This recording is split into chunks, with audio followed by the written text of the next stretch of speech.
I spent 350 days doing a full world conquest on this new update to the second most downloaded warband mod, which adds dual wielding and a way to become a literal raid boss through these seemingly impossible corn trials. Once I become said raid boss and start my own faction, every faction will unite against us to try to destroy this threat to the world balance. Enemy factions have raid bosses of their own added by this submod. Can we become powerful enough to defeat them? This video is quite long. I will chapter and timestamp different sections for big events like where we explored rich dungeons or finally defeated the corn trials to transform into a prince of corn. I said we'd be doing a full world conquest, which some of you may be like, huh? What? I thought you didn't reach the goal for that. No, we didn't, but we will be doing a full world conquest thanks to this video's sponsor, which may be right up your alley if you like my last video. This auto battler has both PvE and PvP elements, almost like World of Warcraft in a way, where you can focus on which you prefer. As you progress, you're going to find your build is going to be really good at certain things, like I've been dominating PvP with this sick legendary monkey that can not only steal enemies' buffs, but it can block them from using buffs. He's also good in PvE because he can basically solo the magic keep boss. He hits like a truck against armored enemies with this ability that ignores target's defense and a passive that makes him actually unkillable. Enemies are going to have to focus him down last no matter what, so you can get away with making him a glass cannon. If you download the game to mobile or PC using my personal link or QR code, you'll get an epic starter dragon hero Drake at level 1, and at level 15 you'll get this epic support Tagoar, who's amazing. In my opinion, could easily be legendary. He heals the more you stack health on him and revives all dead allies and shields them based on his max HP. Plus his basic attack also buffs an ally with increased defense. You'll get him once you reach level 15, which I was able to do starting as a new player in like less than an hour with all the boosts you get for free using my limited time promo code. You'll also get some bonus resources like you did with the Monkey King promo, a whopping 7 million free silver, and a bunch of free stuff for community week events. I'm mainly focused on completing the apprentice challenges, which gives rewards as you complete them, starting with a 5-star lifesteal set that the Monkey King can use to become a early game carry machine. I've been progressing quite a bit in the game, and I'm going to upload my progress to this or my second channel, so check that out if you want. And if you want to join in on the action, join my clan and help me put some damage on the clan bosses. There is a 30-player clan limit though, so I'm only going to be accepting invites from people that are using my QR code and screenshot themselves getting to 15 and opening my exclusive free promo pack to receive Tagoar. A few months ago, a full conversion mod for Warband called Warsword Conquest got a massive update. They've been working on this for the last year, and the changes are too many to list here entirely, but there's some really cool changes that I want to check out, like dual wielding was added. You can dual wield with certain weapons, and the speed is based on your weapon master skill. Companions will now spend the gold they earn on combat abilities, and we can ask them what they're saving up for, and they will tell us. Tournaments were adjusted. You can now win tier 1 magic items after a hardcore tournament win. There's a new hardcore mode added, which uses all equipment, including magic items and abilities. So we can dual wield in tournaments. That sounds pretty sick. And then the main feature in this version is you can take the ultimate melee journey by spilling the blood of our enemies. If Korn sees promise in us, he may invite us to take his trials, and we can begin a journey of unbridled power and ascension to demonhood. You may think I'm a bit late to that update, but I've been waiting for this submod release, which got released a couple days ago, and the submod adds 67 new units and a bunch of giant units, and these look insane on the battlefield. They're like giant titans. This submod is named Dragon Riders, and we can now ride various dragon mounts, which can be seen on certain rulers or lords. Here's a preview of what some of those mounts look like. They look super sick. And then there's some discs that you can ride as well, like floating magical carpets. We're going to play as the Chaos, and we're going to make a character that's super focused on dual wielding. Our first option is going to be Berserker, and the Agi is going to help us with dual wielding because it lets us get more weapon master, and the Strength is going to help us get more power strike. We also get 3 athletics, 1 power strike, and 1 weapon master from this, and we get some useless 32-handed proficiency, but the most important thing here is the skills and the attributes. In our early life, we were a pit fighter, which gives us more of that juicy agility, weapon master, and power strike, and we get some one-handed proficiency, plus some gold and a spiked mace. And then in our early adulthood, we are a Blood Bowl player, which gives us strength, Iron Flesh, which actually not only gives us health in this mod, I believe it gives us resist damage once we go to the Arena Master and we buy that skill. We also get athletics and power strike and a bunch of throwing proficiency. We could use a combination of throwing and dual wielding. That might be kind of cool. And then as for our reason for adventuring, we chose personal revenge for strength and power strike. Before we get going, under the camp menu, there's additional options, war modes, and we're going to activate free for all war mode. So every faction is at war with each other, and I believe we are as well. So we can only visit the Chaos Taverns to try to find lords there. And then later on, if we want to go to other taverns around the world to try to find other companions, we have to capture those towns. There also is a dungeon system, and we do have a dungeon in the Chaos Lands. And a rule I did in previous runs is we can clear each tier of dungeon once, and each tier of dungeon we clear, and we get that tier times 10k dinars, I think it was, and then times 1 skill and attribute point. So for clearing the final tier 10 dungeon, which is extremely hard to do from what I remember, we're going to get 10 attribute and skill points and 100,000 dinars. We're first going to check the tavern, and there is a pretty decent companion here, Erasmus, who only is going to cost 500 gold because we're the same race as him. That's a new feature. We unfortunately only start with 200 gold,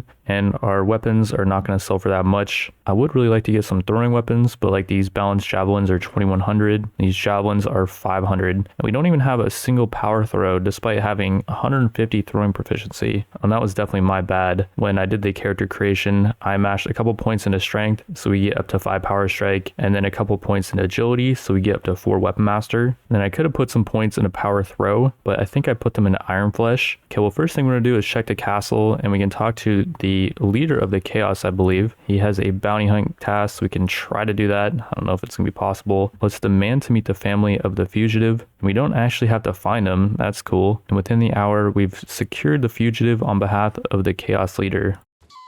And we completed the quest. Very nice. Okay, we can just head back to Mount Veneer, hopefully avoiding these Chaos Zealots. Very nice. And it says we have 1+1. Oh, we have the nervous man in our party. Okay. Well, that's a pretty awesome way to do that. One would think that if we told the village that, you know, the leader of the Chaos, we're looking for that guy, they'd be like, oh, okay, we're gonna, you know, hand him over and we will take the money for sure. 300 gold. Very nice. We have any more tasks? Letter quest. Sure. With that, we are up to 530 gold, which is enough for Erasmus, I believe. Yes, very nice. This guy's got pretty much the same equipment that we start with. He's got the same boots and armor. He's got gloves and we don't. And he's got a two-handed / one-handed Morning Star, which can crush through blocks, so that's actually pretty nice. The main thing that's cool about this guy is he's got 6 trainer, so every day he's going to give me and our troops a bunch of XP. He also has a whopping 8 weapon master, so we could have him do pretty much anything. Like we could give him a gun, we could have him be a bowman, or we could have him be a beastly melee guy. He's also got a couple of first aid, so that's going to help us sustain after we do missions and stuff. I was looking over our weapons, and I think the spike mace is the best because it does blunt damage. It's not that long and it's not the fastest, but neither is the Marauder War Axe. This thing does have more damage, but it's cutting damage, not blunt, and blunt damage is just way better. So we're going to actually dump that axe. And we're going to dump this hand axe as well, which is quicker, but it's really short. And I want the blunt damage from the spike mace. And you may say, dude, why not dual wield them? Well, you can't actually dual wield till you find a weapon capable of dual wielding, and it will say on the weapon. There's actually none here that are capable of it. And they do have a shield though for 80 gold. I want to buy that. We have to pay 31 gold, so I guess we'll just sell off the grain. As we're looking around for the guy to deliver the letter to, we got our daily XP, and that's enough for a level up. I'm guessing for dual wielding, we're going to want to put points into agi. Now let's put 1 into power throw so we can use a javelin if we find it. Okay, this was BS. I clicked here, but then the pathing made me go towards this patrol. And then really quickly before we get into this battle, we're going to have campaign AI on good because with the free-for-all mode, lords are going to constantly be getting taken out, and with this they'll be able to replenish their troops really fast. So it's going to make the world map more exciting, more stuff's going to happen. It's going to make the game a lot harder, and maybe we'll have to lower it to average later. And then as far as the base game difficulty, we're going to have combat AI on good, which is the hardest, and then damage the player and friends is obviously 100. Pretty much everything is on the hardest here, I believe. Difficulty is at 138%, which I would guess is the hardest. This is gonna be freaking cursed. I mean, I do have a shield so I can tank. Erasmus is following me, and oh dang, that guy was coming in way too fast, but he realized. Like, what are you guys doing? There we go. Okay, one shot that guy. Yep. I'll just tank for Erasmus maybe. Yo, charge, dude. Wait, charge. Bro, my shield's gonna break. Okay, I'll just swing, I guess. Like, I don't know. Okay, that was freaking throwing me off hardcore. Nope. I hope Erasmus just stays up. My shield's like actually broken. And then to block, I'm using block direction. Like, I think a lot of warband YouTubers... Oh crap, there goes my shield. And Erasmus is down. A lot of YouTubers, I think, don't use block direction. I think they use auto block. So people in my comments are always like, dude, just block. And it's like, block direction means you got to predict the direction that they're swinging at you, which is extremely hard to do. Or at least I think that's the case. So yeah, people in my comment section, if you think that, you know, blocking is as simple as just right clicking and it's just going to block the attack, no, that's not the case at all. Oh dang, that lord almost ran down this patrol. And after days of being dragged around, we have been released. And Erasmus is actually still in the party. Okay, that's awesome. I thought we would lose him, but we escaped together, I guess. So that's sweet. And I was heading into Stormstead, and there's a group of rampaging marauders right outside. I want to get in there because there's a lord we can talk to. There we go. They let us in. And here's the lord. He's a giant demon. I think this is actually the demon we need to talk to for the letter, yeah. So we get some relation with them. No gold though, unfortunately. And he does not need help. Okay, well that was kind of a waste. We could ask him to enlist in his army. We get a weekly pay of 40 gold. That's kind of trash. And then we get free equipment after a month of service. Nah, I think that's trash. If we were doing like some kind of speed run or something, that would not be, you know, a good pace in my opinion. Unless I just can't figure out how to get our feet off the ground here. We need a javelin. And I probably should have prioritized that over Erasmus. And these chaos zealots are 5 out of 9. Can we finish them off? The main thing is the shield is back up. Erasmus charge.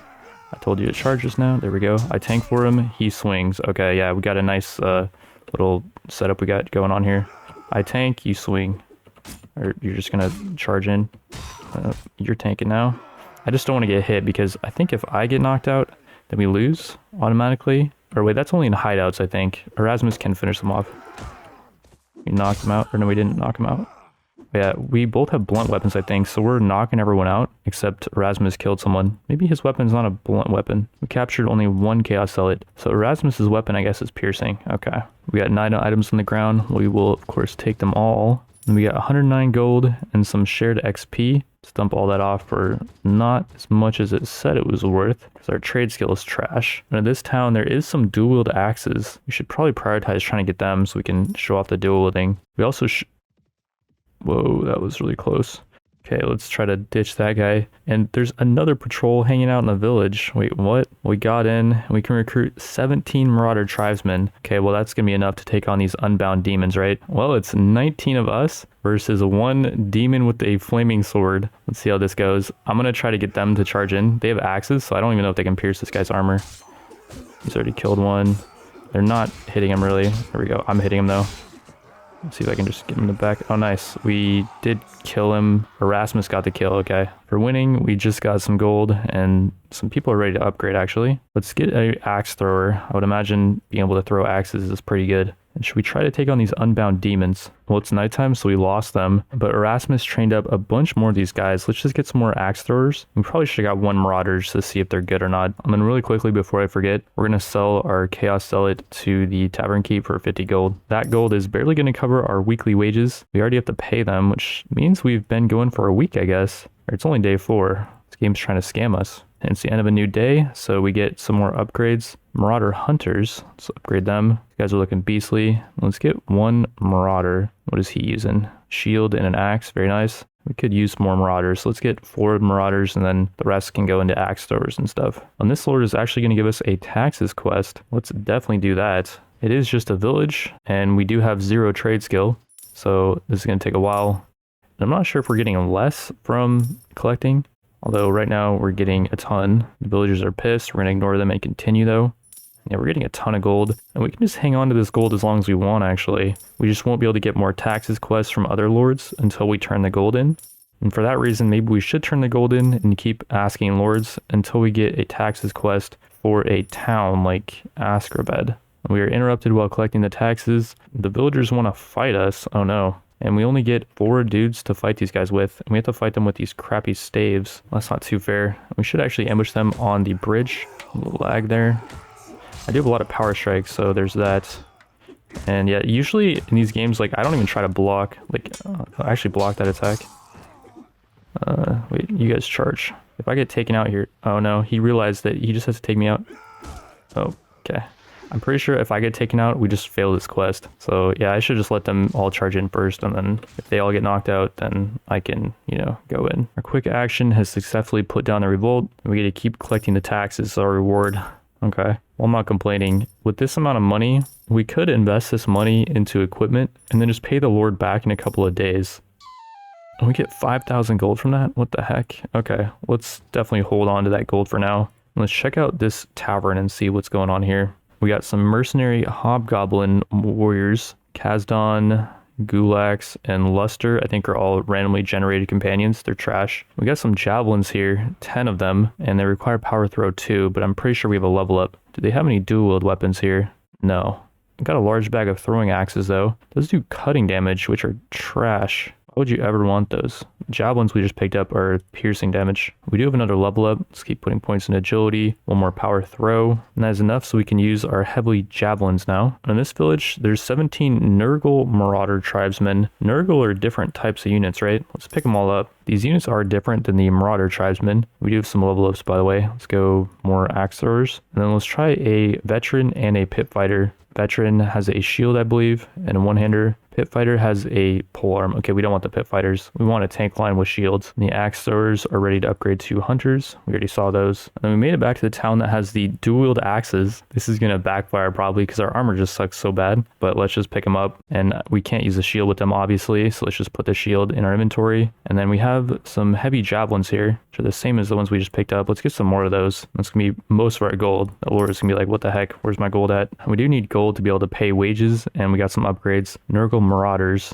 have shields, so that's good. And then we got some more axe throwers. And then Erasmus is also ready to upgrade. I don't want to do anything with him just yet till we know more about like what his purpose is. I will give him the round shield though he'll be using the Morningstar as a one-hander. And do we want him to be doing pierce damage or do we want him to take prisoners? I would say let's have him take prisoners. Let's give him the blunt mace. Oh wow, we have Bjorg at this tavern. And it's only 4,000 because Bjorg is chaos as well. We could have afforded him. We just didn't buy all that crap. Near Stormstad, there is the dungeon, and we're actually full HP now. So let's go try to clear that dungeon. And they changed the layout here. Very nice. The dungeon is long, which is brutal. Let's choose our 3 companions, and this layout is looking really nice. Wow. I'm not actually sure who we want to bring here. The Marauder Hunters have really solid gear.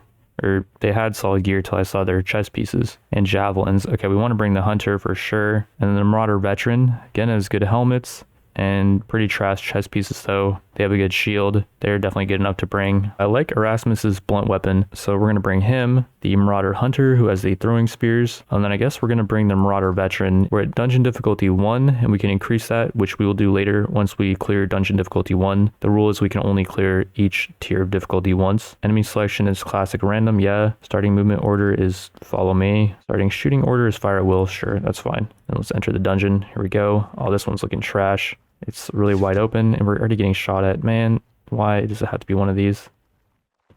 Okay, just charge, I guess. Everyone charge. And then I have to, let's see, how do I dual wield? I don't know how to attack with dual wield. Oh, I'm just auto attacking, I guess. Oh, this is sick.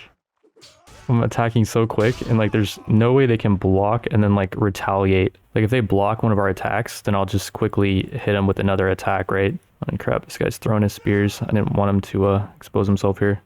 Got a couple of zombies, but then in the back there's a bowman. Let's just make sure I don't get killed here. We got an archer. Yeah, take out your melee weapon. See what happens. Oh, that feels nice. Now for the fun part, we got to find the chest.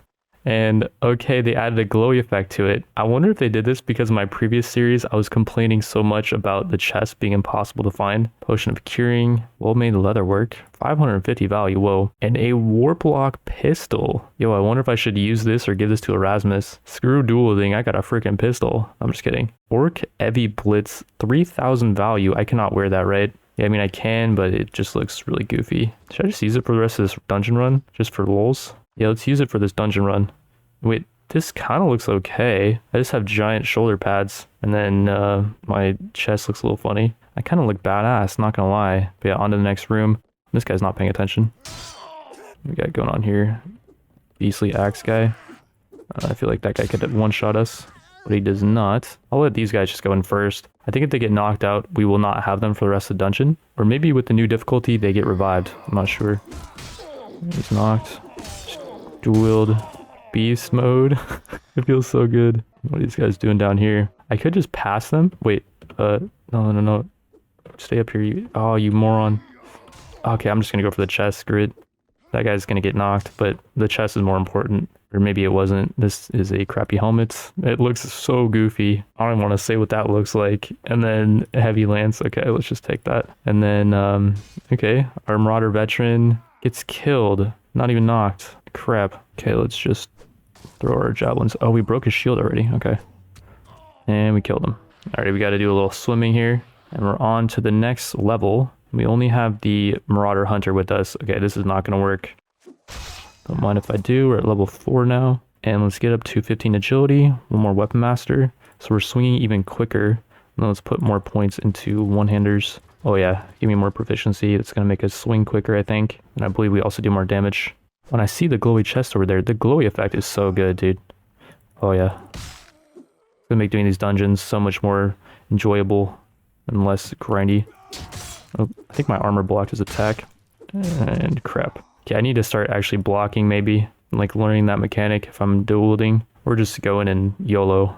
Their chest that is looking trash. Oof. It's not even worth picking that stuff up almost. Although I can't complain too much. Oh, and here we go. Let's actually pull back and play this safe. Charge and I just hit our own dude. Oh crap.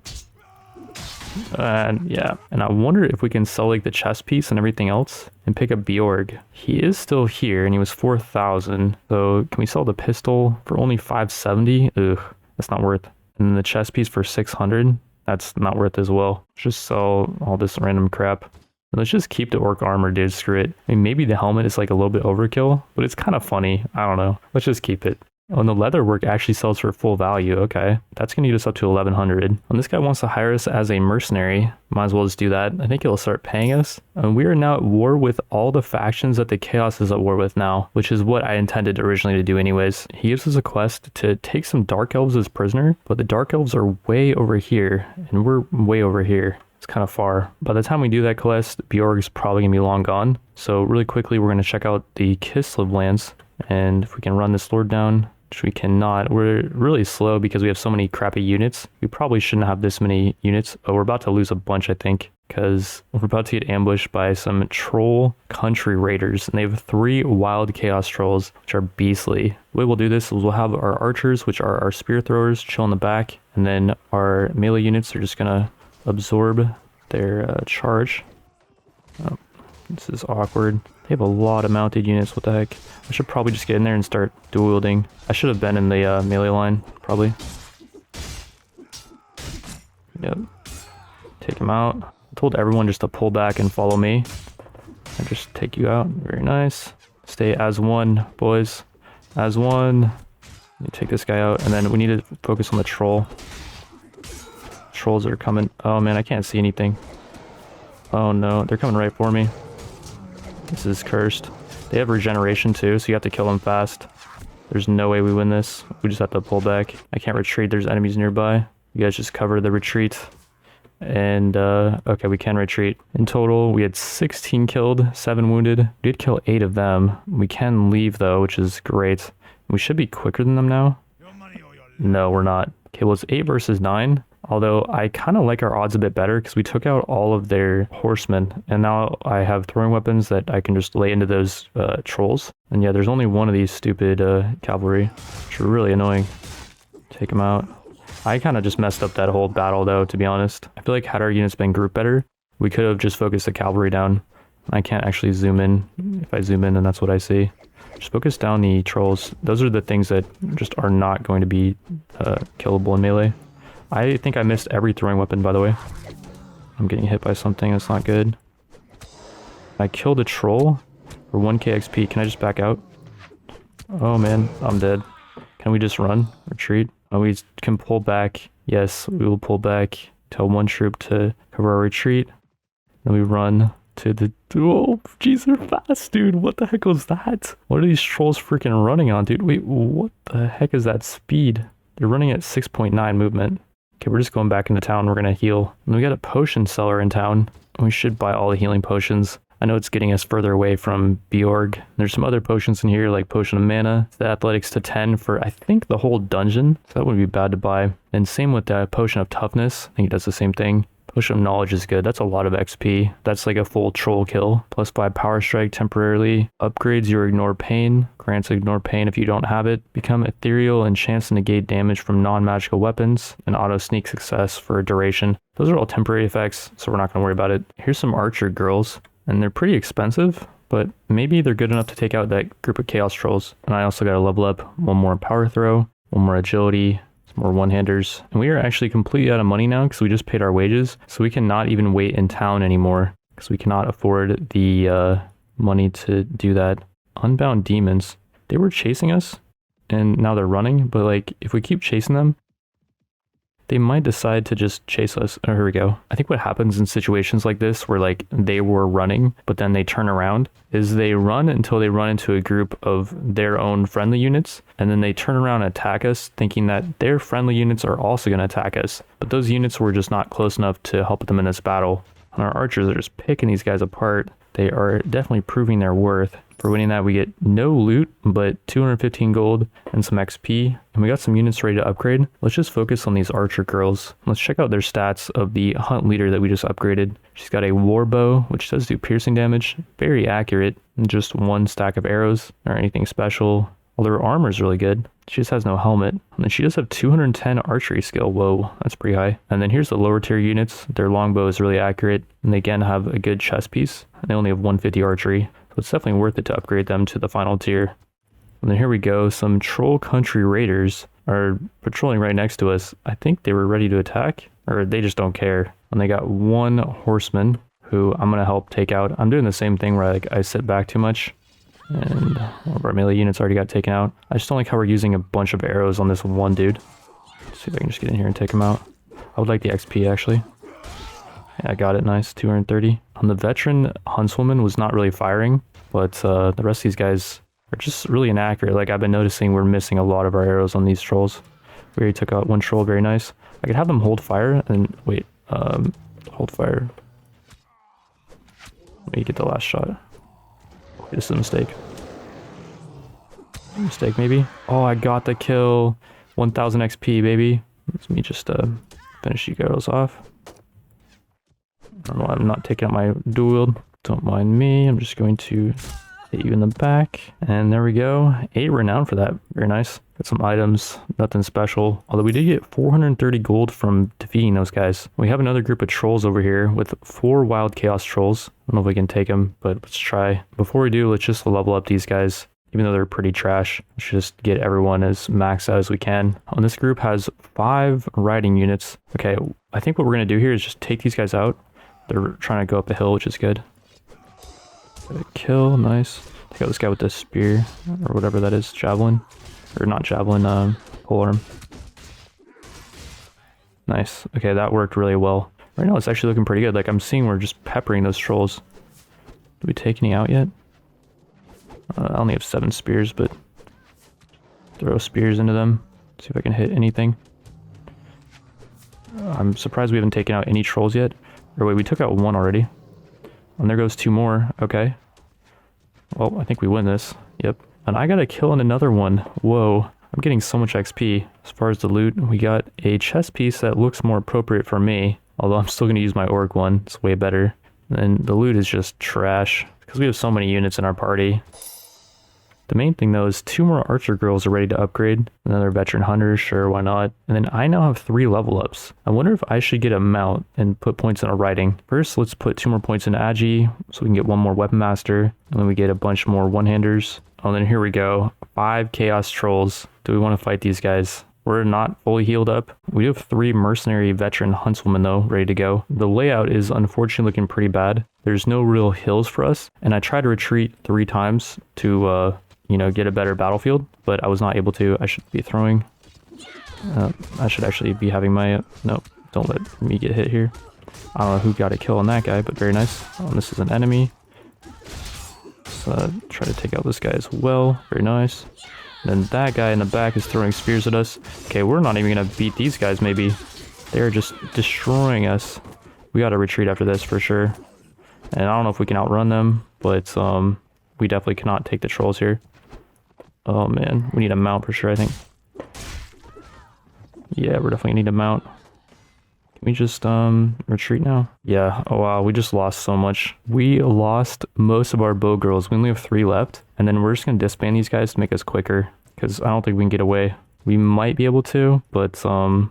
Okay, they're just patrolling, they're not even chasing us. That's the difference between fighting on a hill and not being able to fight on a hill. Oh, we made it back to town. We will sell off what loot we have. And the pork actually is a value of 100. We can get food for much cheaper. Yeah, smoked fish is only 40. We do still have a lot of smoked fish actually left, so we'll just wait to buy more food. We can check out the mounts. Heavy Disc of Tznich has crazy charge, decent speed, only a 3 riding requirement. We could actually get that pretty early, assuming we could farm 22k. They have a lame horse, which can heal, I think, if we keep it in the party. That thing's really cheap. Let's just buy that and let it chill in the party. And in order to heal it, we need wound treatment. So let's put a couple points in a wound treatment. That will increase our party healing speed. If we go to a town and check out town activities and seek out followers of Khorne, we've spilled 239 pints of blood in close combat, and we now can challenge for a mark. Let's do it. We only can use melee weapons here. Okay, let's go. I need to figure out how to block is the only thing. I could do auto blocking. Should I just do auto blocking, you guys? Or is that like lame?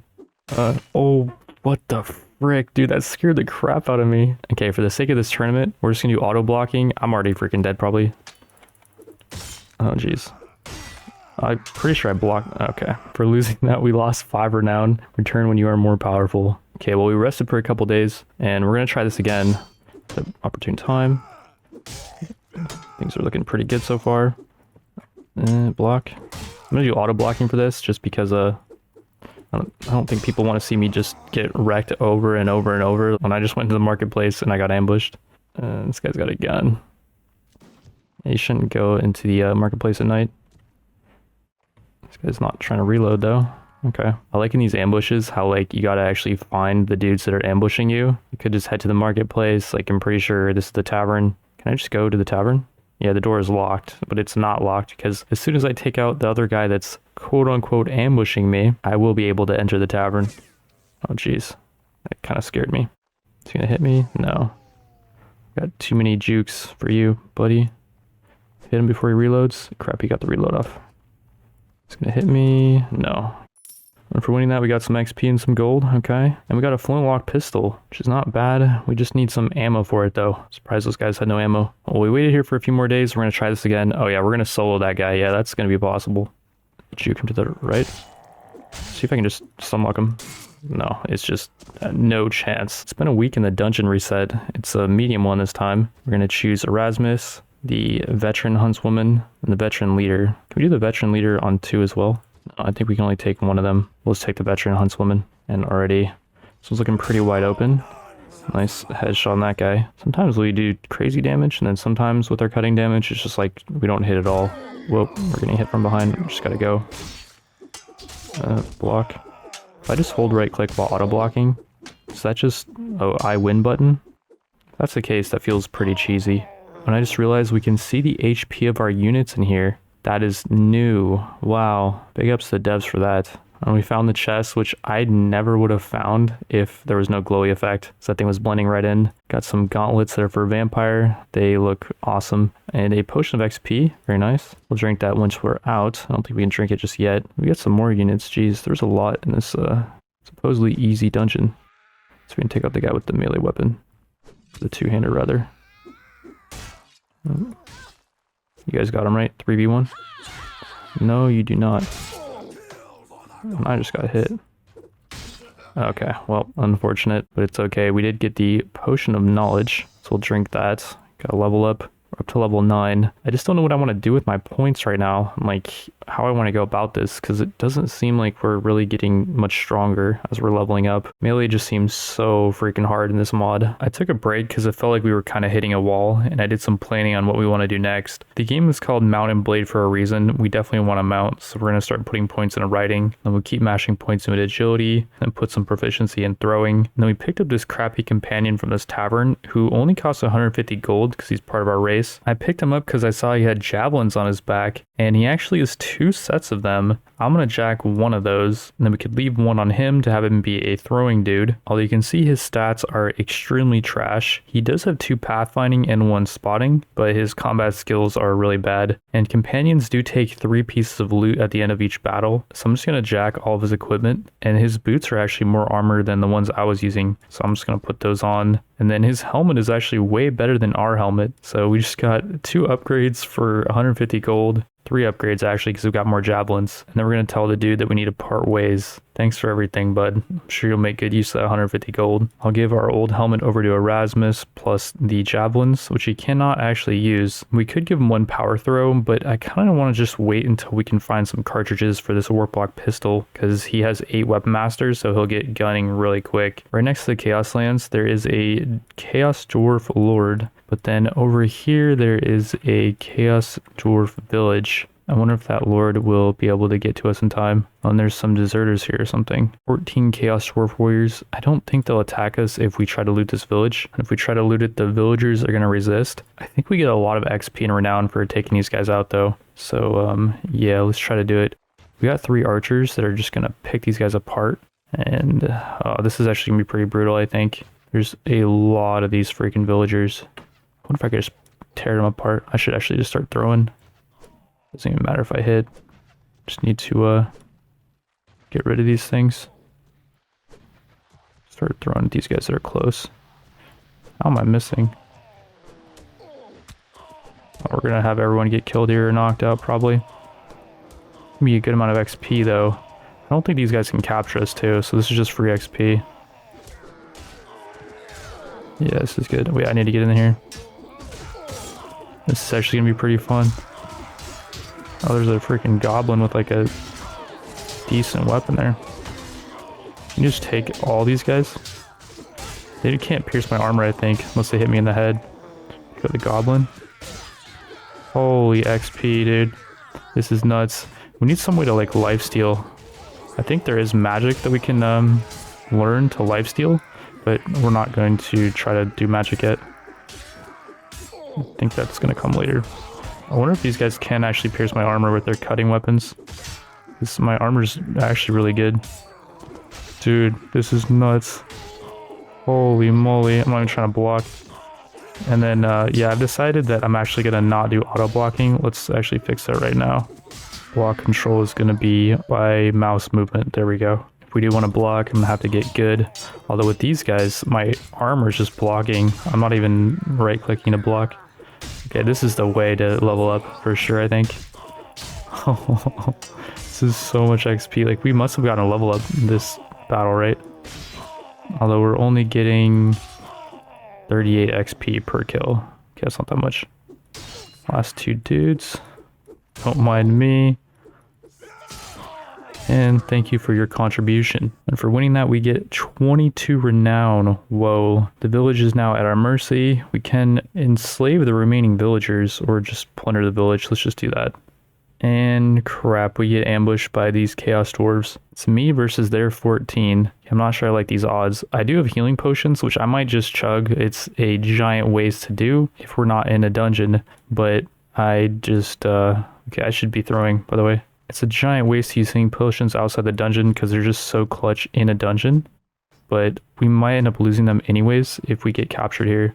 I think these guys can take our loot. They go up a hill. This is good. Guys are really doing good blocking my spears. Finally, I broke his shield. Hit him in the head, maybe? No. Oh, jeez. Aim for the head for sure. Don't let him hit my head. These guys can't hit my armor, dude. Holy, I'm a beast. I just broke his shield. Invincible. What the heck? How long ago was it where I was saying, yeah, melee sucks, like, we can't do anything? I guess it's just because I have this, can I just hit you? Yes. I guess it's just because I have this chess piece that I'm able to own this hard. I should not be able to use this really, although I feel like Chaos is pretty restricted when it comes to chess pieces. Like they can't use human ones, elf ones, and a lot of other races. So being able to use orc ones is actually pretty lore friendly even, I would say. We got 6 renown for winning that. We got 9 items. These boots are actually worse than our boots, but they have a high value. We'll take all this stuff. Oh yeah. And then for winning that, we got 300 gold, some XP. And we'll keep looting the village, or maybe not. We get a scout coming after us with 7 units, and it's just me with 34% health. I think we're going to try to outrun that. We're going to just run and not loot the village. Alright, well, let's dump all the loot, including the extra javelin. I don't really see us having much of a purpose for those. We get almost 500 gold, not bad. And their horse merchant has another lame horse. This one's actually way tankier than ours. It's got 7 more armor and 10 more HP. Let's pick it up and we can be a horse healer slash breeder. We healed back up and try to loot that village again, but there's a Chaos Dwarf Lord blocking our way. There is this group of 28 undead, which look pretty weak. Like, they don't look like they have any really high tier units. And they have 9 prisoners. For winning this, we do get 6 renown, so the game does think we're weaker. Oh, and I did not take any damage there. This guy looks so freaking exposed. Some nice XP for that. 168, we'll take it. And now the question is, can these guys really pierce my armor? Got a headshot there, very nice. Check out these ghosts in the front, they look scary. 114 XP for that. Why are there bowmen charging first? Not complaining. Here we go. Start cutting them up. Turn them into bone meal from some other game. It's not like an actual thing, IRL, right? Bone meal. Unless you're a person that likes to eat bones. I guess you can eat bone soup, right? We're actually taking big damage from something.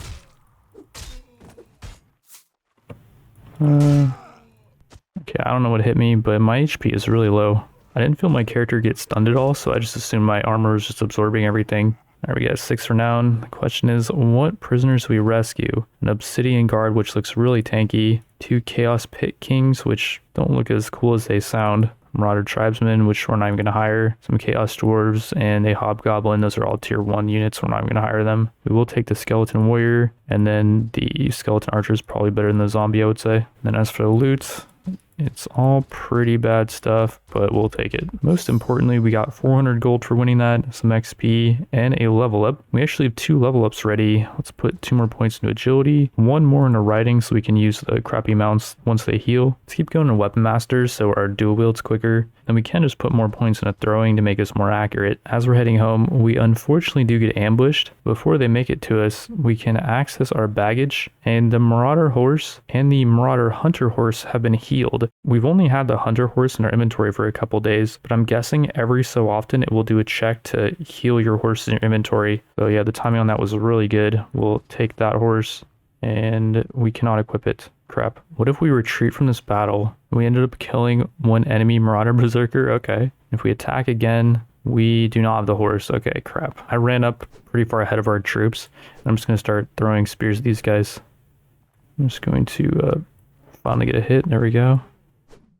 I do have a lot of agility and a good amount of holy crap, these guys are fast.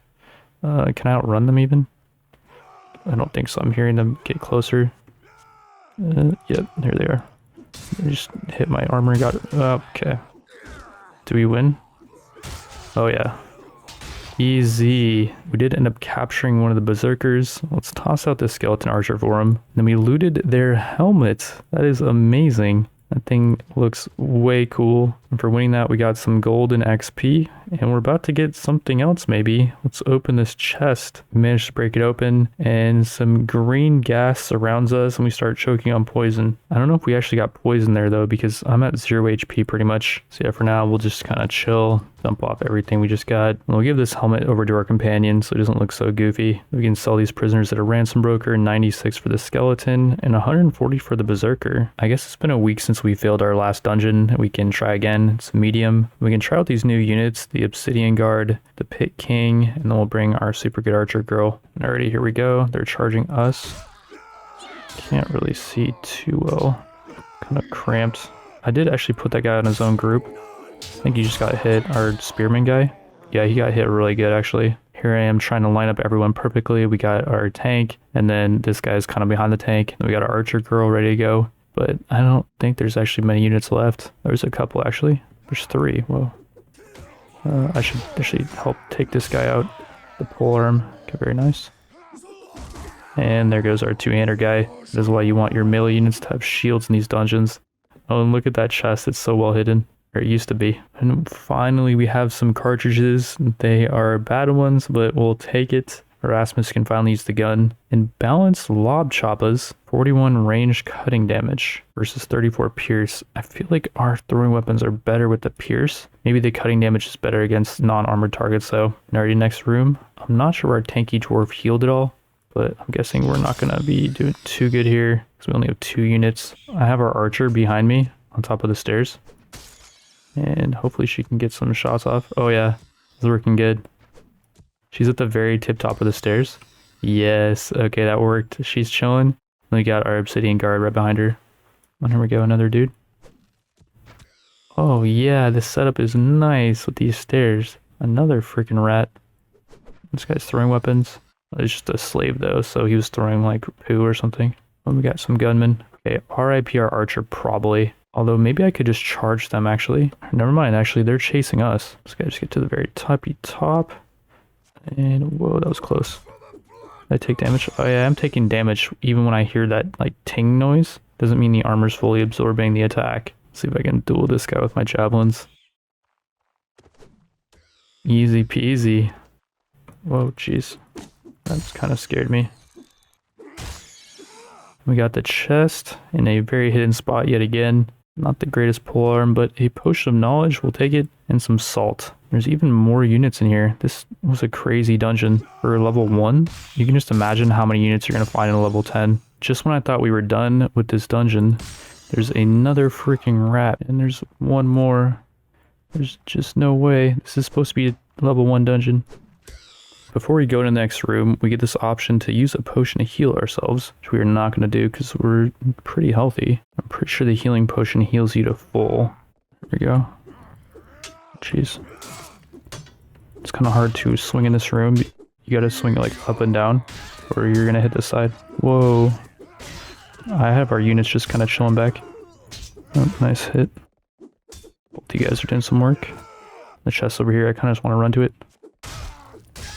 I'm just gonna run to it. There might be units behind me, but I want to get the chest. Smoke fish. Okay, we need food. And a pit mace, which is super long and does piercing, swing, and thrust damage. That is a nutty weapon. We'll keep descending these stairs and go deeper. Kind of just want to go to the very... Whoa, jeez. Okay, good. He put away his crossbow. Got another crossbow dwarf over here. Okay, getting his range, or his melee range. And just block his attack with my armor. Very nice. And on to the next room. That one was really fast. I put our archer up there on top of the stairs. And then our shield guy is just going to be chilling in this room. I'm going to try to aggro dudes to this room.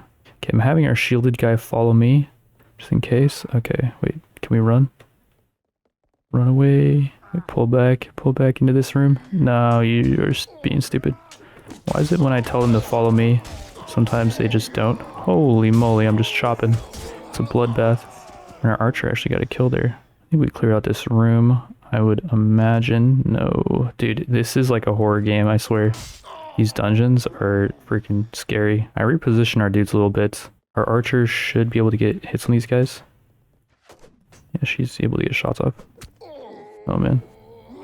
get the freaking melee weapons out. It's really hard to get the... Oh, jeez. That was close. I think I should probably use a healing potion. Yeah, let's just do it. We got the chest, a hafted blade, and a cracked warbow. Next room, and we might be getting close to being done. We're on room 5, and I'm pretty sure this is like towards the end. And here we go. There's a bowman like right above us. I think that's what this guy's aiming his shield at. I'm wearing your guys' armor. Are you mad? Or maybe they think I'm one of them. Maybe they're just not gonna swing at me.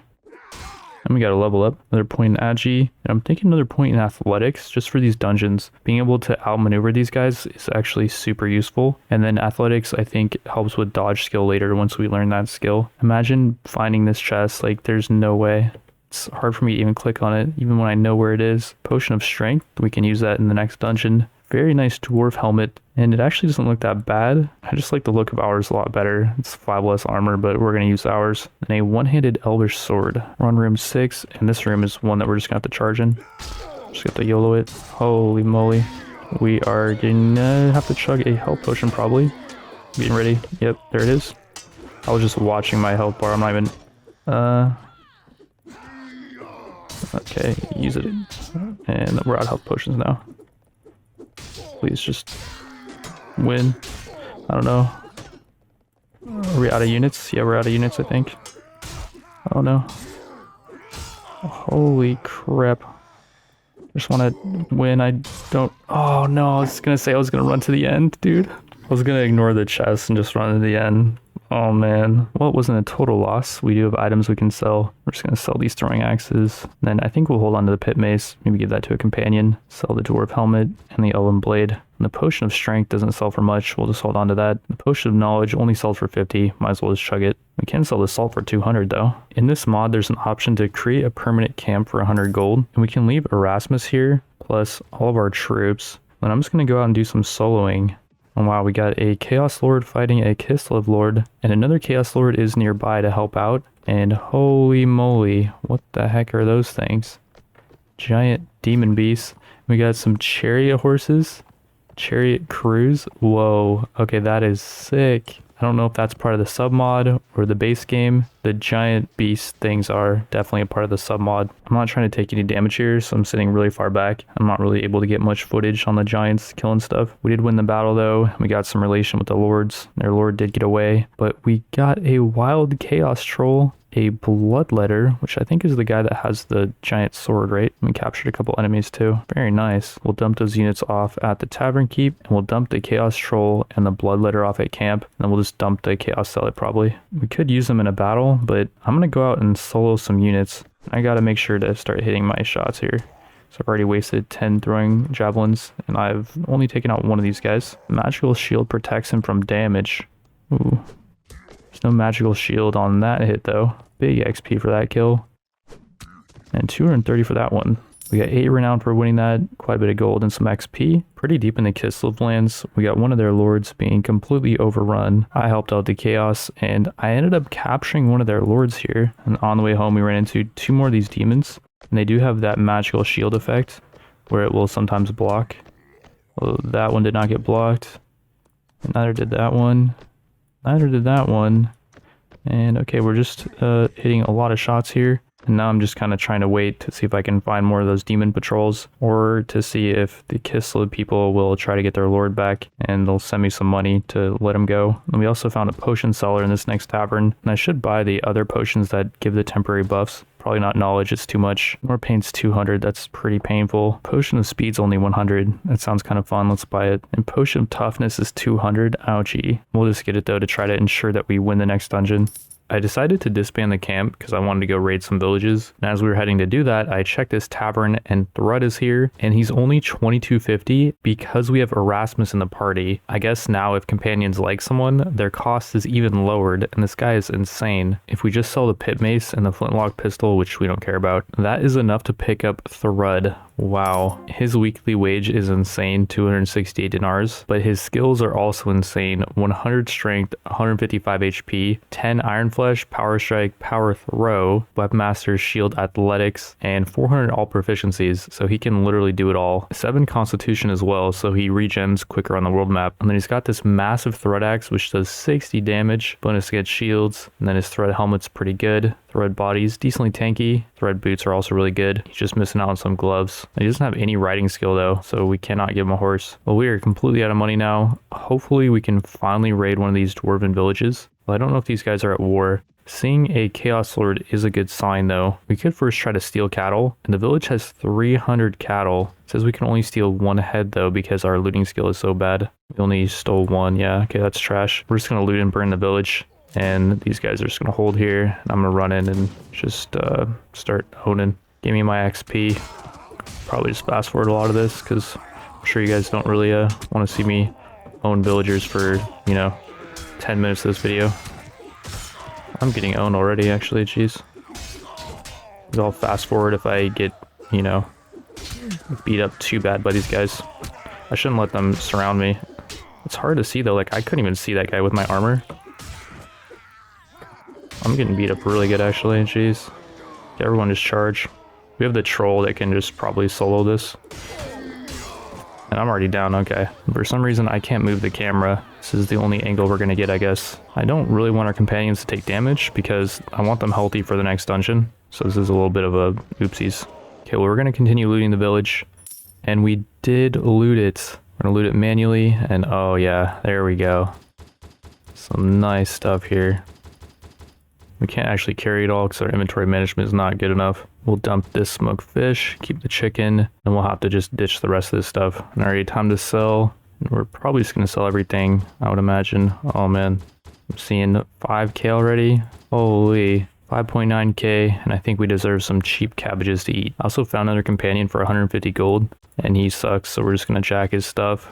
I know it's a bit cheesy, but we're actually not really getting much of a profit for doing this. If we sell everything, we're getting 300 back. So 150 gold profit there. And then also we were dragging along 2 cattle and we slaughtered them both for 4 fresh beef. We just sold that off. With that cash, I want to buff us up for the next dungeon. We can learn the dodge skill, which is 6,000 gold. It's pretty much all of our gold. Ignore pain, which is 5,000, or mighty blow, which is 5,000. And here's exactly what those skills do. Ignore pain absorbs 4% of damage per point of iron flesh, up to 40% iron flesh 10. We do have a potion to buff our iron flesh by 5, so we'll have 8 iron flesh for the next dungeon. Dodge gives a chance to evade attacks, nullifying all damage. This chance is governed by athletics, agility, and the ratio of your strength and encumbrance. The dodge chance is determined by how much your strength score exceeds your current encumbrance. Our encumbrance is 46.5 and our strength is only 15, so I don't think we're going to be able to dodge anything. Mighty blow gives 2 different chances to deal extra damage, a small chance to deal 6% extra damage per power strike, and a big chance to deal 4% extra damage per power strike. And I guess the math on it checks out to be a 5 to 10% damage increase at 10 power strike. It's not that great. Ignore pain definitely seems like the way to go. We'll dump 5k on that. We probably won't even worry about the other skills for a while. Pretty much immediately after buying that skill, Bjorg pops up again in another tavern. So we're going to head over to the Chaos Dwarf lands and farm exactly 2300. This was the village we raided last time. We're going to try to go pretty deep and hit up this village. Maybe we should try to force the peasants to give us supplies. It will only take 1 hour. They will give us, whoa, a lot of supplies. And that will all sell for pretty much that value. We might be able to just head back. Or maybe we should hit up these villages first. Wow, I did not realize you get that much money from that. We'll try this again on this village. And we'll take their sturdy furs. Oh yeah, this is going to be enough. I'm almost certain. We got a lord over here, so we cannot hit up this village. We made it back, and it's time to start selling. Just going to sell it all. And already I'm seeing 2,400. I think that's enough, right? It is, but I'm not seeing Bjorg here. I am seeing a Chaos Sorcerer who we can hire for 3,670. we're not going to take him because he could get killed. We run into another Kislev Lord that's getting owned, and we swoop in and take him out. And he had a Chosen of Chaos prisoner, which has a wage of 92, a Chaos Champion, which has a wage of 54, Undivided Knight, which is again really good, wage of 81, Mounted Hunter, 43 wage, then Marauder Horseman. These are all really good units. And then we did manage to capture the Lord as well. So we got 2 Lords that hopefully the Kislev will take off our hands. And here's the Chosen of Chaos's stats. I was just curious. 320 proficiency, and the Mighty Blow and Unbreakable skill. I think Unbreakable just means they won't flee. They also have a beastly 2-hander and overall really good armor. They unfortunately don't have a shield, and 77 HP is not like a crazy amount. We found another Kislev Lord who has some pretty decent prisoners, and then he gets even more prisoners by taking out this scout. We are able to run him down with the help of a nearby Chaos Lord. And this Chaos Lord has some giant green abomination things. I have no idea what these are. They look crazy though. We do capture yet another Kislev Lord, and we freed a dwarf. Although we actually don't have to free him. We're going to take him prisoner. And we can rescue a Dragon Slayer, which has a wage of 158. A Grail Knight, wage of 138. Holy moly. Another Chosen of Chaos. Chosen of Slaanesh, wage of 92. I'm just going to go down the list of these guys. And we're going to pick up anything that's got high wage, which is pretty much all this stuff. There's some really good units here. On a Chaos Warrior, we actually have a quest to get 5 of these for the King. After recruiting all those units, our prisoner capacity goes up, so we can drag around these 4 lords. And whoa, we got a crazy armor piece. It's not as good as the one we have because it gives less head protection, but I might be able to actually see over the shoulder pads now. It kind of lowers the charm of our character, but we could give the chest piece over to Thread. It's actually way better than his, and he's going to be looking stylish now. I was surprised that Kislev has not given us an offer for one of their lords, so I did some research as to how you can ransom them off. And in castles, if you talk to a prison guard, you can ask them to make an offer for an enemy lord. And we can do the Dwarf Lord for 1k, that's nothing. 1250 for the Kislev Lord. Ooh, 1150 for this guy. And 700 for this guy? Okay, what? That was at this castle. Let's head over to this nearby town and see if they have a better offer. The design on this town is absolutely crazy. It is massive, and you can go pretty much anywhere that you can see. After quite a bit of searching, we finally found the prison guard. He will give us the same offer, I think. Yeah, it's pretty similar, I want to say. 1450 for the dwarf, which I think is more. 1000 for this guy. 1075 for this guy.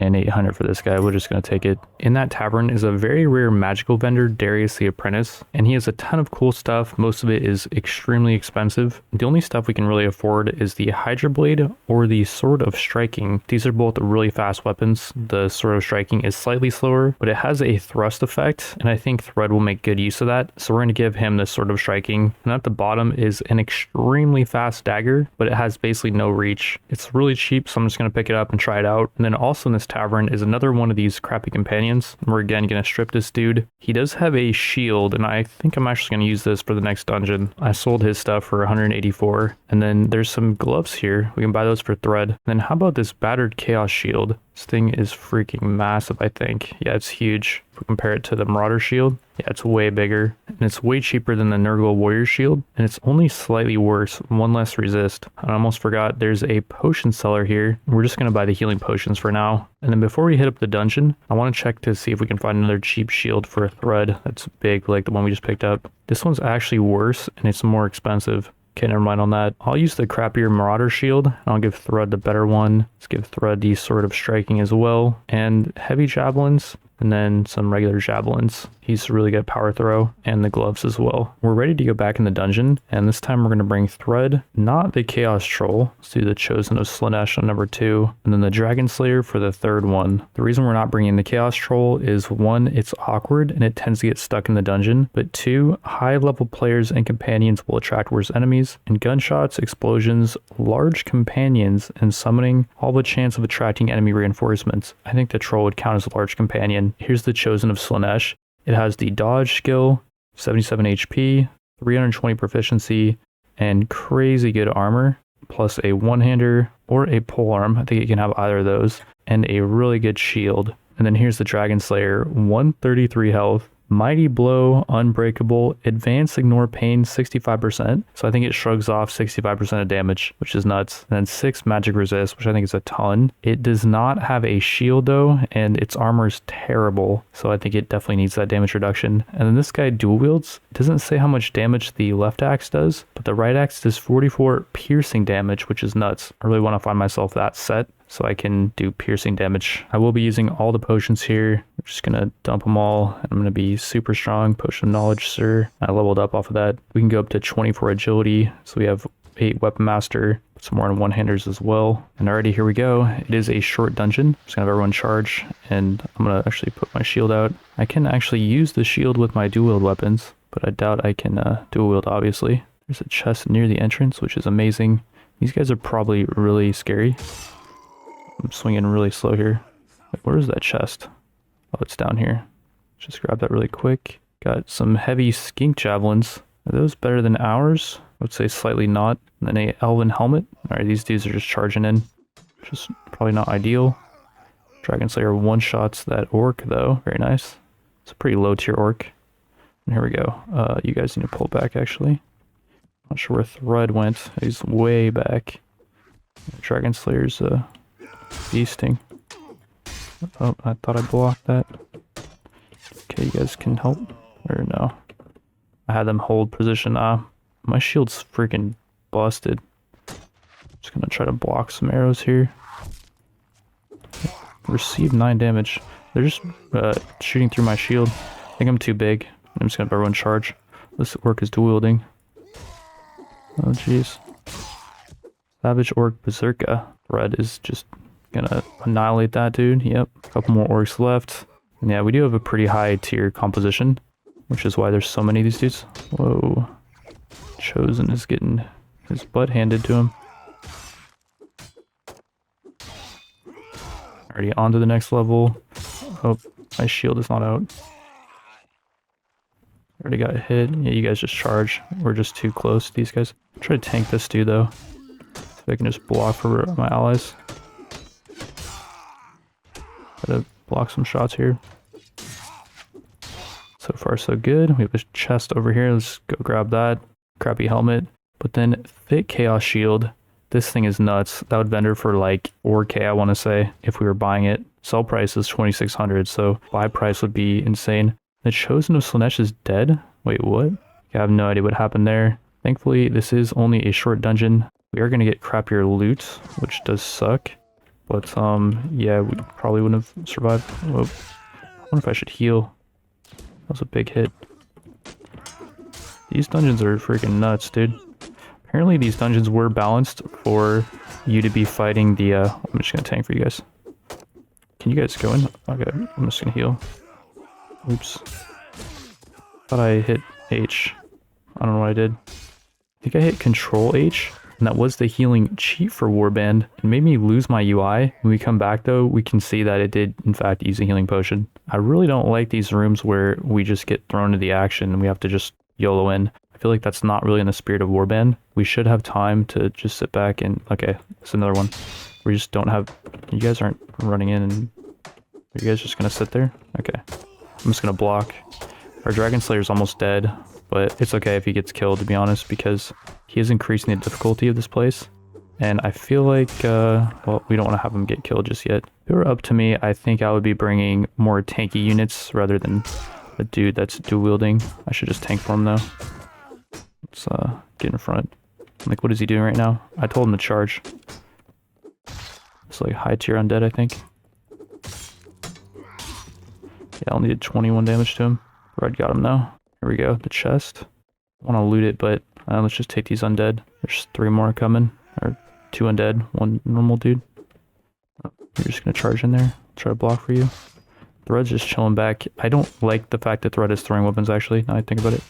I want him to just YOLO in, like our dual wield guy's doing. One sitting back and one running in is not good synergy. Yeah, can I get this chest, or is it like stuck? Okay. Cartridges, regular ones, nice. And some goblin gloves. Those are better than mine. Don't ask how I put those on. When we reach the end of the dungeon, we'll gather the loot. Got an orc choppa, balanced bear datch. Thing's pretty long.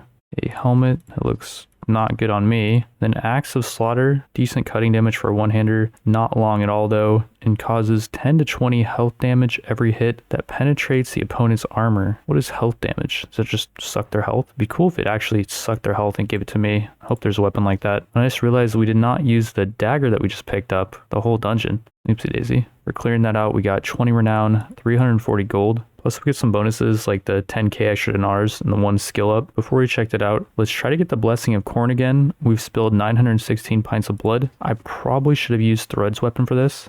And can I pull out the javelins, or is it just impossible? Yeah, I think it's, oh yeah, it's impossible because it's a melee fight. This guy's dual wielding. I'm using the axe that we just got. Whoa, what the heck is going on here? I'm using the axe that penetrates his armor. This thing's nuts, actually. Why am I fighting so many dudes, though? What is going on here? I do not want to fight that guy. Is it like a battle royale, or what's going on here? I think it actually increases difficulty the higher level you're. Oh, nice hit on that guy. The axe causes extra damage. Wow. I cannot believe we're owning this hard. Oh, the potion I think is helping. If we fail this, then, oh no. My shield's gonna break. It's gonna break after that hit, maybe. How is that guy not dead yet? Holy crap, I'm owning. My shield's gonna break here, dude. Please. Please just let me... Oh no. Let me kill you. No! I did some testing, and if we do complete this event, we get this buff, Coronate Frenzy 1. If we kill quickly enough, Corn will bless us with increased strength in battle. The buff will grow as we complete more of these events, and eventually I believe we turn into a Demon Prince, and it completely changes our character. He also gives us some random loot, and you can see the loot on my test was complete trash, but maybe we got unlucky here, and I'm guessing you get better loot as you keep progressing in the trials. I'm going to end this episode here, and this is going to be a 2-part series. In the next part, I'm going to clear the rest of the dungeons, progress in all the corn trials, and then I'm going to do something that I've not done before, which is I'm going to put a donation goal for a complete map conquest, which I've never done in Warband before, I don't think. At least I'm pretty sure I've never done it in this mod. Map conquest is going to take forever, which is why I put a donation goal so high. I don't think there's any chance you guys are going to reach it, and I have quite a few other projects that I'm working on, so I really don't want to do a map conquest. But if that's something you want to see, and you got plenty of expendable money, then feel free to toss it at the goal. Again, this goal is only for map conquest. There will be another episode even if we don't hit the goal. So we start at level 1 in this new Warband mod / submod update for Warsword Conquest, and we progress quite a bit, mashing all of our attribute points into agility to level up Weapon Master for the new dual wielding mechanic. The more Weapon Master you have, the faster you attack while dual wielding, and there's other benefits to having high Weapon Master for any spec. It's easier to level up proficiency with other weapons. Without spoiling too much in this episode, we're gonna find some really cool weapons and armor that might be the key to defeating the corn trials. A lot of people on Discord are complaining that these are impossible, and our goal is to defeat the 13 corn trials and become a demon prince, which apparently is crazy cool. So we just cleared the tier 1 dungeon and headed back to town to rest a little bit. Each tier of dungeon we clear, we get 1 attribute and 1 skill point, and I was originally trying to max out agility so we get max weapon master so we could dual wield really quick, but there's some orc dual wielding weapons that require 20 strength, so we're going to start putting points into strength. Do also note our power strike and athletics are currently being boosted by a potion, and that will wear off soon. We do not have 10 of those skills. Iron Flesh not only gives us health, but damage resist because of our skill Ignore Pain, so let's try to max out our Iron Flesh. In the last episode, we picked up some really good units like this Wild Chaos Troll. These Bloodletters aren't actually that great, kind of just want to dump them. These Chosen of Chaos are beastly two-handed wielding units. Chaos Champions upgrade into those. Undivided Knights upgrade into Dragon Ogres, which I think are like the super units. And let's keep going down the list. We got a Dragon Slayer, which we were using in the dungeon, Bretonnian Grail Knight, and I want to test this guy out in the dungeon because he's got regeneration. I put him in his own group, keep safe, so we're not going to have him go in to fight. I'm just going to keep him back. On this Plague Bearer unit, we should keep him safe because he upgrades to a Pox Rider, and here's that unit. Looks pretty beastly. 123 health, 70 strength, and uses this massive Plague Bearer sword, which isn't actually that amazing. The chest piece is not even that great. Here's what it's writing. Things got insane charge. Those stats are good, but this unit is not a super unit, and neither is the Dragon Ogre. It does have 175 health, which is massive, and its mace is actually really good. 50 piercing damage swing, and it's got really good reach. And then the chest piece for this thing is amazing. It'd be cool to upgrade those units, but I don't think we're actually going to keep them safe. We're just going to keep the Plague Bear in the infantry group, and same with the Undivided Knights. If they eventually upgrade Dragon Ogres, great, but their weekly wage cost is really high, and we do have 11k dinars now because we got 10k from clearing out that dungeon. But there's a lot of stuff we have to spend money on. So overall, we want to kind of thin out our party a little bit. And then down here at the bottom, we have some more units that aren't amazing, I guess. We do have 1 Chaos Warrior, and we need 5 of these for a quest. We have 4 Marauder Veterans that upgrade to Marauder Champions, then Chaos Warriors, and we're going to put those guys in our Keep Safe group and try to level them up for the quest. Just in case we lose some of them, I picked up some more Marauder Tribesmen from a village. We got 17, and they eventually will level up to Chaos Warriors. And the way we're going to try to level up right now is we're going to head back into the Dwarf lands and maybe encounter a weak Dwarf Lord. We'll first try to plunder Heorot, and that might attract a nearby lord. And yeah, that did actually. Couldn't pause to check to see his army size, but I think he was scared of us. We were successful, and we got Masterwork Leatherwork. Whoa, that's an insane modifier. Some really good stuff here, but unfortunately we are full. There's some stuff that we can just dump though that isn't super high value. I did mess up by not vendoring before we headed out. Very rookie mistake. And alrighty, we got all that we can carry, and then we also managed to yoink 7 cattle. The Exquisite Fruit sells for almost 1k, and we were eating that on the way back. I don't know who ate that, but they're in trouble. Masterwork Leatherwork sells for 3.2. Wow.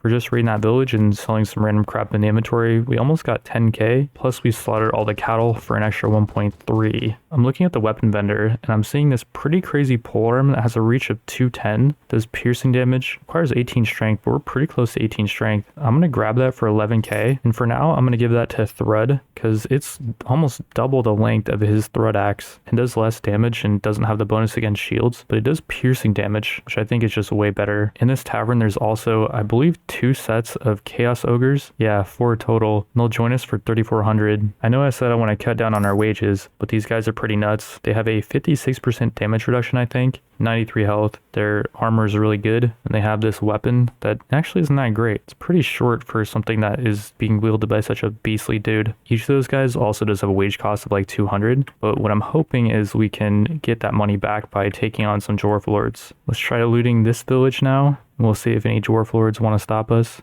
There's a Dwarf Lord, but I can't pause to see how much units that guy has. We were successful, and the loot is not nearly as good this time. No crazy modifiers. Weekly wages come in, and we can see our mercenary payment is covering a little bit of our party wages. And then for that run, we got about 5k, plus we stole some more cattle. That was like 1.5k more. So we are gaining money by doing this. And yeah, we're trying to raid another village, and I'm not seeing any Dwarf Lords. I guess the dwarves are off doing something, which is nice for us. Wow, exquisite modifier on that wool. We will take it. And we could really use some more inventory management skill. Like all the stuff at the bottom is being wasted. And we finally ran into a Dwarf Lord. I looked over this guy's units, and he has some nasty ones. 2 casters, and I think he's got some super units. We're not going to mess with him. We got another 7k profit plus 10 cattle. I think it's going to be like another 2k on top of that. And I was checking out the weapon vendor, and there's this insane dual wield weapon, but it costs 134k. You can see in this mod, you need a lot of money to do stuff. In between trading runs, I'm going to try to do the corn trials, and I did fail this yesterday, but one thing I realized is that if you drink a potion before coming in here, you get punished hardcore. Got the first hit off, very nice. Well, and as for our combo, I'll just flash them on the screen. There's only 2 dudes here, yes. Need to pierce him, nice. Yeah, if I just do the stabby motion, then it's pretty much a one-shot. Or, not a one-shot, but it's like good damage. You gonna swing? Okay, that's definitely not a one-shot. I hit him a bunch of times. He absorbed most of it. And just 1 stabby for that guy. Did 58 damage. I think he has 57 health. Just like that, we got our Coronate Frenzy 1 buff. We need to get this up to like 8, I think, and we'll transform into a demon. We'll also accept our gifts. We got some Chaos Crusher gauntlets. These are the same as our goblin ones, but they are for our race, so they look normal. Battle axe, it's not great. Some boots that are the same as our boots. They do look better though. A crappy blade, crappy axe, and some crappy throwing weapons. It's nothing special there, but that was just tier 1. Well, I did that all without taking damage. Let's try the next tier of trial. This guy wants to swing. Nice. 59 damage kills him. Oh, and he actually got a small hit off on me. We got some demons coming in. Don't mind if I just chop you up real quick. Let's get a stabby on this guy. Okay, easy peasy. This sword is freaking OP. We get our Coordinate Frenzy 2 buff. We get increased strength and increased attack speed. We kill quickly enough in battle, but we don't get this at the very start, I think. We also got some more gifts and a lot of gifts here. Whoa. See if anything is exceptionally good. So far, I'm not seeing that's the case. It's all pretty bad. That stuff is all going in the garbage. Before we do the next trial, we can actually learn the Advanced Ignore Pain skill at the Arena Master for 15,000 gold. This gives us a little bit more damage reduction, not much, but let's definitely do it anyways. And then we can also learn the Mighty Blow skill. It's going to be pretty much all of our money though, I think, but let's just do it. It's 5k. And yeah, we're down to 1k. We now have a little bit more damage reduction. I'll flash how much we have exactly on the screen. And then we have 2 different chances to deal extra damage. Let's see exactly how that's gonna pan out. Swing and a miss for you. And we got a bunch more dudes. Okay, that was weird. Wow. Well, we're not only broke, we are wounded and broke. While healing, we're gonna head back to the Dwarf lands, maybe raid a village. I'm seeing 2 Dwarf lords. There's one with 69 troops over here. But this guy seems to be on our case. They seem to be traveling together. Okay, we'll just let them stay on their merry way. And here we go. A lord actually is going to try to fight us, and he only has 75 troops. The guy does have a caster, though. We got to get in there and figure out who is the caster, because he's buffing them with different stuff. Then he can maybe do AoE. He's giving them a burning effect on their weapon. Like their crossbowmen are shooting burning things at me. This sword is kind of short, I think, or maybe I just suck, I don't know. Where's the caster? It's so hard to tell. There's like a line of goblins over here. Those guys are actually beastly, I think. They look tiny, but I don't think they're messing around. So far, we're actually owning this dude. I kind of want to get off the mount, because I feel like my sword is just too tiny. Sure, that's a thing that, you know, I've heard a few times in the past. And I'm down. Well, my performance very much sucked there, but our allies did very well. Their lord did manage to escape, which is not a huge deal, but we did capture some dudes here. Infernal Guard veteran looks pretty good. Sitting Guard as well. Let's take them all. And as far as the loot, absolute trash. Off of that, we did get 860 gold though, and I got a level up. I'm going to put a point into strength and a point into inventory management so we can carry more stuff. And then to clear up some more space, let's drink the Potion of Knowledge for 1k more XP. Now let's try to raid this village. A nearby lord is driving us away from the village. Kind of want to fight him. Before we do, we got an upgrade for one of these archer women. And then all these Marauder veterans are ready to upgrade. That was 700 gold to upgrade all those guys, but I think they got quite a bit stronger. They're now Marauder champions, and we just need 4 of them to upgrade to Chaos Warriors for the quest. I'm just going to yield them in there in the infantry group. And yeah, this dude does outnumber us, but he's really wounded, and I don't think he has any casters, so I think we can do this. Alrighty, I'm having our infantry over there charge, while I am having the cavalry follow me, and I'm just going to try to distract best I can. I don't even think I'm going to go in there and really try to fight too much. Just going to try to draw their arrow fire away from our dudes, their gunfire. This is their lord, I think. Whoa. He was ready. He didn't even see me, I didn't think, but he saw me out of the corner of his eye, I guess. It's got some goblins. Yeah, I can't even hit them with this sword. It's too small. Or maybe I'm just too big. I don't know. You got a big dude with an average looking sword. It just looks and feels small, I guess. Let's see if we can get in here and do any good work. And no, that did not last long. Our units are, again, carrying, though. Seeing we still got 2 ogres up. We got 2 ogres knocked, maybe killed. And if that's the case, I'm not too bummed about it. This dude's just 4-on-1ing. He's getting stun locked. I think he's done for.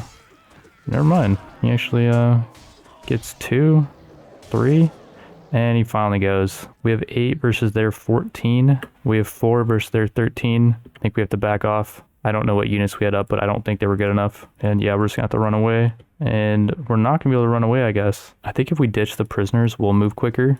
I would imagine. We can actually talk to these dudes and maybe they'll join us. Use this option.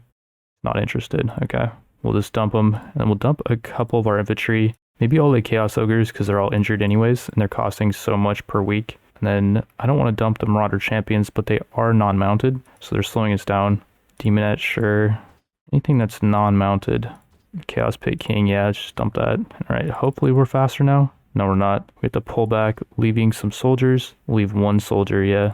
We lost 20 morale, 7 renown. Ouch. I'm not sure we're going to be fighting any more lords anytime soon. I feel like there's just not enough reward for doing it. And we have to do way too much investment. Like, we just cannot afford to... whoa.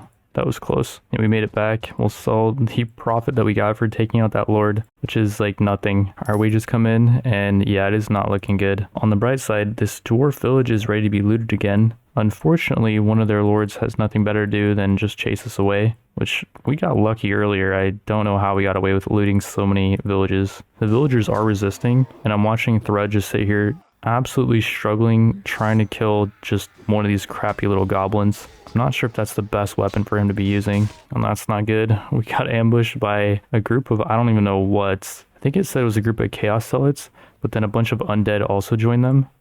This might actually just be a bunch of free XP now I think about it. So I'm seeing like nothing good here. At least not yet. Infantry ready to charge.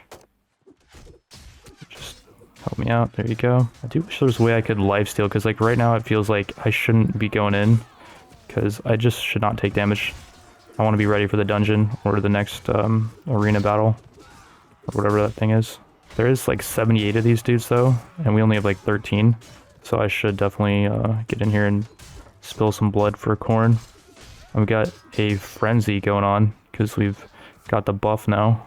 I'm not sure what that does exactly. I feel like I'm swinging quicker though. Pretty sure the buff is like increased attack speed. Can I just like non-stop swinging? Like even if they block, I can just keep swinging. I feel like if they chamber block, I think it is, where like they block my attack, I get kind of mini stunned. So yeah, you can't just keep swinging. You gotta actually like use tactics. We were successful. As for loot, not a bad chest piece. The rest of the stuff is pretty bad. The most important thing is 4 Marauder champions are ready to upgrade to Chaos Warriors. So we have all 5 for the quest. We could just dip out of here, but I kind of want to finish raiding the village. Although maybe not. Got enemies coming in from both sides. Let's just run and turn the quest in. I'm trying to turn the quest in. I'm talking to a bunch of lords in this chaos town where there's a feast going on. And this one gives us a quest to assassinate a local merchant. We have to actually do that right now. And my HP is low. I'm not sure if I should be using a health potion here or if I even can. I'm guessing this guy's just gonna own me. Probably has like, okay, never mind. I was assuming he's like some combat beast, but no. For doing that quest, our relationship with the town did deteriorate, so until we fix that, we cannot build a dye works here. On the bright side, we do get some gold and relation with this guy who is quarrelsome, which I don't think is a good trait for a lord, so we don't really care about that. I was looking over the Chaos Lord's reputation, and they're all payless or quarrelsome, which I don't think is good. Alright, we did the quest for the Chaos Leader, we got some relation, and was it? What? That was like actually kind of a hard quest to do, and we don't even care about relation with this guy because he's the leader, and I don't think he can join us later, even if his faction gets destroyed or something. I thought we were going to get a bunch of money for that. This guy wants to borrow Thread for a week. I'm fine with that. Thread is costing us 268 per week, so you can have fun with his wages. I dumped all of our non-mounted units, so we're moving really fast through the dwarf lands. Because we don't have many units though, literally everyone wants a piece of us. It's not just the dwarf lords. It really feels like we're in that scene from Lord of the Rings, except in our scene, the ring race are just basically everyone. On the opposite side of our island type of thing is another dungeon, a frost dungeon, and this one is long in length. We're going to drink all of our potions for those nice buffs we get. We got 10 athletics, 10 power strike, 9 iron flesh, and that ignore pain potion increases our ignore pain to master, and with our iron flesh we now have 77% damage reduction. Clearing out the last corn trial, we also got this magic resist buff, which I think is the worst one, so we don't get that much magic resist, but we do get a little bit. And then we got mighty blow and ethereal, so we can randomly dodge physical projectiles and physical hits maybe. Our party is really bad for dungeons, cavalry and Erasmus, so we're just going to head in alone. We'll also increase the dungeon difficulty modifier, and we're now going to try to clear difficulty 2. These dungeons are freaking dark. It is really hard to see what's going on, and then it doesn't help that I'm way bigger than all my enemies. I think there's actually a serious disadvantage to playing as Chaos, because if an enemy is small, I can't really reach him. Like, even if, you know, I'm playing this perfectly. Oh, I just took damage from behind me, I think. Is this where I spawned in from? No. I can't see him, dude. It's like hard to see when he's swinging or not. Gotta level up, and let's put it into strength, I guess. And then our power strike's boosted right now. Could put a point into shield though. Gives 8% damage reduction to shields. And then let's put points into one-handers. I already took a bunch of damage, even though I have 77% damage reduction. That's crazy. And yeah, I was wondering if I should lower the difficulty because A, we're playing as a freaking giant beast. I already kind of handicapped myself enough. But B, the combat in this game feels a bit unfair. Okay, that guy should not see me, I feel like when the enemy chamber blocks, it just feels like they're kind of cheating in a way. And it feels like they do it way too often. I just don't know if the game was meant to be played on good AI with combat. Because I think it defaults to like poor AI combat. This room is freaking massive. And I don't think the chest on the right hand side. I'm going to check the left hand side. Yeah, I could not find the chest in this room. Even though it's got the glowy effect, I do give up. We're going to press on to the next room. Bunch of low tier rats, which I'm not too worried about. This guy's got kind of a longer spear, and he did actually hit me with it. And these guys can poison. I think I got poisoned in my last dungeon. I need to just not block with my shield because I'm going to run out of shield durability if I just spam block. And we got Corrin's Frenzy for the rest of this dungeon, I think. Ooh, that was close. Corrin's Frenzy has left us. Corrin saw that gunshot and he was like, nah, I'm out. We're getting shot at from behind, but I did see the chest, so we're just going to go for it. Okay, it was right behind us. I should have been zigzagging. Insane gloves. What the heck? Those are way good. And then a really good chest piece. It's actually better than the one we're using, but we cannot use it. Like, our arms are not there, so yeah, we'll just bender that or something. And then we got a dual wield axe, which does crazy damage, but it does cutting damage. Oh, that's kind of lame. Oh, we'll grab it, but I don't think we'll equip it. Unless it's better than, like, the Axe of Slaughter, which I would say it is. It's really fast. And holy cow, I think that could have one-shotted me. Although, maybe not with my Ignore Pain. It's on Master, so well, where do you come from, buddy? There's another gunman. I'm just getting lucky with them not hitting me. Jeez, that was a really fast room. On to the next. And we got a chest right here. Some people in the comments were asking how I get the chest to glow like this. And this might be the sub mod that's doing it. If it is, then big ups to the sub mod, because yeah, you can see this thing is so hidden. It's impossible to see, like, actually. You can barely see it from that angle. Like, I can't even click it. I'm having so much problems here. I changed the field of view on first person, and that actually made it easier to loot. Potion of Toughness, Smoked Fish, Masterwork Siege Crossbow. Whoa, thing does crazy pierce damage, but it's really slow in reloading is the only issue. Oh, we got a left axe, and I guess the way this works is you put it in your inventory, and you can use this as a shield when you're dual wielding with a weapon like this. It does have really high resist and a lot of HP, and it's really fast to block, but the size is only 6, so it blocks basically no area. If we compare that dual wield set to this, you can't block with this one like you can with those axes, but you swing way quicker, I think. The speed scales with Weapon Master skill, so I think there's 2 different types of dual wielding, and I just realized I forgot to put our javelin back in the inventory, so now we have that big axe on my back, which looks kind of badass, but it makes it so I can't see anything, even more so than I was already having that problem. And that's a lot of freaking Skaven cheese. They are all kind of whoa, zerging me, that's what I'm gonna say now, but they're all kind of low tier. That's what I was about to say. And yeah, I couldn't even see where that rat went. It's like he climbed in my clothing or something. We got some more rats. Gunner over here. Just gonna wait for him to get impatient. Which I have my throwing spears I could throw at him. Or he can just charge at me. This rat's being really annoying. He does not want to charge at me. I think I could actually just charge him right now. Yeah, okay, we're good. And chamber block. I don't know if you guys saw that, but whoa. Okay, my shield is up there, so I would have blocked that. Guns do rip up shields pretty quick. Well, actually let him hit me there.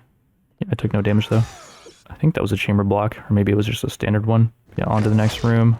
I'm starting to think we should just chug a potion just to be safe, because there is a potion chugging animation that kind of slows you down. I'm hearing people fighting. Wait, what? Frost bear is killing these guys. Good bear. Did not know you can get help in these dungeons. Let's pull back.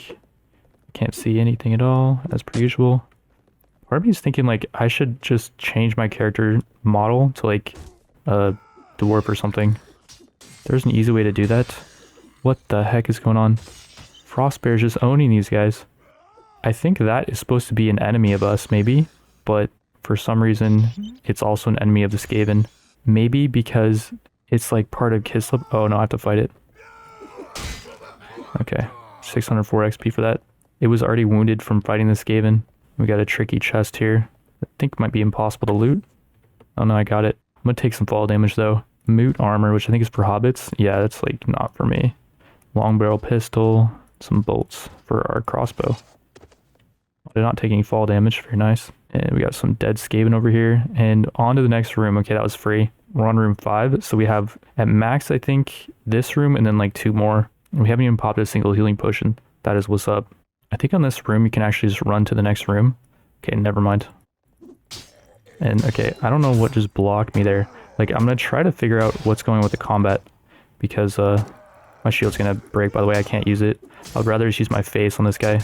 Because he has a bonus against shields. And then I can just use my healing potion. Okay, this room is freaking massive. Take this guy out if we can. Nice. Stabby motion. Block that. Block with my face, actually. I have a lot of healing potions, so let's just keep the shield up. Healing potion. You can see the animation's brutal. You don't want to use a healing potion in the middle of combat. We got some archers over here. I don't even think they can hurt me, actually. This guy can with this axe, but this guy's got an axe, too. I'm just spam swinging, dude. Screw it. Where's my blessing of corn, by the way? Corn has been real quiet. There we go. Just swing now. Let's go crazy with it. Hitting the wall, I think, a little bit. Or I was. Jeez, this guy's not going down, dude. He's got ignore pain as well. Can I even fit in this room? Yeah, I can barely. And there's the chest. Gotta do a little parkour to get to it, I guess. Hope I don't get stuck here. Flax bundle. Left witch hunter rapier, very small, and lordly woodlord gloves. What the heck? I think those are for elf, and my hands are really small, but we're just gonna put them on. That we're on to the next room. We got some beastly dude here. It's just a savage orc berserker though. I think he's like a dual wield guy. This guy's got an axe. Just chop him up. No blocking the axe. This is an orc dungeon. Hope there's no trolls yet.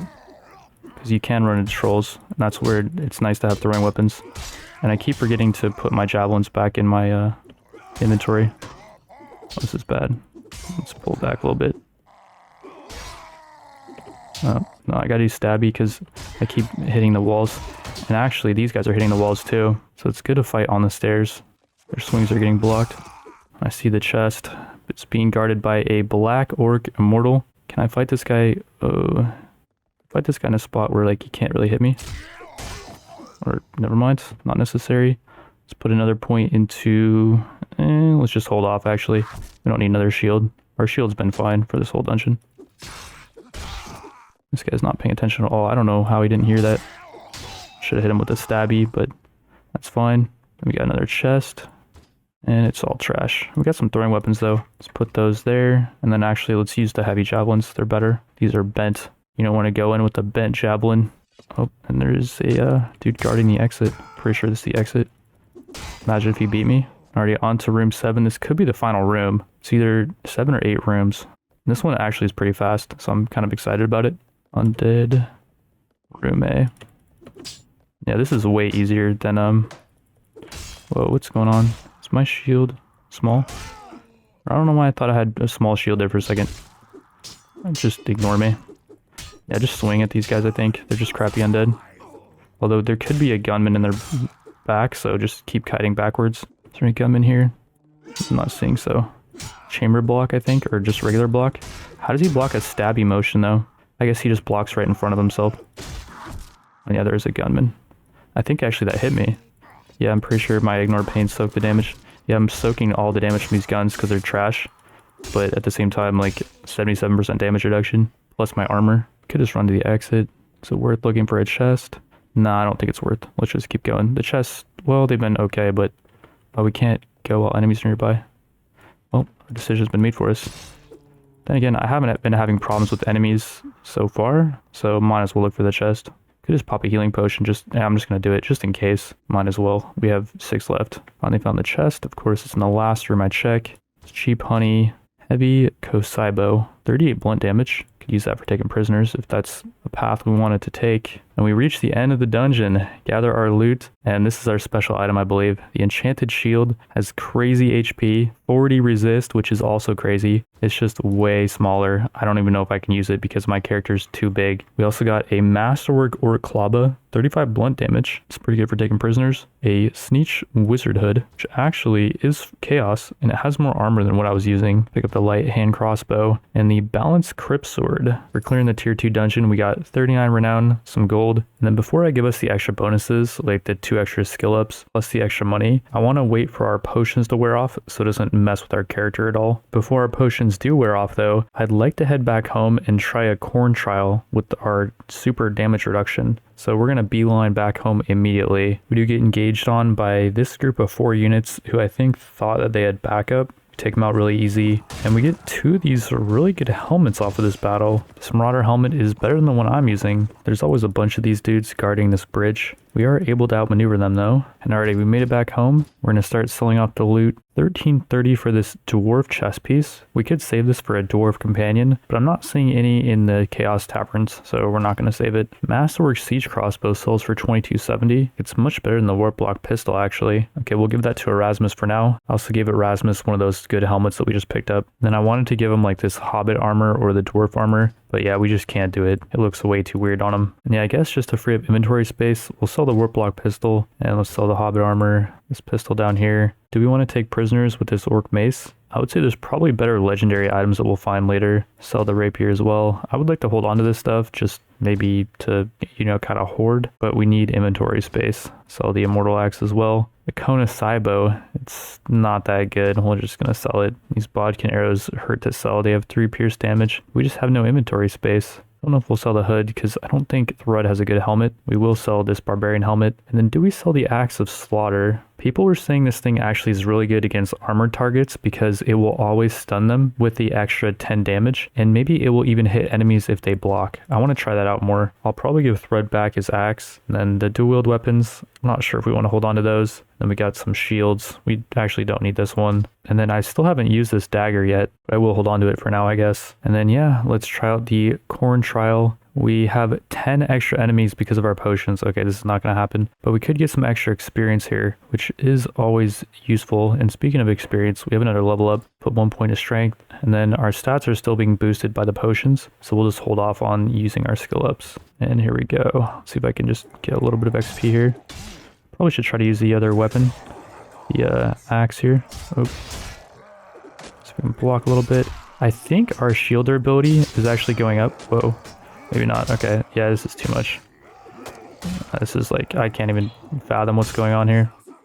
It's hard to even, yeah, okay. A few hours later, a couple of our potions do wear off. Then speaking of potions, we run into another potion vendor. It's definitely by the power strike, toughness always, instability, potion of knowledge, pain, and elemental speed, all for our next dungeon run. To free up some inventory space, let's drink the potion of knowledge so we get the XP. And we still have our power strike potion active, but our iron flesh one wore out, so we can put a point into iron flesh. We had a quest to meet up with our marshal Bellicor the Harbinger and bring him some troops. We actually only have 7 and we need to bring him 8 troops at least. So we'll hit up this little village, and we cannot recruit troops here. Crap. Okay, well, Prague is currently in battle, so we're just gonna head over there and check out this battle. And there is some prisoners here that we might be able to add to our party if we help out. Unfortunately, I'm able to control the entire army for some reason, and that's bad because I'm gonna be sending my own units in with this dude's units. And I just realized there's a Dragon Ogre super unit, I think. Is that the one that I said was like not a super unit technically, but it had like 140 HP? That thing's gonna get shredded, I bet, by missile fire.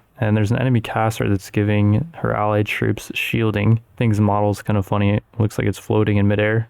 And it does get knocked off of the wall. And this Ice Maiden gets crazy amounts of kills. I was thinking about lowering the amount of damage that AoE spells do because casters are just so insane in this mod. They have tons of buffs, debuffs, and single target spells. I just don't know if they need massive AoE damage on top of that. So after the siege, I'm going to go into the options menu and change AoE modifier down to 10%. So I remember in previous runs, AoE damage was just way too strong. And again, casters are really imbalanced anyways. Their buffs are just crazy. And they still do a ton of single target damage. And already won the battle. I did not rescue anyone, and I actually lost a unit. We did get some reputation with a bunch of Chaos Lords though, and Prague now belongs to us. so we can check out their tavern. There's no units here to recruit. The lords are all heading back to the Chaos Lands, and before they do head back, I'm going to turn the taxes quest into this lord, and we end up keeping like 1,500 of it. I'm now going to head over to this group of lords that's trying to flee back to the Chaos Lands. We got some battles going on here. Whoa, and a bunch of Kislev lords are coming in. Okay, wait, can we get in here really fast before the Kislev lords get in? Yeah, barely. We have 124 troops against 62. Let's just auto-calc this. We lost 2 good units, crap, and the guy gets away, but we do capture some units. The Winged Hussar, I think, is good, and then I would guess maybe this guard guy is good. We got another battle over here, but I think we gotta just run. Yeah, that Chaos Lord is just screwed. I think that was the Marshal that we just did the quest for. On the way back to the Dwarf Lands, we're gonna head into this dungeon really quick. It's medium, so I don't want to complete it. I only want to do long dungeons, but I think now with this newest patch, you have to actually go in the dungeon, fail it, and then its length will randomly change. It used to change like every few hours, but now I think it's different because I did some testing on it. Pretty sure that's the way it works. And yeah, we're owning these dudes. And then I'm also testing out the Axe of Slaughter here, and I think it's actually really good against enemies that have like Ignore Pain.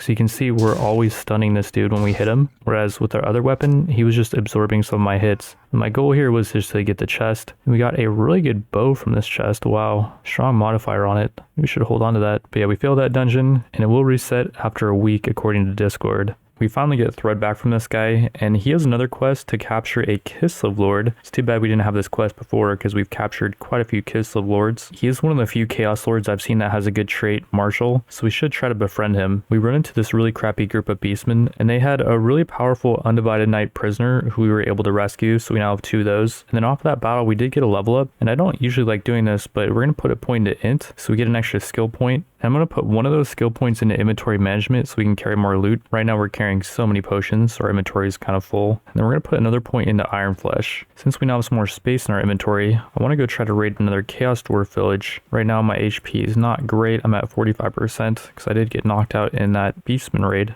But our companions and our units are all healed up. When this group of undead has 9 prisoners, we might as well take him out because I don't know what those units are. And I gave Thread back his axe, so he's now beasting with that. Then I'm going to try to use his polearm in the next arena battle. I think Thread is just going to be much more useful with his axe. And alright, so we won, and I don't even think I got hit. Erasmus did take a little bit of damage, but that's fine. We got Obsidian Guard, which has a decent wage. It's pretty tanky. Some veteran crossbows, sure. Some sneaky gits, which are pretty squishy units, I think. And we got a mounted unit and some crossbows. We did get some gold, though, and some XP, which is nice. And then those units can help us fight this village. Any type of range unit is nice when you're going up against a bunch of unarmored villagers. And it's nice when those villagers are stuck on the bridge. Yeah, these villagers are just straight up stuck on this bridge. And I'm just going to get some throwing skill here. Get some free XP for myself. Don't mind me. Even though I don't want to take damage because I want to be healthy for the next dungeon, I do think it is worth for me to go in here and farm a little bit. And if I take a little bit of damage, then it's fine. I can just rest it off. Yeah, our knight is not a good spot. I'm just going to YOLO in here and just cleave because I don't want him to get taken out.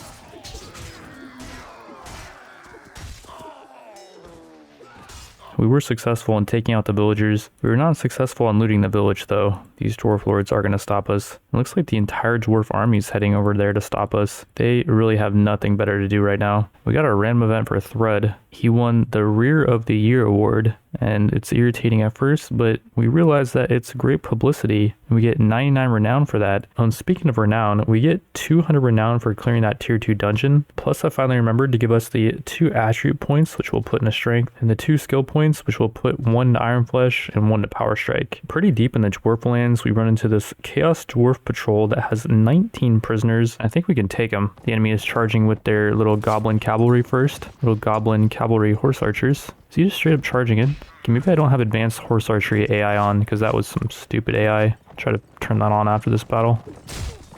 I don't know what the heck that guy was doing. These goblins just seem a little bit disabled.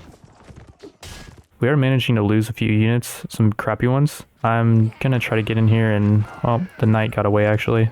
If he got stopped, I was gonna try to help him out. But yeah, I need a long weapon that I can use on horseback. I can't use that polearm that I just jacked from Thread on horseback, unfortunately. Oh yeah, nice block. I'm sure you would just block that with your weapon as I'm riding by on horseback. You just stick your weapon out and you're gonna block my attack. Yeah, that makes sense. And big ups to Thread. He got 10 kills that battle.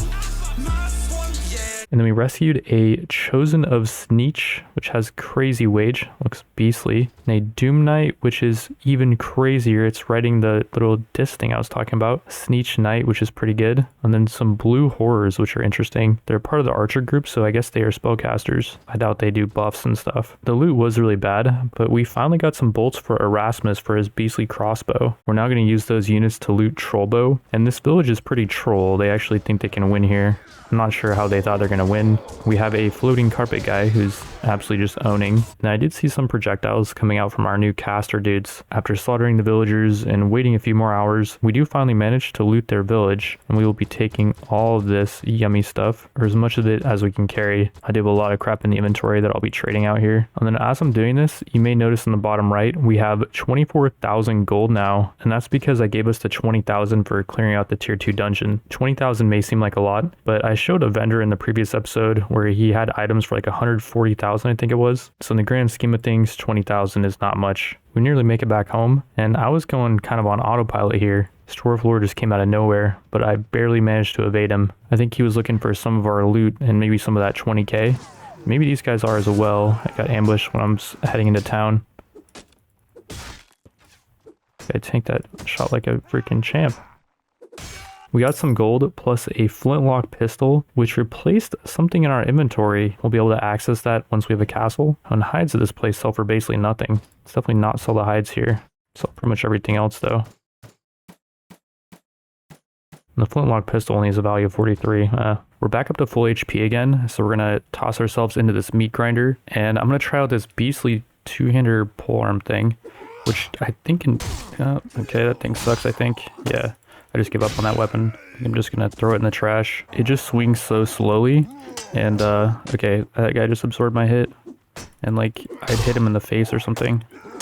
Part of the reason why I couldn't use this weapon very well is because it's a polearm, and we have no polearm skill. But I'm still gonna toss it. If Thrud can't use it well, then what hope do I have? And would you look at that? We finally found Bjorg again. We'll pick him up for sure. And Bjorg, like Thrud, is pretty nuts. 40 strength, 95 HP, 10 iron flesh, 8 power strike, a lot of constitution, so he regens his health quick, and 6 looting. Okay, before we had no looting, so this is going to give us a bunch more loot. The dude is also really good with one-handers, so we'll give him over a shield, and he has this bear claw attack that does 40 swing, which is a lot, but it's cutting damage. And then the thrust attack is piercing. It's decently fast, but it has basically no reach. If we want to give him something that's really fast that has basically no reach, let's give him over this dagger. The dude comes with no helmet, which is a shame. I just sold a pretty good helmet. His Bjork body is really good though, and that does give him head armor. And he can wear a helmet on top of that, but maybe he shouldn't. He would simply be too powerful with a helmet. He also has his bare feet and his bare claws as gloves. While waiting to heal up, we're going to buy a ship for 5k gold, and we're going to do something that was suggested to me by the comments, which is go raid some coastal villages. Our main goal right now is just to gain HP. We are at 33. We are healing very slowly, and if we waited in town, we could heal quicker, but I do feel like we could use the extra cash. We sailed over to the Bretonnian lands and ended up raiding 2 other villages for almost a 10k profit. The first village we were able to raid no problem, but there was a Bretonnian lord that was almost able to stop us at the second village. Not quite though. After that whole mission, we are healed back up to full. We're going to head back into this arena and probably get our butt kicked here. Well, so far so good. Problem now is these 4 guys are gonna just zerg me probably. Well, I'm getting a good stabby motion off. This is about as good as it's gonna get, I think, honestly. Jeez. Just like 4 dudes swinging at me. How are you supposed to do that, dude? That's crazy. While healing again, we hit up 2 more Bretonnian villages, Diason and Martel. And this time there was no resistance from enemy lords. We are yet again healed back up to full. And we're gonna just own this dude. Oh, this guy came out of nowhere. As we were heading back to loot more villages, we ran into this group that had a lot of prisoners. Yeah, this is a goblin party. I absolutely love these things. I think every Mount & Blade mod needs goblins and small creatures and big creatures just to add some flavor to it. And I'm noticing Erasmus is making good use of the dual-wield weapons we were using earlier. I gave them over to him just to free up some space, just as a sidearm weapon for his main crossbows. And he is a weapon master, so he is swinging those really quick. And here's the prisoners. We got a Reiksguard Knight, which is really tanky. 138 wage. Grail Knight, which I believe has the heal. I might use that guy in the next dungeon. Got another one of these beastly guys. Dual-wield guy, I don't think it's too great. Some questing knights. We'll take knights. Sneech Knight. And some other good stuff. Wild Rider, okay. After picking those dudes up, we finished our main goal on this mission, which was to raid this village. And despite us having like 39 units in the party, these villagers are still trying to fight. I do not know what's wrong with these things. Well, as they say, free XP is free XP. Then as we're heading home with the loot, we get this random event where we gain 20 proficiency points, and it's just 20 weapon points. So if we put them into one-handers, it ends up only giving us 2 skill ups. That wasn't that cool then. We sold the loot off from that village for like 8k more.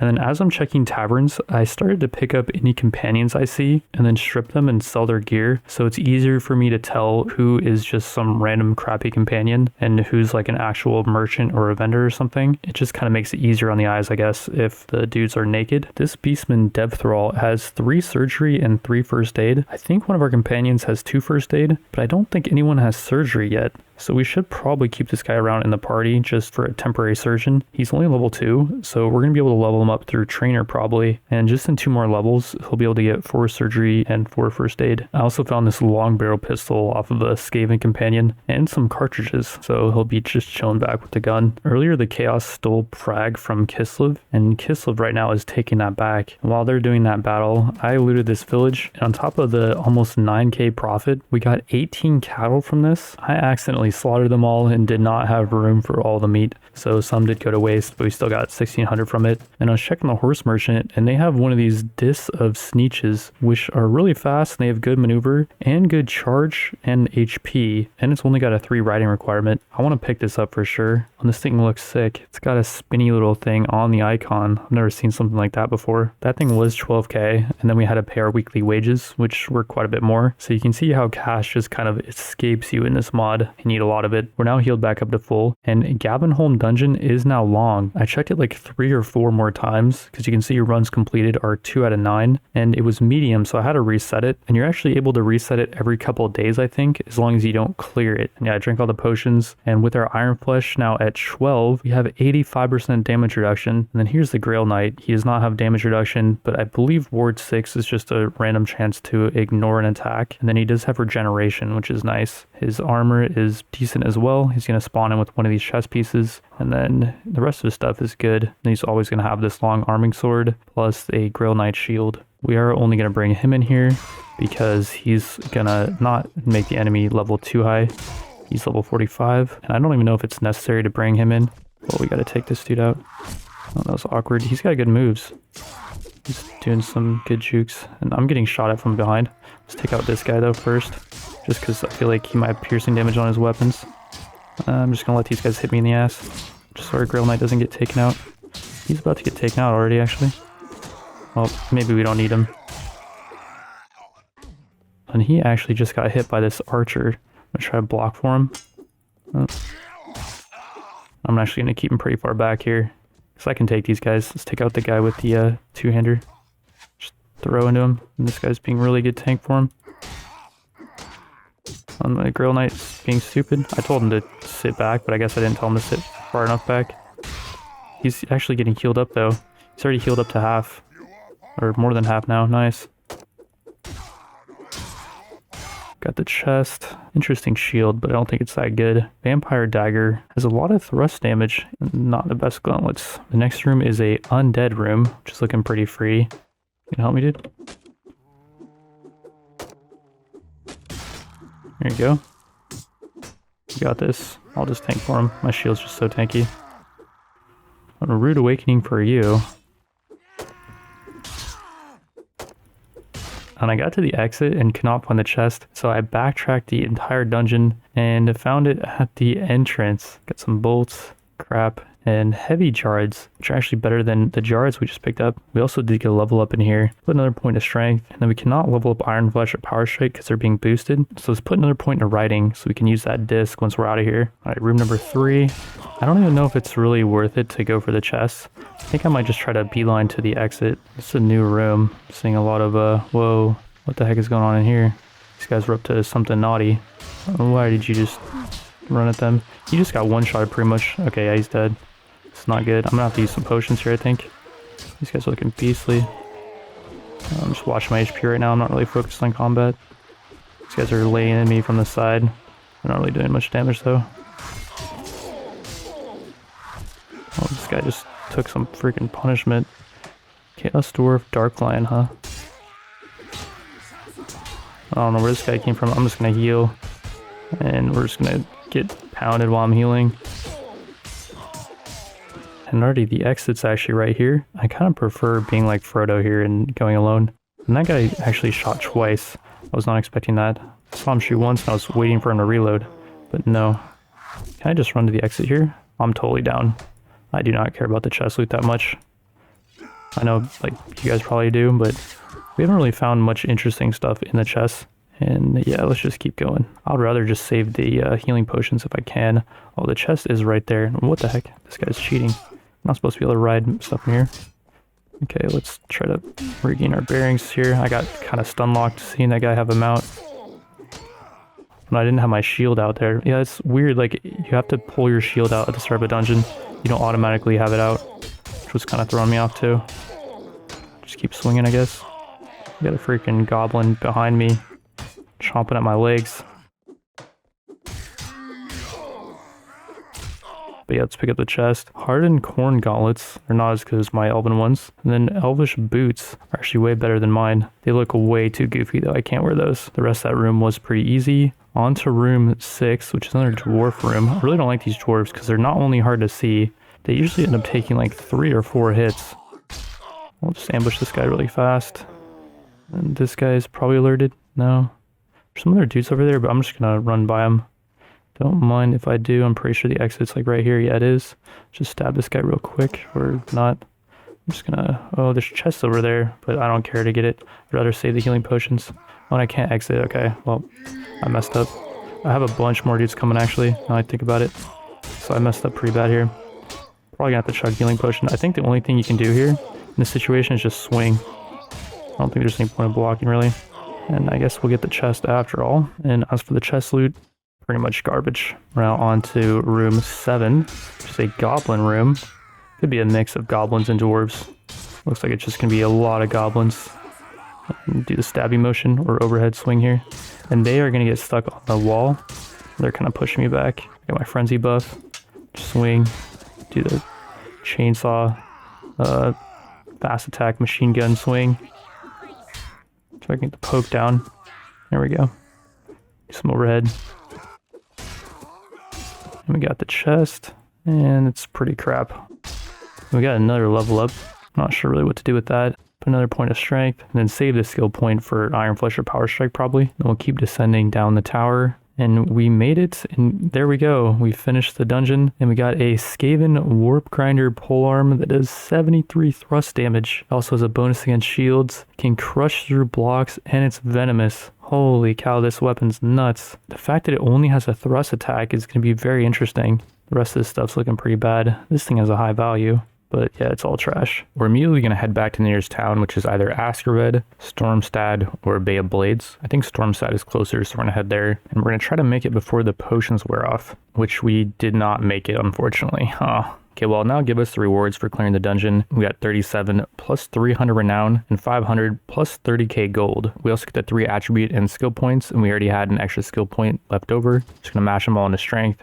Go as hard as we can to Iron Flesh and Power Strike, and then let's start jamming points into polearms because our new weapon is a polearm. I was just going to rest at Stormstad till we fully healed up. We're at 76%. And I noticed there's a group of rampaging marauders that have 3 undivided knights as prisoner, which are really good cavalry units. Currently have 2 of them. We barely got in there before an allied lord gets in there, which is good because I think he would have taken some of the prisoners had he made it in. I did some pretty bad battle tactics here. I sent everyone just to charge, and we ended up losing an undivided knight. So we only profited 2 there, but we'll still take it. And a couple of Chaos Warriors. Lords keep asking me to get 5 of these for a quest. So if we get 5 of them, then we can turn another one of those quests for some relation. We also got some loot. And we're starting to get more loot from battles, I've noticed. We actually can't carry it because we got to sell all this stuff. And then I forgot we can use the Disc of Siege now. Yeah, I'm just trying to make sure to not sell anything important. And we got about 2,600 profit there, bringing us up to almost 80k. And already we're fully healed back up. And without the potions, we're still at almost 60% damage reduction. And I guess we still have the Ethereal Potion on. I don't think I can use my shield with this polearm.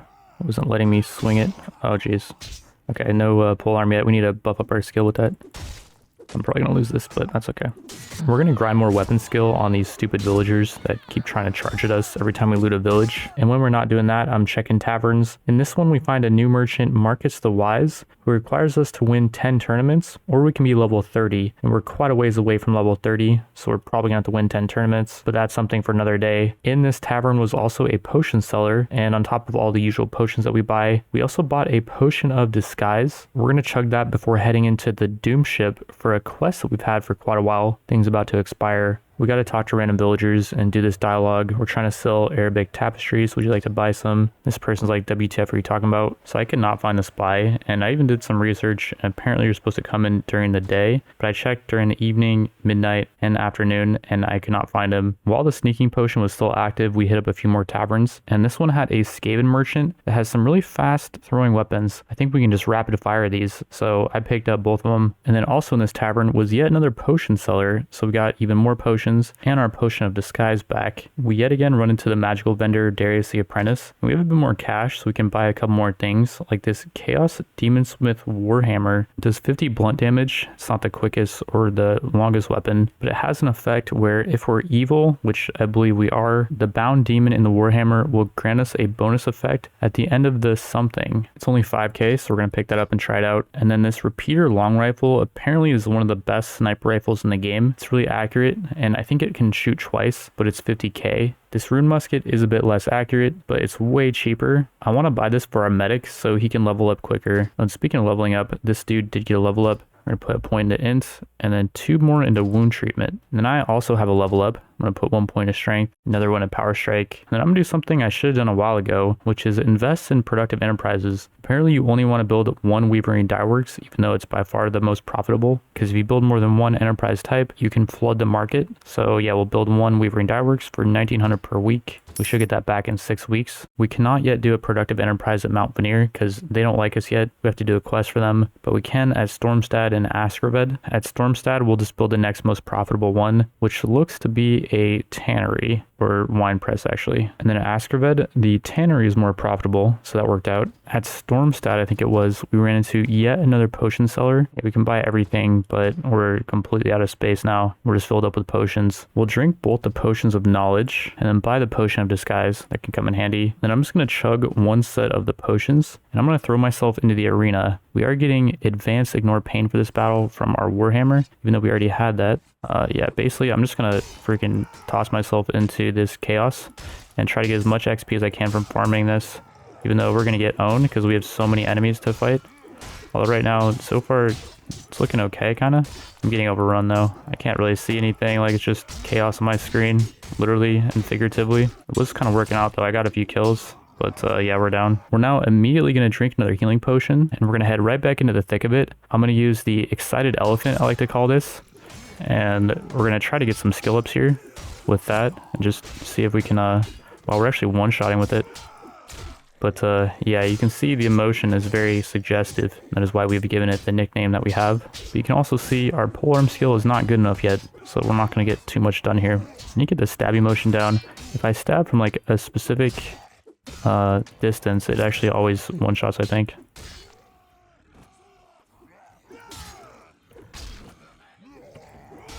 Just constant stabby. Even like right now, I'm not getting it down though.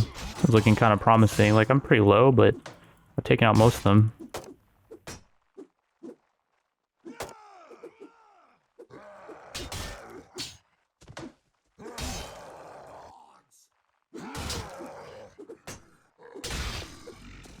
Gotta level up off of that. Might as well put a point of strength. We can't put another point into Iron Flesh just yet. And I just blocked that attack. Very nice. Can I get you, please? It's my last kill I think I need. And okay, that's it. We get increased run speed and stagger resist and some gifts. Chaos Warrior armor is pretty much the same size as the armor we're using, so it's not going to help us see better. Erasmus can use that though. And then the rest of this stuff's looking pretty low value and crap, I think. Yeah, it's all pretty bad. I went right back into the arena and got a really good start here on these Blood Howlers, which are the higher tier versions of these demons. They give 386 XP. We still have 15 inventory spots filled up with health potions, and this is preventing us from carrying loot we get from raiding villages. The plan is to use around 5 healing potions on attempts in here to at least empty up some space in the inventory if nothing else, plus we get some free XP. Okay, this attempt is going insanely well. I'm eating right now because I did not expect to do this well. I just thought, you know, I'd get some warm up in because I just took a break. And okay, this guy with the axe is messing me up.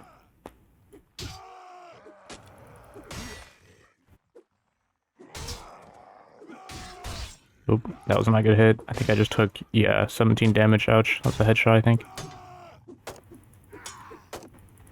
Shield's almost down is the thing. It's about to break. They're using axes that have bonus against shields, I think. Ooh, just 3 left, but I have like no HP. This was a crazy attempt if this, my shield is like literally down. Oh man, smear him. Smear you, bud. Yes, there's one dude left. I think he's running. Can I pick up your shield, by the way? Shield. There we go. Okay, it's just me or this guy. Easy. Oh, yeah. For this next buff, we have the same stuff. Plus, our magic resist got buffed, I believe. And that is a crazy chest piece. I was actually looking at that in the vendor. Just way better in all regards, but it is bigger, so I'm going to be able to see less. Not sure if I'll use that, but we'll take it. And a lot of stuff here. Holy crap. Another shield, and I probably should be using 2 shields for this until we get more polearm skill. I tried a few more attempts on the next level, and we're now encountering these giant demons. I think we're gonna have to come back without any potions once we're stronger from grinding dungeons. Or maybe if we find like a really imbalanced weapon, which I don't want to spoil too much, but we're about to find a pretty cool weapon in a dungeon. We sold the gear we got from beating this arena earlier, and I realized we had a helm upgrade for like +6 armor, so we slapped that on. We got this random event where we can now bet more on each tournament, and we should be looking for tournaments now because we're probably strong enough to win them. We had a quest to go see the Marshal, who I believe is actually at Betchefin right now. I guess somehow the Chaos took Betchefin, and they held Prague, so they have a crazy amount of towns right now. We have a quest to clear a troll hideout near Prague, plus we're going to try to clear Pless dungeon. And shout out to this dude on Discord, if you save before going into a new dungeon, and it's not the dungeon length you want, you can reload the save, and it will re-randomize the dungeon length. This was the first time I talked to this guy. I don't know why he gave me this meme. I think he was trying to do a funny to get in the video. I completely disavow. We got the chest right next to the entrance. Let's pick up that. Some cloth. Wolf Priest Hammer does a ton of blunt damage on a really fast claw, but it is cutting swing damage. It's not that good. Dwarven shotgun though. And some really good boots, but they're way too tiny. Yeah, we can't wear those. There's a fun new mechanic now in dungeons where some undead have these white blades that can one-shot you. I thought this was pretty stupid, so I did save scum. And now that we know about the mechanic, if we do lose this mechanic again, then I will not be save scumming. And I brought in our medic, Dev Thrall, who's going to be hopefully getting some XP here. So I already got 1 kill, very nice. I'll let him try to kill this guy as well. We apparently cannot hear those gunshots. And there we go. I wonder if I should have bought him the more accurate rifle. Just because, yeah, that one's not that accurate that he's using. And oh, this guy's got AoE throwing weapons or something. There we go. We got a level up. Another point of strength. And we did chug all the potions, so our stats are being boosted. We'll hold off on getting any more upgrades for now. But yeah, it is cheesy to do the whole reset thing. Although you used to be able to do the reset thing just by sitting outside of the dungeon for a couple hours. Not sure why they changed that, because I would just prefer to do only long dungeons if it were up to me. I feel like you should be able to choose what length of dungeon you prefer, and especially with a challenge like mine where we can only do each tier of dungeon once. If we can only, you know, access short dungeons, then that would suck for the challenge because we can only do 10 dungeons total. Maybe on a normal run, then yeah, it's fine that, you know, they're just completely random how long they are. We got some nasty dwarves here. Little men are just the worst for me. I would way better fight big giant monsters. Maybe not the ones that have the big giant swords though. Maybe big giant monsters with short weapons like these dwarves. But yeah, we're on to the next room. And I already see the chest. It's in kind of a sneaky spot. Probably wouldn't be able to find this if it wasn't for that mod. Crappy bows and a really good Kislev armor. I'd like to put that on just to make myself smaller, but unfortunately it just looks too weird. As for this room, I think I can just run past these dudes because the exit is right there. After hitting this dwarf like once, I think, I was able to push him off the ledge and he gets knocked out or killed to fall damage. That's kind of funny. I wonder if it's better for me to just take some fall damage here and just go to the exit. take 3 damage. That's fine, although there is an enemy nearby. Just gotta kill this guy really fast. Oh. I just kill him and run. Yeah, I can. Yeah, we're almost to the next room. We finally got a chaos room where I can actually see my enemy. It'll be a lot easier. I'm used to fighting these guys. Although this dude has a nasty axe. But that's fine. I got a random effect that I got protected from damage. I think I got a ward save at the start of this dungeon from my mace that I'm wearing. I'm not actually using the mace, but as long as I have it equipped and it's on me, then I get the random effect. That room was really easy. And we gotta watch out for these undead, because I think it's this one that has the white blade. No, maybe that was not the one. It was like a white or I don't know what it is, but they can one-shot you even if you have like all these stats. There's a lot of people in the Discord complaining about it. I think it's this guy. Grave card, maybe. And I don't know if there's enemies on either side of me. I'm just gonna try to run to the exit. I don't want to mess with these undead rooms, because even if I'm at full HP, the white blade still one-shots. Ignore pain does nothing to it. It's a pretty stupid mechanic in my opinion, but it is what it is. And here we go. The chest is at the entrance of room number 5. See if we can get that real quick. Dragon Slayer right axe does 44 piercing damage. Is that better than the Sword of Striking? It's a lot slower, but 44 piercing damage swing. Let's try it out and swap out the extra shield that we were using, and then we're probably just going to sell this Infernal Axe. I sold the one we were using earlier for like 10k, I think it was. Maybe it was like a little bit less because our trade price is bad. But yeah. Pretty easy room, but like this guy's beastly. Chaos Dwarf, Dark Lion. I'm taking a bit of damage in here. Probably should use a healing potion. I was just chugging them earlier for each dungeon attempt. There's no reason not to, you know, just use one, because I do want to free up inventory space. Room number 6 is an undead room. Oh no. I'm seeing what could be some grave guards. There is a way to, oh, this guy's got a sword. Skeleton warrior. Okay, that wasn't it. Is it this guy? Oh man, we're gonna get overrun here. And we're gonna have to just swing, I think. Just gonna get to that point. Which was the grave guard? Crap. This is not good, knowing that we could get one shot. I think it's this guy. Skeleton warrior now. This dude? I can't tell. Okay, maybe it's this dude. Vampire Guardian. Well, that room was pretty quick. We just have like one dude at the end here.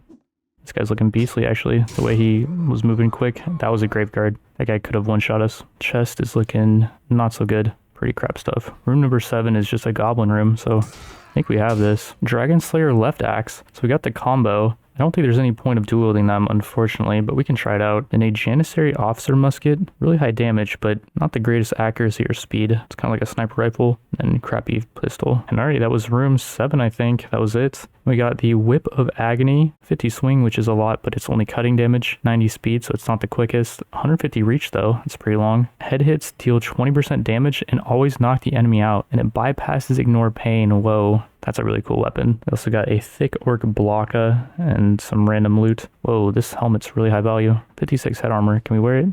No, not really. On this helmet's good. It's a good modifier. Good modifier on this helmet too. Wow. We're heading towards Betchefin, but the vampires retook it, and the Chaos Lords were not even there defending it. They were busy having their way with a Kislev Lord. We talked to the Marshal, and he wanted us to follow the army around, but their army ended up in quite the predicament. They're outnumbered by 100 troops, but we might be able to get in there and save them. We have 300 against the enemy's 358. We have some giant troops in the field that I'm actually controlling. I noticed a few of the lords got knocked out, so I think I'm controlling the troops belonging to like 2 or 3 factions, I'm not sure.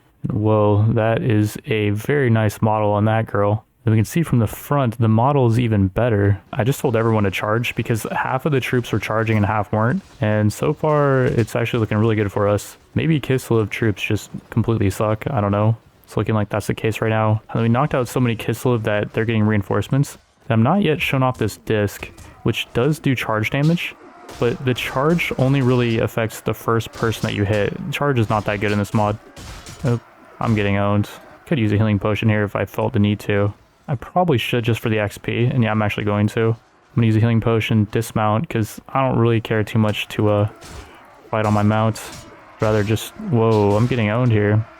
My damage reduction is not that high. My potions wear off, that's why they wore off, rather. And then we could try the whip here, but I don't think the whip's that necessary unless your enemies are, like, super strong. I think if, you know... Whoa, there's a big mount over there. I'm already down. Okay. Well, the healing potion was a waste, but we freed up inventory space. The Ori armor regenerates Sigval the Magnificent. Whoa. I wonder if there's armor that gives you regeneration in this mod. I'm seeing the giants just slay right now. Probably. It's hard to tell exactly what's going on because there's a lot of our troops in that group as well. But yeah, it's looking like the Chaos are just way stronger than Kislev. And what the heck is that?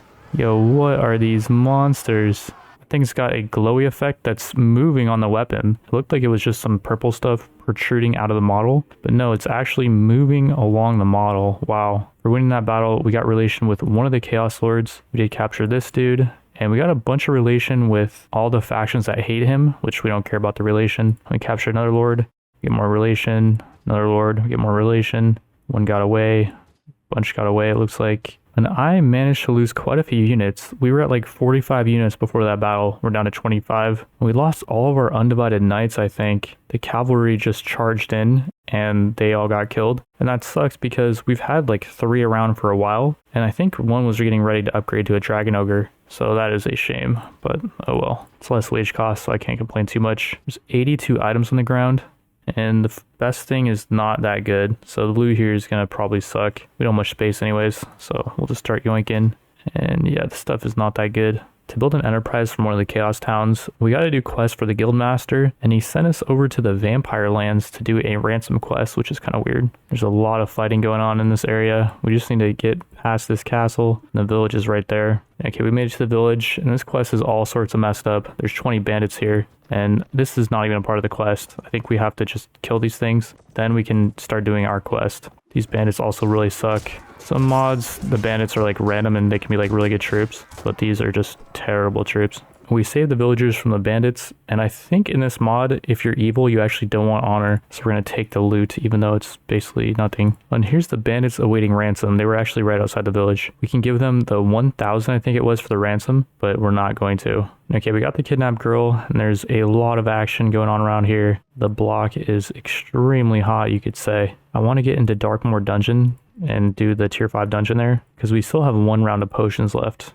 Before we enter the dungeon, our potions wore off, so I was able to give us the extra attribute and skill points, and we can mash more into strength. And with 37 strength, we can actually go above 10 iron flesh, but I don't think we will just yet because there's a potion that boosts it by 5, right? And then same with power strike, so let's just get them both to 10. And before chugging the potions, we can see that we're only getting 2% dodge because our athletics is not boosted yet by the potions, I think. And our advanced ignore pain is 65 now because our iron flesh is 10. And before I show you guys our increased stats with the potions, we have full inventory, so I want to get into one of the vampire towns or the now orc town to sell off some stuff. There's a lot of action going on over here though. You can see the orcs are blocking our way from getting into the town. We'll try our luck in the dwarf towns. This one has 3 lords in it, but they're injured, so they're not going to stop us. And in the dwarf towns, we might find Gotrek, which would be interesting. Abdul Khalik is good, I think. I'm pretty sure he's got trade skill. Might as well just pick him up for 1,600. His original cost is 800, but I guess he hates chaos or something. Here's Abdul Khalik's stats. He does have 4 trade, which is going to boost our ability to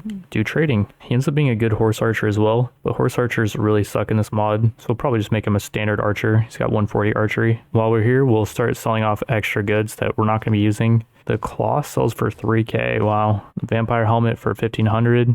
And then each of the Kislev armors is about 1k. And the Infernal Axe down here for 2,400. So that's a nice 12k profit. Plus we got 40k from clearing out the tier 4 dungeon. Okay, well we chugged the potion of disguise at Karak Kadran, so we were able to sneak into there. And I'm going to try to hit up as many towns as we can before the potion wears off. I think it lasts for like a day. We passed by Drakenhof, but there's way too many lords there. They're definitely going to stop us from going in. We got so much action over here with these settings. It's crazy how many different lords we're running into from different factions. We made it from Karak Kadran all the way over to Nuln, which belongs to the Wood Elves now. It's a little bit strange. In the tavern is Cyrus the Bright, and he will not sell us anything until we win 10 tournaments. We got a potion seller here, as if we needed more potions. I mean, we'll take it. That's another dungeon attempt. And speaking of archer companions, we got Scarlock the Wanderer. He's going to cost 4k. He's not racist towards chaos. And this guy is an insane archer, 380 archery, 7 whip master, 8 power draw. So really good horse archer, but horse archers suck. 6 trainer, 8 tracking, pathfinding, and spotting. Whoa. We're now going to be much faster on the world map, and we can see much further on the world map. We just need to find this dude a good bow. This thing sucks, and then his equipment very much sucks. We'll give him over this giant chaos helmet. It definitely looks fine on him, right? And speaking of gear, we're now ready to use Thrud Body, which I've been saving. It's way worse than the armor that we were using, but it is extremely light. We're down to 26 encumbrance, and then if we drop that hammer, we're down to 16.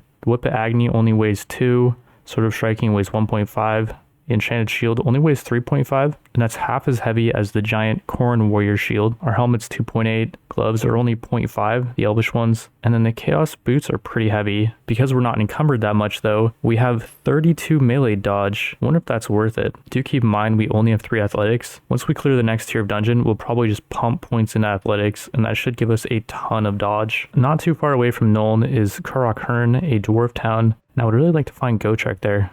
There's a battle going on along our way, and yeah, the block is freaking hot wherever we go. There's an army actually in the town, but we were able to get in there. Even if that guy did ambush us, we could lose some troops and get away. I don't really care about losing some troops. We got Florin here. He will join us for 600. He's not racist. Florin's kind of like a jack of all trades. He can do melee, and he's only level 10, so he's really easy to level up. He starts with 220 archery and crossbows and 188 firearms, so he probably is a range guy, right? And I forgot to mention we picked up this lizardman in the same tavern that we found Scarlet the Wanderer. He's very similar to Florin in the sense that he can do melee, but we'll probably just give him a gun because guns are really good in this mod. We get a ransom offer for one of the Kislev lords for 4k. It's much better than dumping them off at a castle or town.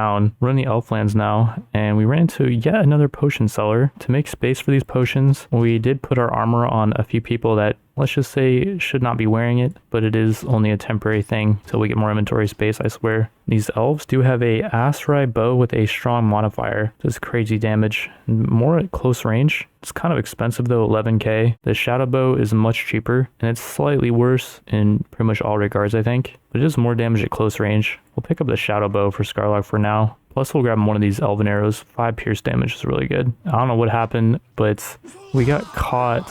Oh, we gotta level up off of that. Let's put 1 point to strength and start jamming points to athletics. And these dudes that caught us are stuck over here. It's kind of funny. There's 4 of them? Jeez. This reminds me of my Bannerlord playthrough where the AI was being stupid and I was sniping at them from above. I'm not sure the play here, like, I don't have the range to hit them, I think, with the pokey attack. Oh, and there we go. I got 1 hit. He actually got a hit off on me too, though. There we go. Another one down. I'll just charge at these guys straight. I got this. Oh, maybe not. Oh, I think we're good. I just realized I dodged a bunch of attacks, so I was wearing basically nothing. Well, we got ambushed because our potion of disguise wore off, but that's okay. Not too far away from Kingsglade is another dungeon. After chugging all the potions, we are now up to 50% dodge, I think it was. And our dev thrall's already knocked. It's a terrible dungeon. But I do remember that, why did it take so long to swing there? That was awkward.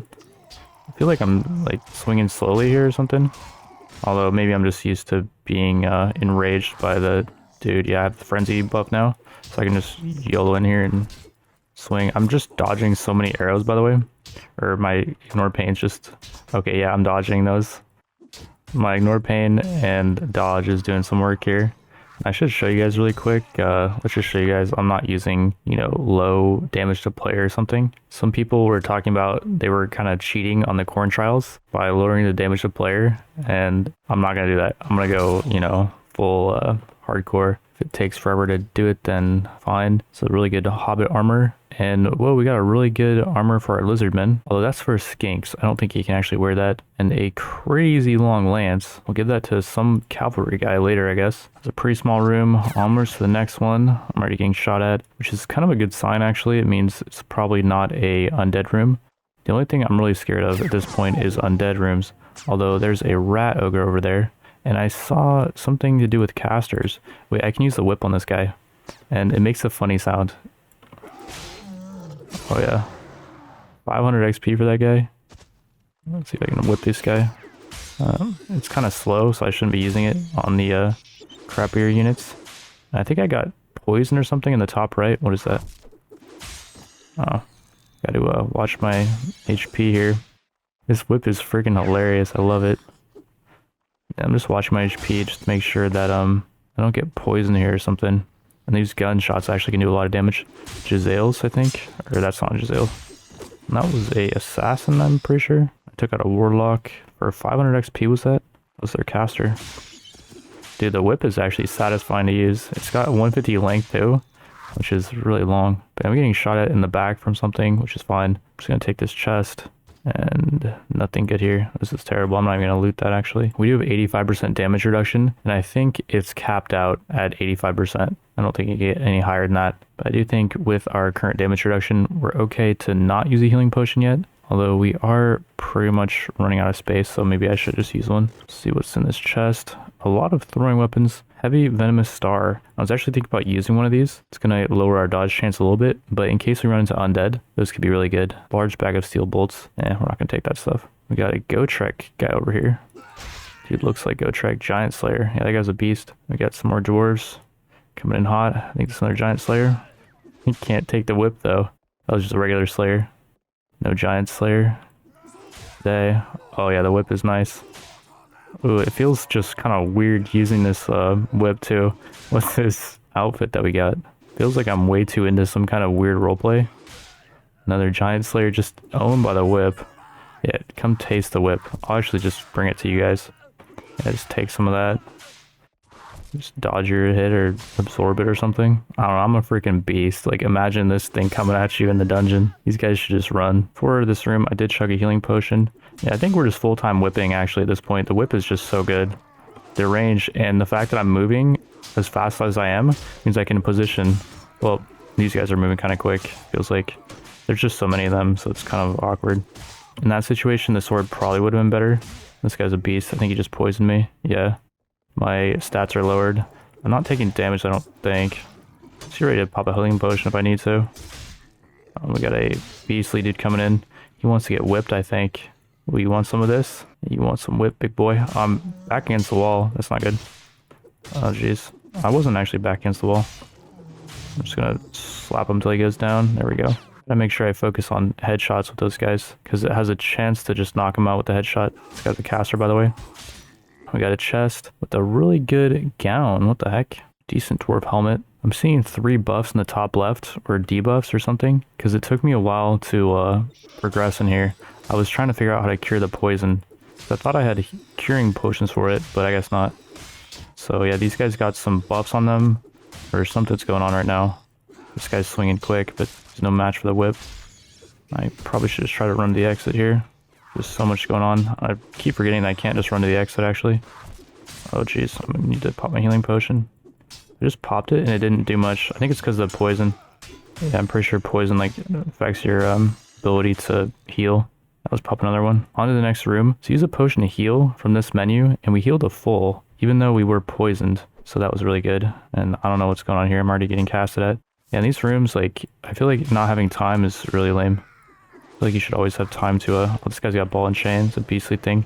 And then the troll's a beast, obviously. Oh yeah, I got him with that much range. What the heck? Haven't got hit yet, which is good. I'm surprised.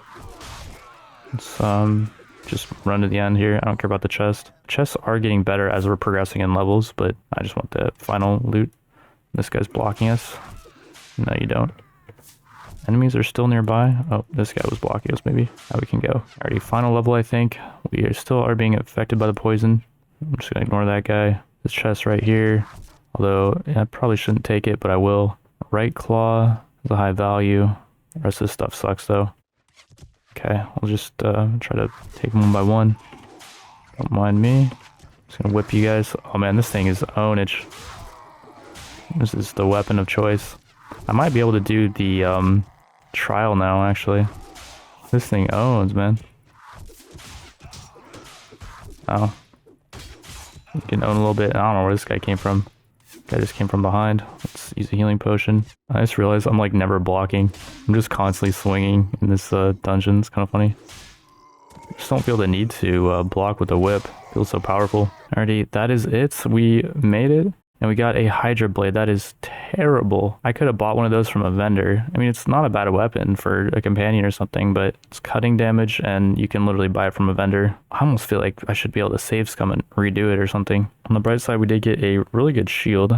11k value on this thing because it's so tanky. Reinforced modifier. This one's pretty good as well. We're going to end it here as this episode has dragged on for quite a while. In the next episode, we're going to try to finish dungeons 6 through 10, attempt some tournaments, and possibly win all 10. And maybe we'll be able to finish all the corn trials. I know that does sound a bit ambitious, but I'm feeling really confident with our new setup, mainly with the whip. In episodes 1 and 2, we grinded up our melee stats quite a bit and found the legendary whip that has great length and bypasses ignore pain, a damage reduction buff that a lot of higher end monsters have. I also stole this armor piece from one of our companions, Thread, and because this thing weighs basically nothing, we have a 50% chance to dodge with our dodge ability, plus increased movement and combat speeds. This is going to allow us to outmaneuver the demons in the corn trials, and by the end of this episode, we will have cleared the tier 10 dungeon and beat the 13 corn trials so we can ascend to become a demon prince of corn. So we just cleared this tier 5 dungeon, and we still have a bunch of potions left, so I want to go to Pale Sister's dungeon and clear that as well. Along the way, we use a potion of disguise at Brion, and we snuck into their tavern. There was nothing, but then in Musalon we found Felix, and he's racist towards chaos, so he costs 4k, and his stats really aren't anything special. We're probably just going to give him a gun like most of our companions, and the main thing with this guy is he's a friend of Gotrek, who is amazing, and I'm thinking if we have Felix in the party, Gotrek's going to be pretty much free to recruit. Before we do head into the dungeon, we get 5 attribute and skill points for clearing the tier 5 dungeon, plus we got a level up in the last dungeon, and I haven't spent those points yet, so we got 6 total to spend. And if we get our agility to 30, we not only get a little bit of movement speed for each agility point, we can level up our athletics to 10, which is what I want to do before we try the next corn trial. Right now, we do have a potion that buffs our athletics to 10, so we're instead going to put these 6 skill points into looting, because I found out the loot you get in dungeons is based off of your looting skill. You can bring a companion with looting, but if they don't survive till the end, then their looting skill does not matter on the final reward. So I want to get my looting skill to 10 for these dungeons. The tier 6 dungeon actually felt easier than the tier 5. We didn't run into any of the undead that can one-shot us, so there's no danger there. And we did run into an enemy that I've not seen before. This Doomdiver Stone Troll, I guess now has some type of AoE grenade attack that does quite a bit of damage. Our Ignore Pain skill absorbed most of it. And yeah, in general, this was just a really easy dungeon,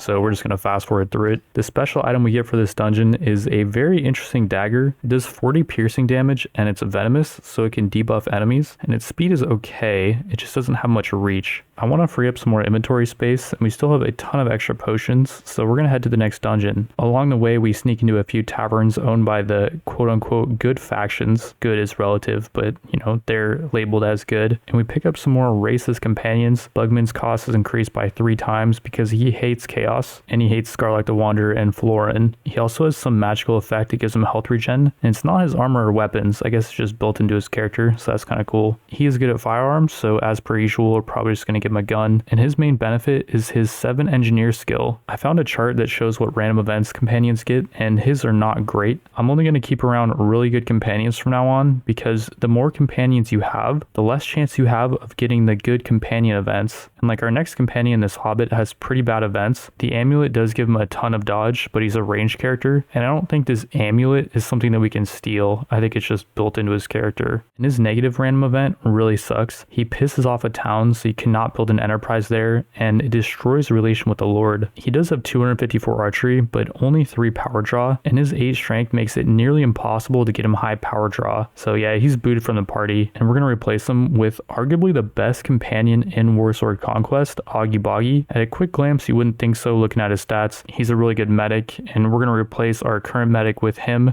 Because he's level 3, it's really easy to level him up to get him really high medical stats. And the main reason why this guy's amazing is he gets a random event that can turn him into a caster. This specific event is why I'm going to start kicking companions that aren't, you know, super helping our party. Although we will be keeping around this new vampire girl companion. She costs a whopping 16k because she's racist, but I'd say she's definitely worth it. She's got a whopping 420 archery and 7 power draw, so she can use the best bows. She's also a really good horse archer, but horse archery AI sucks. And she's got a whopping 10 athletics and 47 agility. She must be extremely nimble both on and off the battlefield. battlefield, if you catch my drift. She also starts off at only level 11, so we're going to be able to level her up a ton, and I don't really know what we're going to do with her exactly. I'm not sure if power draw goes above 10, but if that is the case, then we could just jam points into strength and get her to really high power draw. Maybe give her a bunch of iron flesh to make her tankier. She also comes with this insane hawk bow. I saw that it only had a power draw requirement of 2, so I thought it just sucked, but 40 damage on that thing is nuts. Normally bows with power draw 2 requirement are like 20 damage, and the best bow I saw so far was 40 damage. So this thing is on par with the best bow in the game possibly, and because its power draw requirement is so low, it actually gives her a big damage boost. There's some math going on with that maybe someone can explain in the comment section. And then she also came with a sword of striking, which is the sword that we've been using for a while. We bought one of these from a vendor, but she had one as well. And then also she's got really good at armor. Her boots are amazing, as is her chest piece. This thing is nuts. Can we wear it? No, we cannot, unfortunately. And her undergarments are very conservative. Normally women will have a bra on underneath, but not her. You wouldn't think it, but her hat has a whopping 50 head armor. The only thing that sucks about her are her gloves. And then she's also got this really good mount. It's got really good stats across the board and 80 charge. It's funny a horse archer would have a mount with crazy charge, but in this mod, horse archers just charge in anyways, so that's probably the optimal mount for her. I did make a special group for her and all of our horse archers though, and if I do micro them, then maybe horse archers aren't that bad. We found her at Drakenhof and Augie Boggy at Waldenhof, and then headed southeast to a new dungeon we haven't been to yet. Before getting there, our potions wore off, so we were able to spend our 6 skill and attribute points, plus we had an extra attribute point I wasn't sure what to do with yet. If we get our strength up to 45, that will allow us to make Iron Flesh and Power Strike 15 without any potion help for the Corn Trials. I also maxed out our looting skill, which is a party skill, and since I have 10 of a party skill on the main character, we get a +4 bonus. It's a little kind of hidden mechanic that you get in Mount and Blade that not a lot of people may know about, and it encourages you to not use companions for everything. I finished maxing out our Weapon Master so we can level up one-handers easier and put our final point into athletics. At this point, I still thought the archer girl had a crappy bow, so I didn't want to bring her in the tier 7 dungeon, but now that I know she's got a good one, we can try her out in our next dungeon attempt, and because she's such a low level, she won't be increasing enemy strength by that much.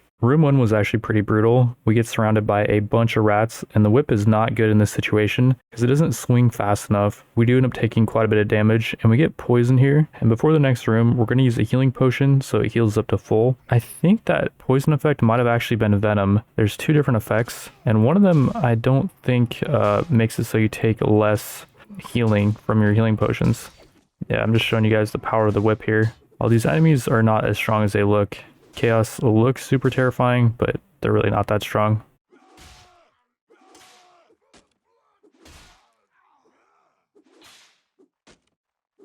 This dude is strong though. Demon something. And he has Ignore Pain, I believe. Herald of Sneech, I guess it's pronounced. People in the comments were telling me. That guy has a word save, I think. I don't know what this thing is. Oh jeez, it's making it through. You just see some effect. Or his weapon sound is crazy. Sounds like some giant bell tolling.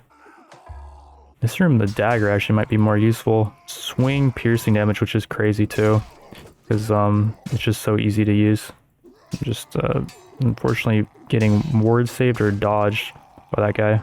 Orcs have like special effects where they have ward save and they just randomly will block your damage completely. And that guy also had dodge, so it's a very powerful combination. In this room, there is a chest in the water. I wonder if anyone ever found that without the glowy effect. And so far, yeah, we're not getting the greatest loot with our increased looting skill. Large bag of cartridges, that was good. We got a giant minotaur in this room. I'll just tank that hit. I'm taking hits from this dude. I'm just trying to beat through him though because there's more enemies coming. Oh yeah, there's more. It's a Kadai destroyer, I think. Yeah. I just gotta swing, dude. I can't even try to block. I'm dodging all his hits though. I think like I'm dodging them or negating them with my Ignore Pain. I don't know. Maybe that guy's weapon is not that strong. Masterwork axe. I think we get better modifiers on this stuff since we're in higher tier dungeons, but it's pure RNG if the loot's good or not. Yeah, there's chests right next to the door. Oh, this is an undead room. Oh no. Could be the end here. Let's just get the loot just in case they one-shot me. And here we go. Long rifle, shadow dancer robe. It's not that light actually for a robe. I think that would weigh like nothing. The rest of this stuff is pretty bad. And yeah, this might be it for me here. These guys don't have Ignore Pain, I think. I was a vampire. Not a white though. Anyone that has a sword is really sus. But yeah, I don't think vampires are actually that scary. Oh, jeez. It's that guy, I think. Hell Knight, no. Not this guy either. He has an axe.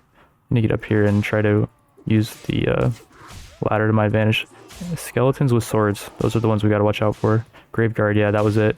That was the one-shot guy. Yeah, Greater White Blade. That one has the 16% chance to one-shot you, I think. It's not, you know, the highest chance, but anytime he hits you, it's just a 16% chance of one-shot. I really hate it. I think it's terrible. There's 16% chance to do, like, a crazy amount of damage. Fine, but I don't think anything should ever one-shot you.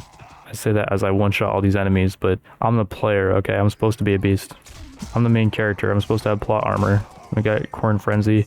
I do really like this dagger in close combat when I'm just trying to zerg, because it just does feel like it's gonna one-shot everything. We got the chest over here. Very nice. Not very nice stuff here. I'm not gonna loot that. My clean lady's about to come in here, and she's gonna see me playing this character that looks basically naked. It's kind of awkward. May say, oh dude, you're rich, you have a cleaning lady. In Vietnam, actually, I'm paying $400 a month for my rent, which is actually really expensive for Vietnam. You could pay like, I don't know, 150, and it comes with a cleaning lady with 400. Oh jeez, this is crazy. Take the rat ogre first, I think. Okay, what is going on here? I'm stuck and no one's hitting me though. I'm dodging. I'm not hitting anything. Wait, I can swing from here. I can't hit anything. I'm gonna healing potion.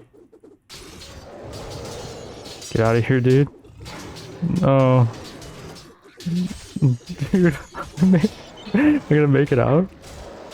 Grab my clean lays here, I think. Yeah, my clean lays here. Hello. There we go. I guess that was the end of the dungeon. We got a Witch Hunter 6-barrel, which I think you can buy this from the magical vendor. Fires 6 shots, I would imagine. Quite a bit of damage, but not much accuracy. I think weighs 27, which is more than all my equipment that I'm wearing. This Skaven helmet is also really good for our Ratman companion. This one's really good for our lizard guy. And then a really good human helmet. A bit later, our potions wear off, so we get the reward for clearing a tier 7 dungeon. We got a level up, I believe, in that last dungeon, and I never spent the skill and attribute point, so we now have 8 of each to spend. And speaking of level ups, we're almost up to 30, so we could access the really good vendors without having to win the tournaments. I think 45 strength is the highest we need to go. If we do add more in strength, we get plus 1 HP for each point, but I don't think we're going to worry about it. There's also not much point of going above 30 in agility. Athletics caps out at 10, as does Weapon Master, as does looting. I was now thinking maybe we could start putting points into magic, but I don't think there's much purpose because I believe Korn disables magic once you complete all of his trials. There's some lore to it where like Korn hates casters. I definitely want to use our skill points to max out athletics, so let's do that. And then I want to put more points into Iron Flesh and Power Strike, and we can do that if we put more points into Intelligence. And I think that's a good play because there's a lot of skills that benefit from Intelligence that we can level up later. So yeah, let's just mash points into Intelligence. And let's finish leveling up our Iron Flesh and Power Strike to 15, and then put one more point in inventory management. Here's our character stats. I believe dodge is capped out at 50 for us, and ignore pain is capped out at 85%. And alrighty, here we go. I'm gonna bring in the vampire girl, and she's already getting hit. She's already almost dead. Wait, what? I'm not sure what that was all about. Is she gonna die here? How's she? It was that giant troll, I think, that oh, okay, she's already down. Yeah, companions just suck in dungeons, dude, and she's like actually really good, but yeah, she's just making things harder for us. Run to the end, see if I can just get out of here. Could go for the chest, but I mean, we have a ton of looting, but if we can ever just go to the end. Oh, this is not the end. And again, we are farming a ton of XP, and my goal now is actually get to level 30. I think I'm just going to ignore the tournaments maybe. I do see the chest in here, so let's just knock this guy out and go for the chest. We got a long barrel pistol. Just crap loot, we can sell it. And then also I dismissed most of our companions except for 3 so that we have a really high chance of turning Augie Boggy into a caster. And I found this Dragon Slayer axe on one of them. I think it was Bjorg that was using it, and I'm going to be using it as well with the whip because it's amazing. We got the end here. This is kind of a cool ending. This undead room. I don't think any of these guys can one-shot, so nothing to worry about too much. But a lot of dudes at the end here. No chest, but that's fine. And yeah, in rooms like this where it's just like a small corridor, I do prefer the Dragon Slayer axe. For if you wouldn't block like 3 of my attacks in a row too. This next room, the chest at the entrance. Reinforced Dwarven Iron Boots. Whoa. Can I wear those? Am I wearing long socks or like what's going on with that? That's just a little bit weird, I think. Take the rest of this stuff for vendor trash. Gotta hit these Demon Slayers in the head for maximal damage. Oh yeah. No nor pain for you. Seems like a siege almost, the amount of enemies we're getting here. We got a level up as well. We're up to level 27. Could just spend that point. So I don't have to explain to you guys that, you know, we have an extra point because we got a level up, you guys. I'm going to point to int, and we can put 2 more in inventory management just for massive amounts of carrying capacity. I think it's probably unnecessary, but we're going to have a lot of points to spend because we're going to put 15 more points into int probably. I just realized I'm taking a lot of damage here. Had to use 2 healing potions so far. Which just kind of suck now because we have so much inventory management skill. So I do want to kind of, well, that guy broke my enchanted shield. How dare you? The enchanted shield does come back after each dungeon. Somehow I repair it, but still, what the heck. This next room we got a chest.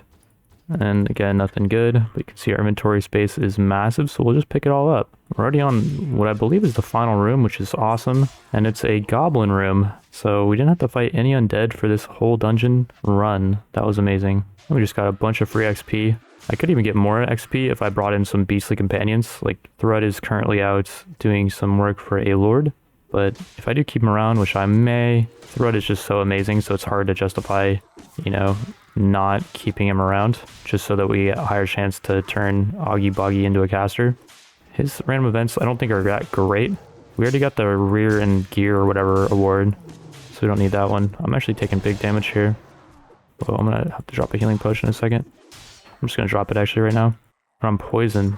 These nasty goblins. I might even just use another healing potion, even though I'm poisoned. We just use 1 just to get a little bit more HP, just to feel a little bit comfortable. We got a chest. Masterwork Hobgoblin bow. Well, that thing is really good. I don't think it's better than our archer girls. And in order for her to make really good use of it, she would need like 11 power draw, I think. Even then, I don't know if it would be better than her bow. Maybe, like the way power draw works, I'm not sure.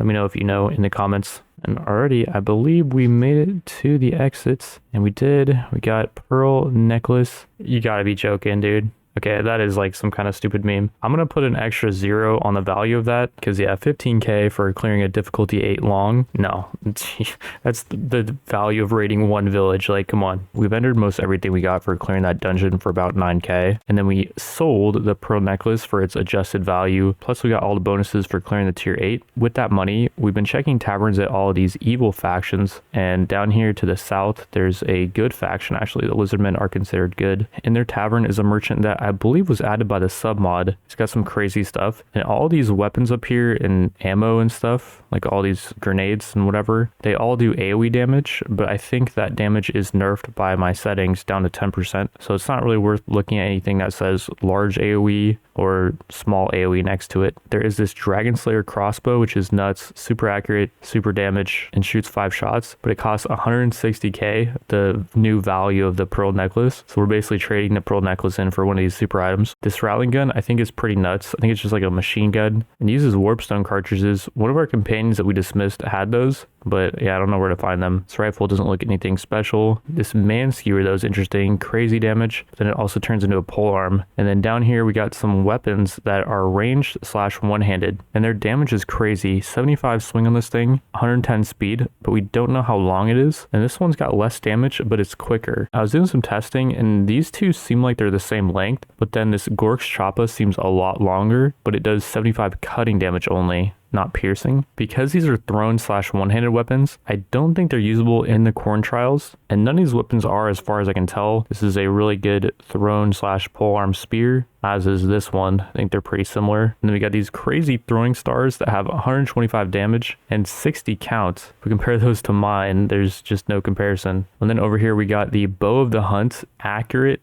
and it is extremely accurate, tons of speed, tons of damage, and requires power draw 6. Let's get this for our companion. I think that's actually the coolest weapon out of all these. And then we have some really good arrows. These are super cheap and deal 15 pierce damage, which is pretty nuts. And then these Arrows of the Hunt deal a bit less damage, but they have 45 count. We'll grab those for her as well. I did some testing with these throwing weapons, and the throw effect is really inaccurate. It took me throwing like 20 axes at this guy before I finally connected. The weapons do a ton of melee damage, but they're not that long. The one weapon that is long covers up the entire screen when you use it, and after a few battles, this much visual clutter would be annoying. So I decided to stick with my trusty whip, and we're going to spend the rest of our money getting companions good range weapons. If we buy the Dragon Slayer crossbow, plus these bolts of ignition for it, plus this Ricketts enhanced Jezzail that does crazy range range damage. It's crazy accurate and fires 3 shots. That is going to be almost exactly all of our money. We cannot get the rattling gun, unfortunately, but that's okay. We gave the bow of the hunt plus the arrows over to the vampire girl, and we gave the vampire girl's bow over to Scarlet the Wanderer. And then Augie Boggy can use the really good sniper rifle, and hopefully he's going to get a lot of level ups with that, even though he sucks at shooting right now. Speaking of level ups, we now have 8 attribute and skill points to spend,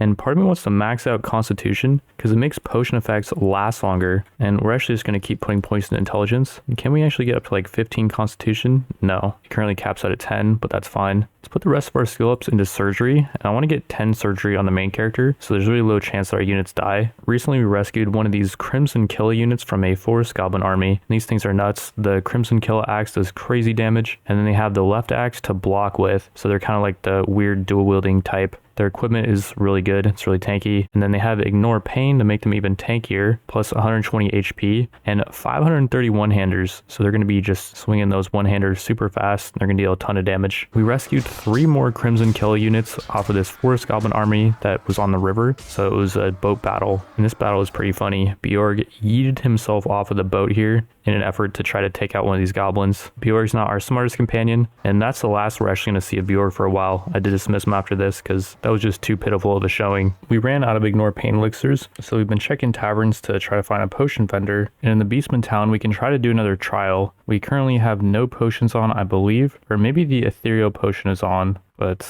we're not getting too many enemies. Oh yeah, we get 4 extra enemies because we have the ethereal potion, which makes it so we have a higher chance to dodge attacks, but we don't have anything else. I think maybe having the advanced Ignore Pain potion would only add a couple enemies, and it gives like 20% more damage reduction. I think that's probably worth it for these trials, more so than the ethereal potion probably. Yeah, the whip here is really good because it ignores Ignore Pain. So yeah, like the tougher enemies are going to be no problem, and then the range is just nuts. And then I'm quick enough maybe to outrun these guys now, kind of. Well, not really. Okay, I spoke too soon. They're really quick actually. And the problem is I'm backpedaling. Although if I just keep swinging, then they don't have a chance to surround me. And with the advanced AI, some of them kind of play safe sometimes. Yeah, this is really easy. I think this is it. Just one more dude. I took like no damage. If we kill quickly enough now, we get all the buffs that we got before. And regenerating flesh, whoa. Okay, that's amazing. We get tons of loot. And I think this is all increased because our looting skill. Oh yeah, we have so much stuff here. But it's all trash though. Those gifts were all Beastman gifts as well. And before, I guess we were getting all chaos stuff. We didn't take much damage there. I'm going to try the next trial, and I'm seeing a massive dude behind me. Okay, I'm going to just focus on taking these guys out first. Just use the piercing damage weapon, and maybe take a little damage here. Taking too much already, probably. Just start cutting these guys up with the piercing damage weapon, because, oh yeah, we already took the blood howler out, that's good. That wasn't the super guy though, that was seeing in the back. Ouch. Block you, and then just keep swinging. Just gotta keep taking too much damage. Oh, there goes my shield. Yeah, I'm done. Okay, well that was a fail, and we got pretty banged up. On the bright side, while we were healing up and checking taverns, we did finally run into Gotrek, who was 18k, so we could not afford him. But in that same tavern was finally a potion seller, so we got some more healing potions, plus the advanced Ignore Pain one. If we sold this Dragon Slayer axe, we could pick up Gotrek, and I think I'm gonna do it. I also want to sell these throwing stars. I'm not ever using them. Gotrek is extremely tanky, 15 iron flesh, 140 HP, 9 constitution, so he recovers health quickly, and he's got a lot of power strike. He's really good with melee weapons, but terrible with ranged weapons, unfortunately. I was going to give him the really good crossbow we just picked up, the Dragon Slayer crossbow, but he's going to be missing with it nonstop. So I don't think that's a good idea. His axe is decent. I would rather give him the Skaven Warp Grinder maybe that we picked up earlier, but a companion has it, and I sent them away, so we'll have to wait for that. His helmet is really bad, and then his chest piece is not great. It's really heavy too, and then his boots suck. So yeah, he really needs good equipment.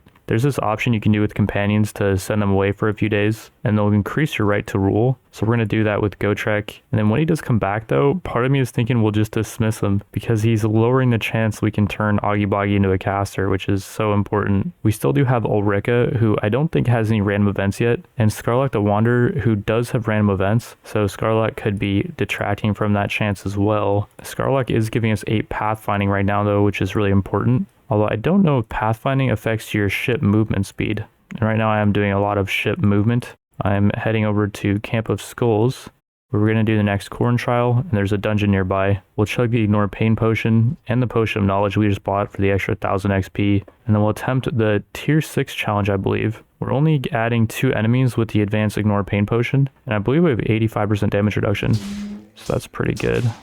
Getting hit from behind with dual wielding, that's not good. I think the dual wield axes have bonus against shields too. But yeah, that was unlucky. I don't know where that guy came from. I didn't take too much damage though, because of the Ignore Pain potion. I don't think they're even really able to hit me with the 85% damage reduction. That's pretty good. Gotta keep an eye out for bogeys here. Sector 9. And yeah, this trial's looking pretty easy with the advanced Ignore Pain. Just whipping them really good. We got the buff to tier 6. We get all these bonuses, plus even more magic resist and some gifts. You can keep your gifts though, man. They're not very generous. Well, the gifts weren't too bad. We were able to sell them for about 6k. And then we're going to head right back into the tier 7. And there is a dog barking outside. I hope you guys can't hear that too loud. But yeah, we're going to just take these guys out real quick and not get flanked this time because I'm going quick. I do think it would be better to do this in the Chaos Towns, but there's a dungeon nearby I want to do, and that's the main reason why we're doing it in the Beastman Towns, because yeah, I don't like Beastman loot at all. I feel like we could get a really good modifier chest piece or something if we were doing it in the Chaos Towns, and I think their chest pieces just sell for more. And yeah, I'm just not getting stunned by these guys like it's so easy. The advanced Ignore Pain. I'm just tanking this guy like I don't have to be. Yeah, I'll block you once. Give you that. Yeah, I kind of knew that I was going to get surrounded. So that's why I was just constantly swinging. But yeah, another trial down. Easy peasy. With the tier 7 buff, we get all the other stuff. Plus an unbreakable shield if we get Korn's buff. Okay. And he gifts us with a demonic hellblade. Plus even more gifts. This heavy helm's really good. We should probably be doing this stuff in the Chaos Towns because we're getting really good Beastman armor. And the Hellblade is not good. Corn, you can have that back, man. I cannot wear the helmet. I think it just looks too weird. Looks kind of cool, actually. I look kind of like that dude from Batman. But yeah, we'll be selling all this stuff. The Hellblade does do fire damage. And I think that like can pierce armor or something. There's some effect like that. But it only had like 130 range. It's just not long enough. We sold all that for about 5k. And we're now going to head into Zaragu's dungeon. And already tier 9 dungeon time. And before we get into the composition and everything, whoa, we got a bull. Okay, I'll just tank this guy. This really sucks. The whip is just not good here. This is where I wish I had the giant weapon. Alright, we're not gonna be able to use our companions, are we? Dude, why do they charge you like this, man? Like, this sucks so bad. I'm just gonna dip. The companions can enjoy whatever is going on there. Yeah, they're donezo. I have a troll up there who might be able to hold his own. Probably not, though. Yeah, it sucks. Like, please don't put enemies at the start of the dungeon, please. I'm just gonna use a healing potion, and I'm just gonna go to the next one. Don't care about the loadout, I guess. This is why you don't bring companions in dungeons. I'm just gonna go at it solo for the tier 10. Screw it. We got a level up there, very nice. Somehow we're up to 48 strength. I wonder if we get strength for beating the corn trials, because I don't have a strength elixir or anything. We should only have 45. Well, either way, let's put another point in intelligence, and then 2 more into surgery, and we will keep it moving. No chest on this level, but that's fine. That one was just mega suck. And now the question is, are these enemies' strength increased because we had companions on the first? Oh, this guy's scary. This is what we're going to turn into, I think. Eventually, Herald of Corn. Whoa, where'd that guy come from? I think we turn into some demon like that, or maybe we'll look like this guy. I'm not sure. But yeah, the question is the strength of the upcoming dungeons gonna be increased because we had companions on the first level? Ouchie. Do the sideways jukes. Yeah, you can't hit me, buddy. But what you can do is get whipped to the face. That level was not too difficult, so maybe because our companions got knocked, then these dungeons are easier. And it's like we're actually going at it solo. Goblin room, pretty easy. We got a troll coming up though, so we gotta clear these guys out quick. We can handle this troll. The troll's weapon is actually not that long. It's only like 100 reach, which is kind of crazy. I wonder if it's longer because the troll is so big. Does he make his weapon longer? Like if one of the goblins were using the troll weapon, would it be longer? And by the way, can you guys hear what I'm hearing outside?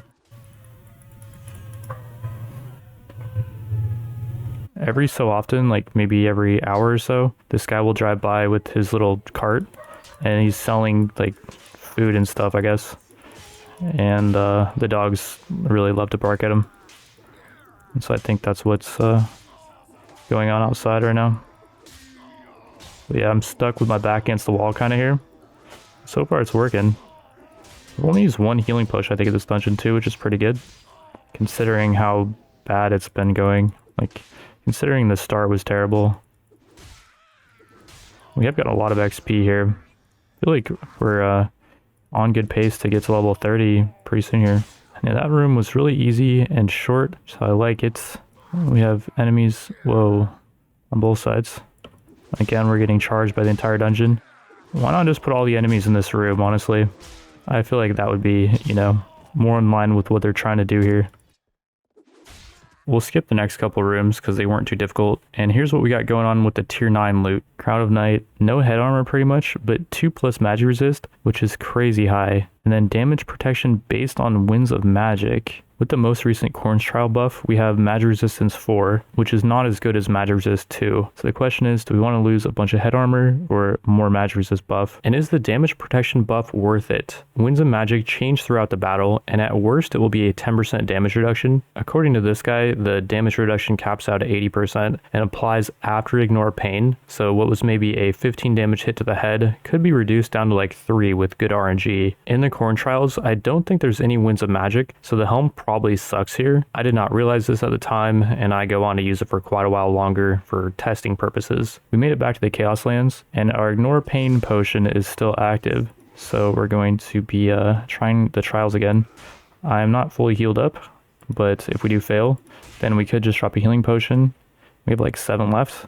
I do wonder if we're equipped to finish the Corn Trial here. So you can see it is getting more and more difficult. Although we're not seeing any of the big giant dudes because I don't have that many potions on. Weird, like the Ignore Pain potion only adds 2 enemies, but we were getting like 10 enemies added from the other potions we were using. Like the Elusive one, and the Power Strike one, and the Athletics one. I guess we were using Iron Flesh too. But I'm not sure if like different potions are weighed differently or what. Maybe each potion adds 2 enemies. Oh, this one was really easy. I might just be able to go into another trial immediately after. For this buff, we get all the other bonuses, plus regenerating Mount Flesh. And then we get even more magic resist, I think. Oh, and yeah, this armor's so much better. I'm not going to use it probably, and crap, we still have a bunch of stuff to vendor. It was from the dungeon, so I can probably just clear out a lot of it. And these Celeste Chosen boots are actually an upgrade. They look kind of fancy, if you ask me. The Doom Knight armor is really good, but it has a rusty modifier. We can probably find a better one for a thread. And yeah, we just sold the rest of the dungeon loot plus the corn loot for about 11k. And I was gonna head right back into the corn trials, but we need to spill more blood. Oh, I sold this party of 90 beastmen and spilled a lot of blood, or so I thought. I was really enjoying using the whip on our flying saucer mount. I feel like with the long range, I could really outmaneuver enemies and avoid them hitting us. By the end of the battle though, despite soloing this entire thing, I'd only spilled 60 pints of blood. It turns out to spill blood, you actually gotta kill the enemy, not just knock them out. And because the whip has a really high chance to knock the enemy out, I decided to try out the Sword of Striking for the tier 10 dungeon. Almost immediately, I noticed we got the corn buff, which we have not been getting much when using the whip. I think you actually got to kill to get the buff. And it now gives HP regeneration, which is amazing. It's not a crazy amount, but it does keep regenerating for the duration of the buff, and the buff does last for quite a while. I did have to pull out the whip for this nasty Minotaur who blocked not 1, not 2, but 3 attacks in a row with his magical ward save. I had to use a healing potion on this fight, and a healing potion after this fight where we got swarmed at the entrance by every single unit in this room. It was an undead room, but there was not a single white or grave guard, thankfully, so we didn't get one-shotted. We were able to just out-tank the damage. We make it to the end of the tier 10 long dungeon, and the final special item we get is not that special. It's got very average stats for a two-handed sword, but has an interesting bonus. We will test it out in a bit, but before we do, from just that tier 10 dungeon, we spilled almost 1,500 pints of blood, and that's enough for the tier 9 corn trial. We do still have the advanced ignore pain active. I do not want to be using the whip on these guys because we don't get the blood spill effect where we, can progress. But it's okay. The whip is really good for like the dudes with the really long swords. And I could pull out the I got these dual wield weapons I just found in the last dungeon, but I feel like using them is gonna be a troll. Yep, it's a troll. Yep, I knew it. I was trying to find the shield, but I just couldn't find it. Well, whip time it is, and we're gonna try to finish the rest of this with our wounded amount of HP. Either way, after this, I can still use a health potion, so it's not that big of a deal. Even if I do fail, it's a lot of XP, even though we're not spilling any blood. New gifts, we now cause fear in our enemies, and we get a balanced demonic hellblade. And unfortunately, we are full, so I messed up bad. It's a really good armor. And right skull crusher axe, 45 piercing swing. Whoa, we got 2 of them, 2 right ones. Then a balanced hellblade, this is what it is. So I don't think it's that good. We'll use one of those skull crusher axes for sure. And I'll loot the best stuff. Really good value on that chest piece. Was that a left axe as well? Yeah, it was. So we do have the, set, but I don't think it matters, unfortunately. Before we sell everything, we did get a new chest piece, which is better than Ulrika's in pretty much every way. It's just 2 less body, but way more leg and head armor. But it's way heavier than hers. And right now, she is saving up for the dodge skill. She has a goal, but she needs more XP. And once she gets that skill, her armor is going to be way better than the heavier one. So we'll give the new armor over to Scarlet the Wanderer, who was holding on to this Doom Knight armor for us. And this thing does say it sells for 38k, but it's only 7k with our crappy trade skill. He currently does not have a melee weapon, so we'll just give him over the Hellblade for now. We sold off most of the loot, and the goods vendor actually could not even buy it all. Augie did get these really nice boots that don't have any strength requirement, which is good because he has basically no strength. And then Ulrika got some lighter boots that look a bit goofy on her, but they do weigh half of what her old boots weighed. And then down here, I saved one of the Skull Crusher axes for Gotrek. He can use that and this reinforced shield, plus this really good helmet. And then I believe this is a Hobbit armor, but maybe he can use it. He's really small. I started picking up casters in the Chaos Taverns. I think they're like almost 4k each. And because I guess we progressed too much with the Corn Trials, they want nothing to do with our party. So if we want a caster, it's gonna have to be a companion. And even then, maybe Augie Boggy would run from us. The person that was the Lord of Prague gave us a quest to clear out the troll lair, and Prague did get retaken by Kislev. So I don't know if that Lord should still want us to clear out the troll lair, because they're no longer the Lord of Prague. But we still have the quest for it, so we're gonna do it. And yeah, as you can imagine, the troll lair is gonna be a little bit terrifying. We do have Scarlock and Ulrika up here and Augie Boggy as well. Throwing some shots at these guys. And then I should get down here with the melee guys. Oh man, this is not gonna be easy. And I'm low already, which is not good. Our Crimson Killa is owning though. What the heck? They're just cutting these trolls up like they're nothing. Like they're little noobs. And yeah, I can't really get hit. Because I think if the player gets taken out in one of these layers, then you just lose, which is kind of stupid. I feel like after you get taken out, your units should just charge. And yeah, we're just owning these guys. Scarlock and Ulrika with their bows are just cutting these guys up. I don't think Augie Boggy's really hit anything. I only broke that guy's shield. That's pretty good. Yeah, I can get in here. I did just fight a battle, and I soloed pretty much the entire battle for the most part. I don't think we lost a single unit.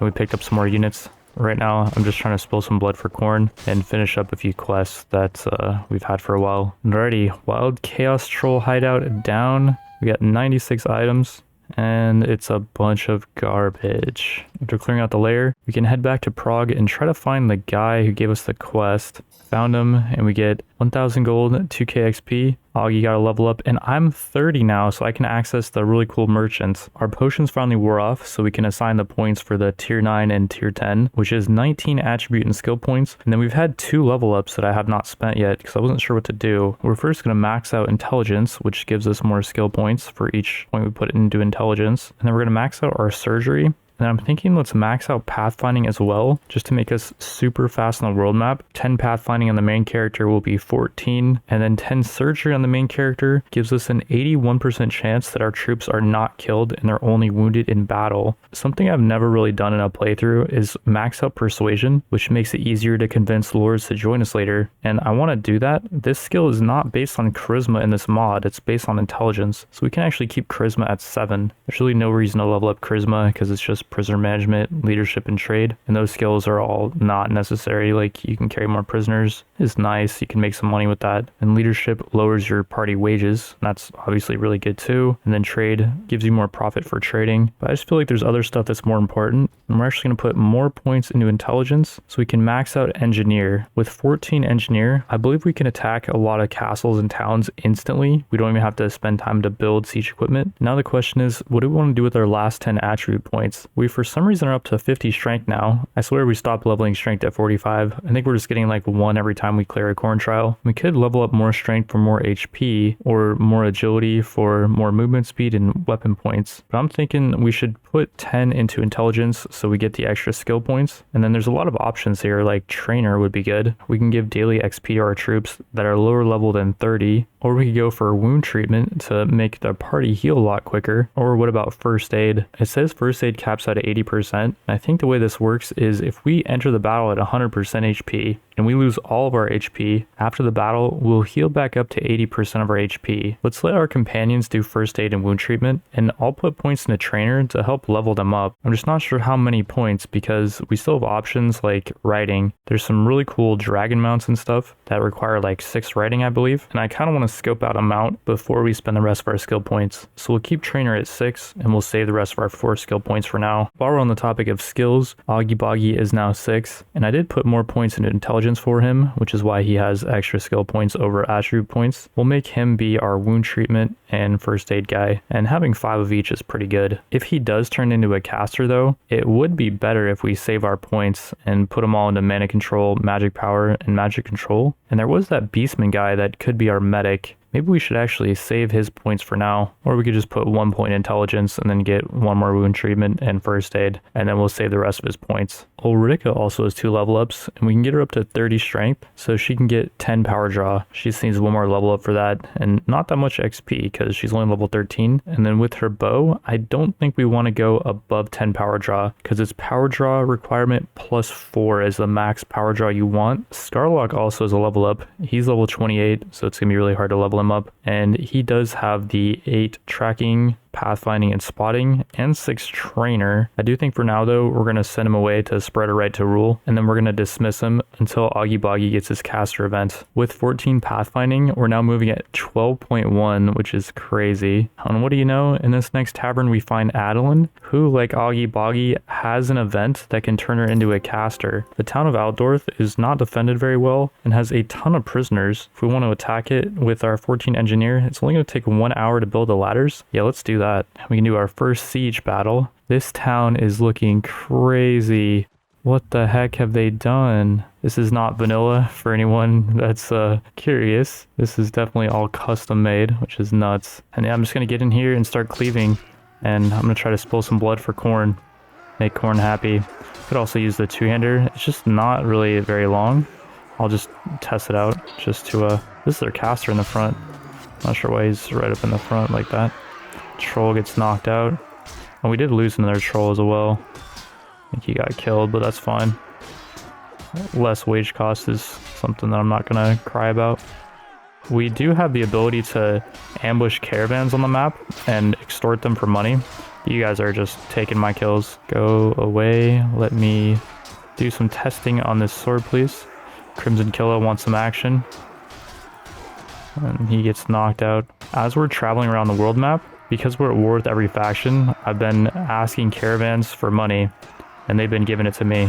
We get about 900 each time we run into a caravan, so that is a benefit of having a lot of troops. That amount does scale with how many troops you have and like their power and stuff. Surprised Corn has not given me his buff yet. When our units are charging for some reason, maybe Corn did give me his buff because I've noticed when he does, our units charge. They get like inspired by Corn or something. And I just feel like I'm swinging quicker. I don't have much two-handed, so normally I swing really slow with this thing. Can't tell how much damage it's doing though. Like it says it's dealing 18 extra damage. And is it stacking? That was the question. I'm gonna do overhead swing here.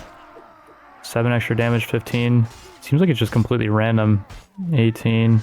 Yeah, so the bonus is like not that cool. Oh yeah, I'm noticing my HP is more than where it was last time I looked. So we definitely got the Corn buff. I'm pretty sure that's why our units charge like that. Corn does some crazy war cry when he gives me the buff. Everyone just wants to charge in. I don't blame them. The layout of this place is pretty crazy. They put gunmen on the very top up here, so you gotta, I'm not swinging the proper way. But you gotta scale a ton of ladders to get up here. And these guys have free range to just shoot at you as you're coming up that main bridge thing area. There's something about warband castles and towns with layouts like this that are just so much simpler than Bannerlord, where there's like no siege machines or anything. But I like the simplicity of it. You have a point where enemies are coming from, and you have a point where, you know, they're trying to get to, like up here, for example. And yeah, it's actually crazy how much height that these archers have and the gunmen, and how much distance you have to go to get to them. Among the prisoners was an elven lord who does not like us because we're technically evil because we've been raiding villages. So I think all the good lords are going to hate us. So we're just going to take him prisoner. And then now for the cool part, we got a hex wraith, which looks very cool. Massive wage on that thing. Shadow Dancer is maybe a caster. Crazy wage on her. She's got to have something special going on. Some really good cavalry, and some more really good cavalry, some less good cavalry, really good archers. That's pretty much it for the cool units. We'll just pick up some of these other ones. And you can see we have a crazy company size now because we've been getting tons of renown for the extra bonuses from the dungeons. And I still have not given us the 900 plus the 1000 renown for clearing out the tier 9 and tier 10. So our party size is going to be even bigger after that. With our looting skill, we got some really good stuff here. Some nice guns. And because we're still a mercenary of the Chaos faction, we have to give them the town, which is fine. We wouldn't have been able to hold it anyways. We do still have access to the town, and we will sell most of these goods for 4k. And then they actually have cartridges here. I started picking up a few of the 300 gold cost companions because they don't have random events. And we got like this elf guy who's only level 4, but he started with 120 firearms, which is not bad. We'll give him the pistolier armor that we just picked up, plus one of these helmets.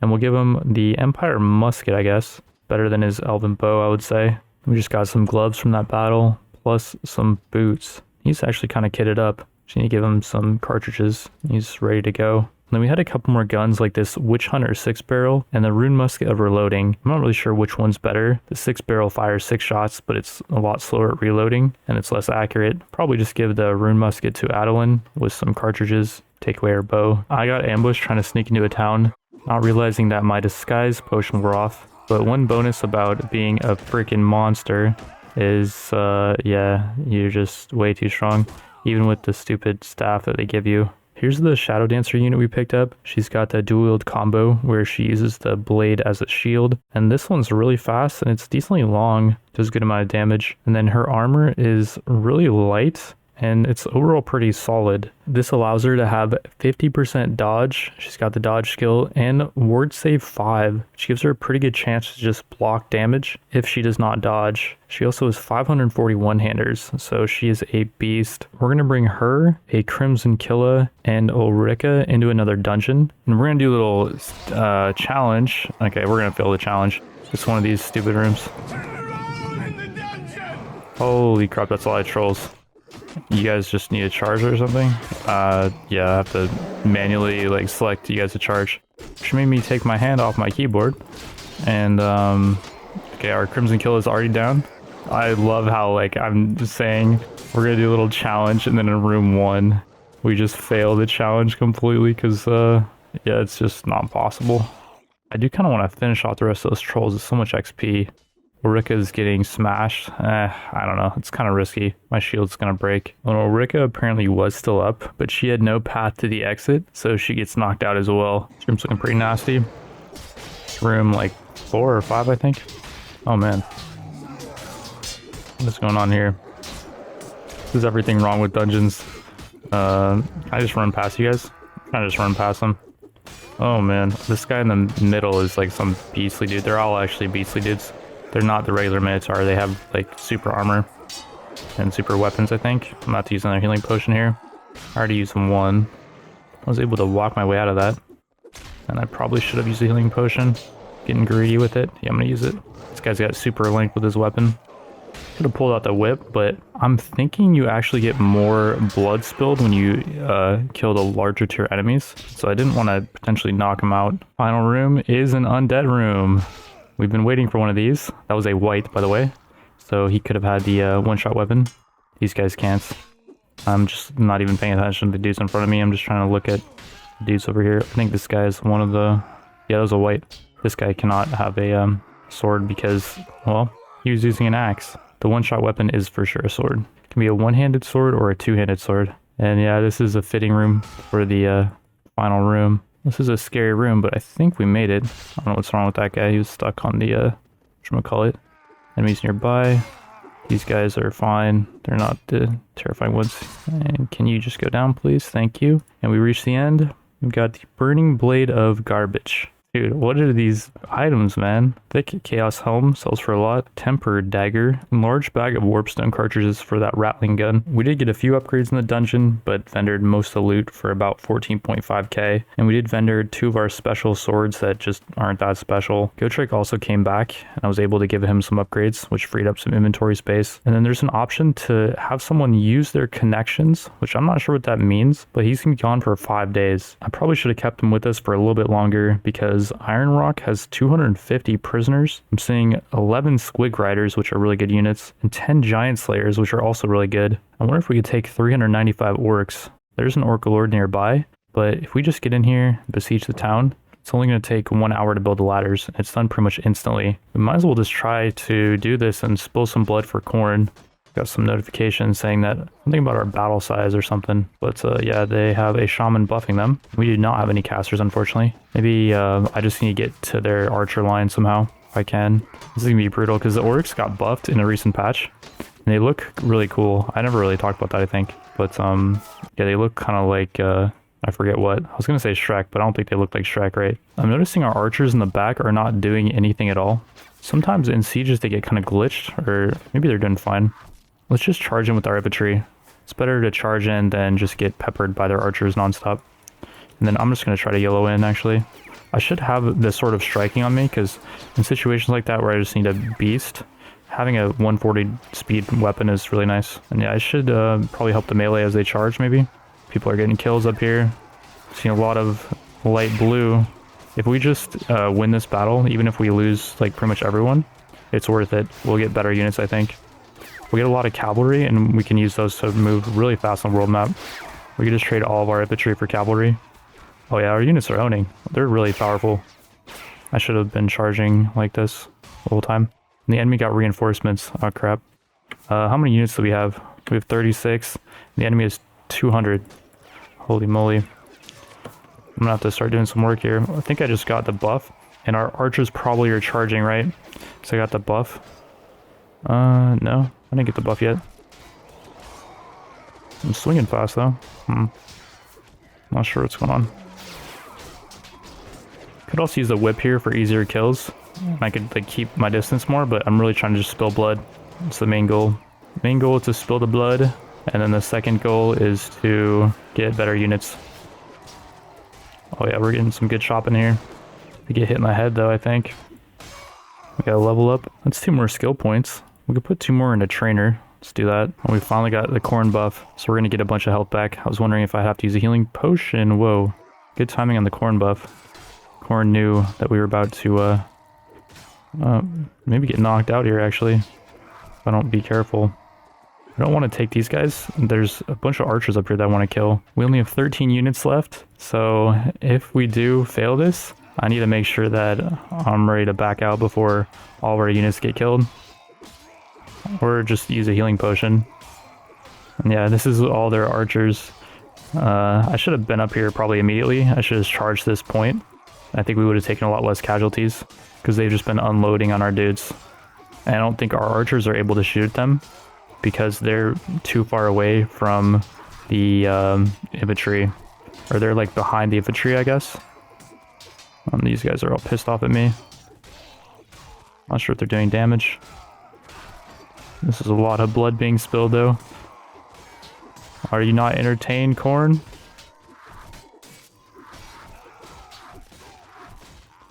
I'm probably just gonna use a healing potion here just to be safe, because I don't want to get hit like twice in the head or something, get knocked out, and then lose this. It's worth 1 healing potion.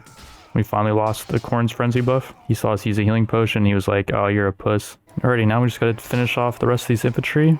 And we have successfully taken this orc town. And Corn is back, baby. Oh yeah, got the choppa going. You think you're an orc choppa. Meet the corn chopper. I'm like a piece of farm equipment. And yeah, we've just been whipping the rest of these guys. We do have a couple trolls left. And I'm just going to keep my distance. Do not want to get hit in the head and then just lose this. And already for winning that battle, we got 22 renown and tons of these squig riders, 11 of them, 10 giant slayers, 2 charioteers, 5 goblin wolf rider bosses, which are good, 7 fanatics, which are two-handed dudes, some tanky dwarves, 20 of these spider riders, which should increase our map movement speed, 6 wolf riders. It's looking to be about it. There's some gunman dwarves, might as well just take them. Bunch of goblin archers, 13 of them, and just a bunch of random units that we might as well just take. We can use them to extort caravans and get a bunch of money from them. We also got some fat loot, bunch of offhand weapons, and just stuff that we'll be able to sell. And off of that battle, I guess our companions sold stuff and got a bunch of XP, and Augie Boggy learned to ignore pain. Before taking Iron Rock, we cleared out Blackfire Dungeon, and because our Ignore Pain potion is still active, we headed to another dungeon to spill some more blood. After all that action, we have spilled 8,200 pints of blood, and my thought process is, not follow me actually, Ulrika sit back.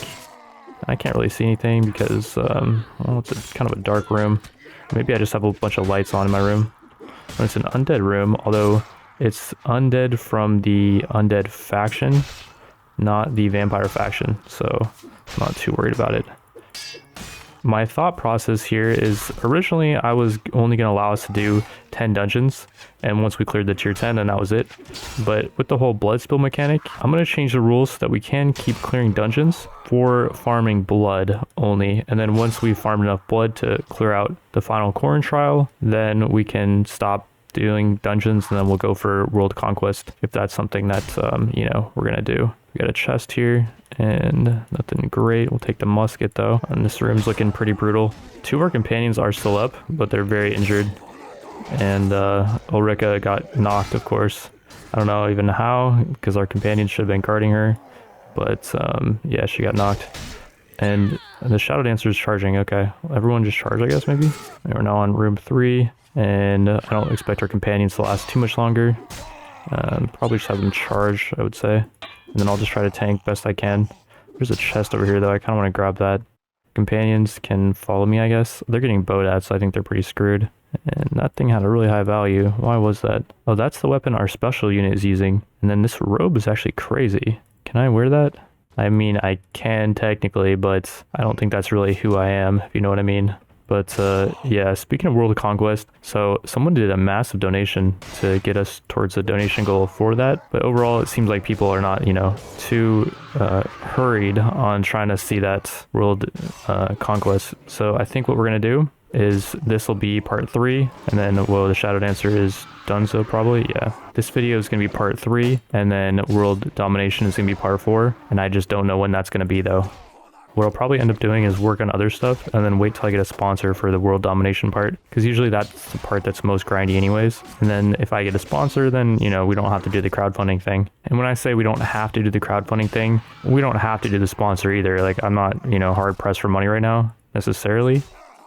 But I'm just thinking for, you know, the longevity of this channel, it's got to be worth it for me to invest all this time, you know. I could be doing other things, or right now, pretty much I can't really be doing other things. Like, this is pretty much, you know, what I am stuck doing, which there's worse things to be stuck doing. Okay, I'm not complaining, but for the future, maybe like things would change, and then, you know, I don't have to make YouTube content. And, you know, if that ever happens, if it's worth it for me to keep doing it, then I'll keep doing it, you know. And I just want to kind of find a happy medium between, you know, being Darkside Phil and begging the audience for money and stuff. I need that money. I really do. I need that money to pay my bills, the electric bill, the internet bill. Or I could just find sponsors, and then that just alleviates that whole problem. And people seem to be pretty positive about the sponsors, so I want to thank you guys for that. Kind of a weird tangent, I know. I never really talk about this stuff on the channel, so I just feel like while we're in a dungeon, you know, grinding away, and while it's kind of on my mind, I guess, because, you know, I did the whole donation thing, might as well just get it out of the way. And yeah, we can resume to never talking about it again, pretty much, probably, after this. Part of the reason why I was talking about it is because I was watching a This Is How You Don't Play thing from Darkside Phil, or from a detractor of Darkside Phil, and watching him beg for money from his audience and, like, you know, asking for donations from his like 300 viewers. is pretty lame. Get some contributions, but in particular tips. Let's get the tips coming in. Let's get it going here tonight. Thank you. I received my second tip of the night. Thank you. Finally, the highest of the night. But guys, let's unseat that right now. Generous tip to fill the King's coffers and get that King's tips amount higher. $6 tip and a $7 tip. Let's have someone do an $8 tip right now. Let's just keep increasing the tip until we hit the goal. Now let's have someone do an $8 tip. Come on, who's gonna be the $8 tipper to unseat Chocoboco? Let's get someone right now do an $8 tip. I do understand, like, you know, everyone needs to make money, blah, blah, blah. But, like, I don't know. I think there's other ways to do it than just leeching off your audience, like finding sponsors and stuff. And DSP has said that, you know, he can't get sponsors because of his trolls and stuff, but I just don't think that he tries to do it. Maybe DSP can't go down the sponsor route, but maybe he could be more creative with, like, making, you know, edited content and stuff that could eventually get sponsors. Because I don't think sponsors really care that much if you're, like, a little bit controversial. I think they care more about just a lot of views on your videos. And DSP is not someone that gets a lot of views on his videos. He gets, like, 300 concurrent viewers. And from someone that's live streamed for, you know, 8 years as my full-time job, pretty much, when I was at the point where I was giving, like, 300 viewers, I'm gonna potion, by the way. There's one potion down in this dungeon, not bad. When I was at the point where I was getting, you know, on average around 300 viewers, sponsors were not coming to me too much. Double kill, triple kill. Final room is a undead faction room, so it should be easy peasy. Not sure if we're spilling any blood here. One would assume that we're not, but maybe Corn, you know, just isn't too strict on what type of blood we spill. Maybe we don't have to actually spill blood as long as we're killing. Because technically we are actually killing these undead, if you see on the left. As long as we're killing units, maybe Corn is happy. Dwarven shotgun, long range musket, we'll take it. This room was really easy, and that's it.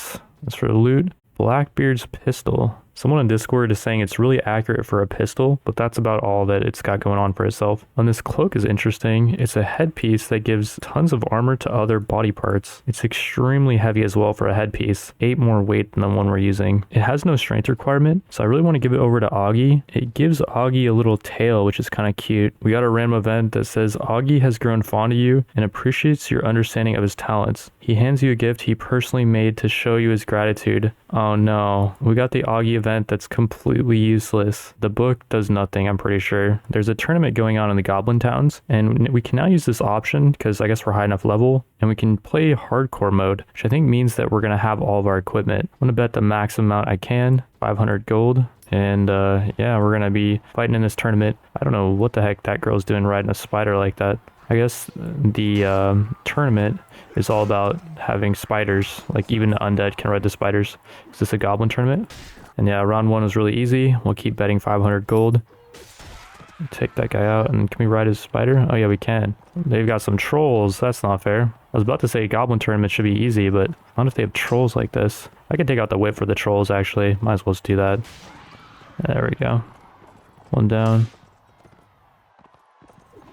And then I hit him with the mount, which I think stunned him, so he dropped his weapon, and then I was able to slap him. And this one's just a 2 teams event, which is good. I like that.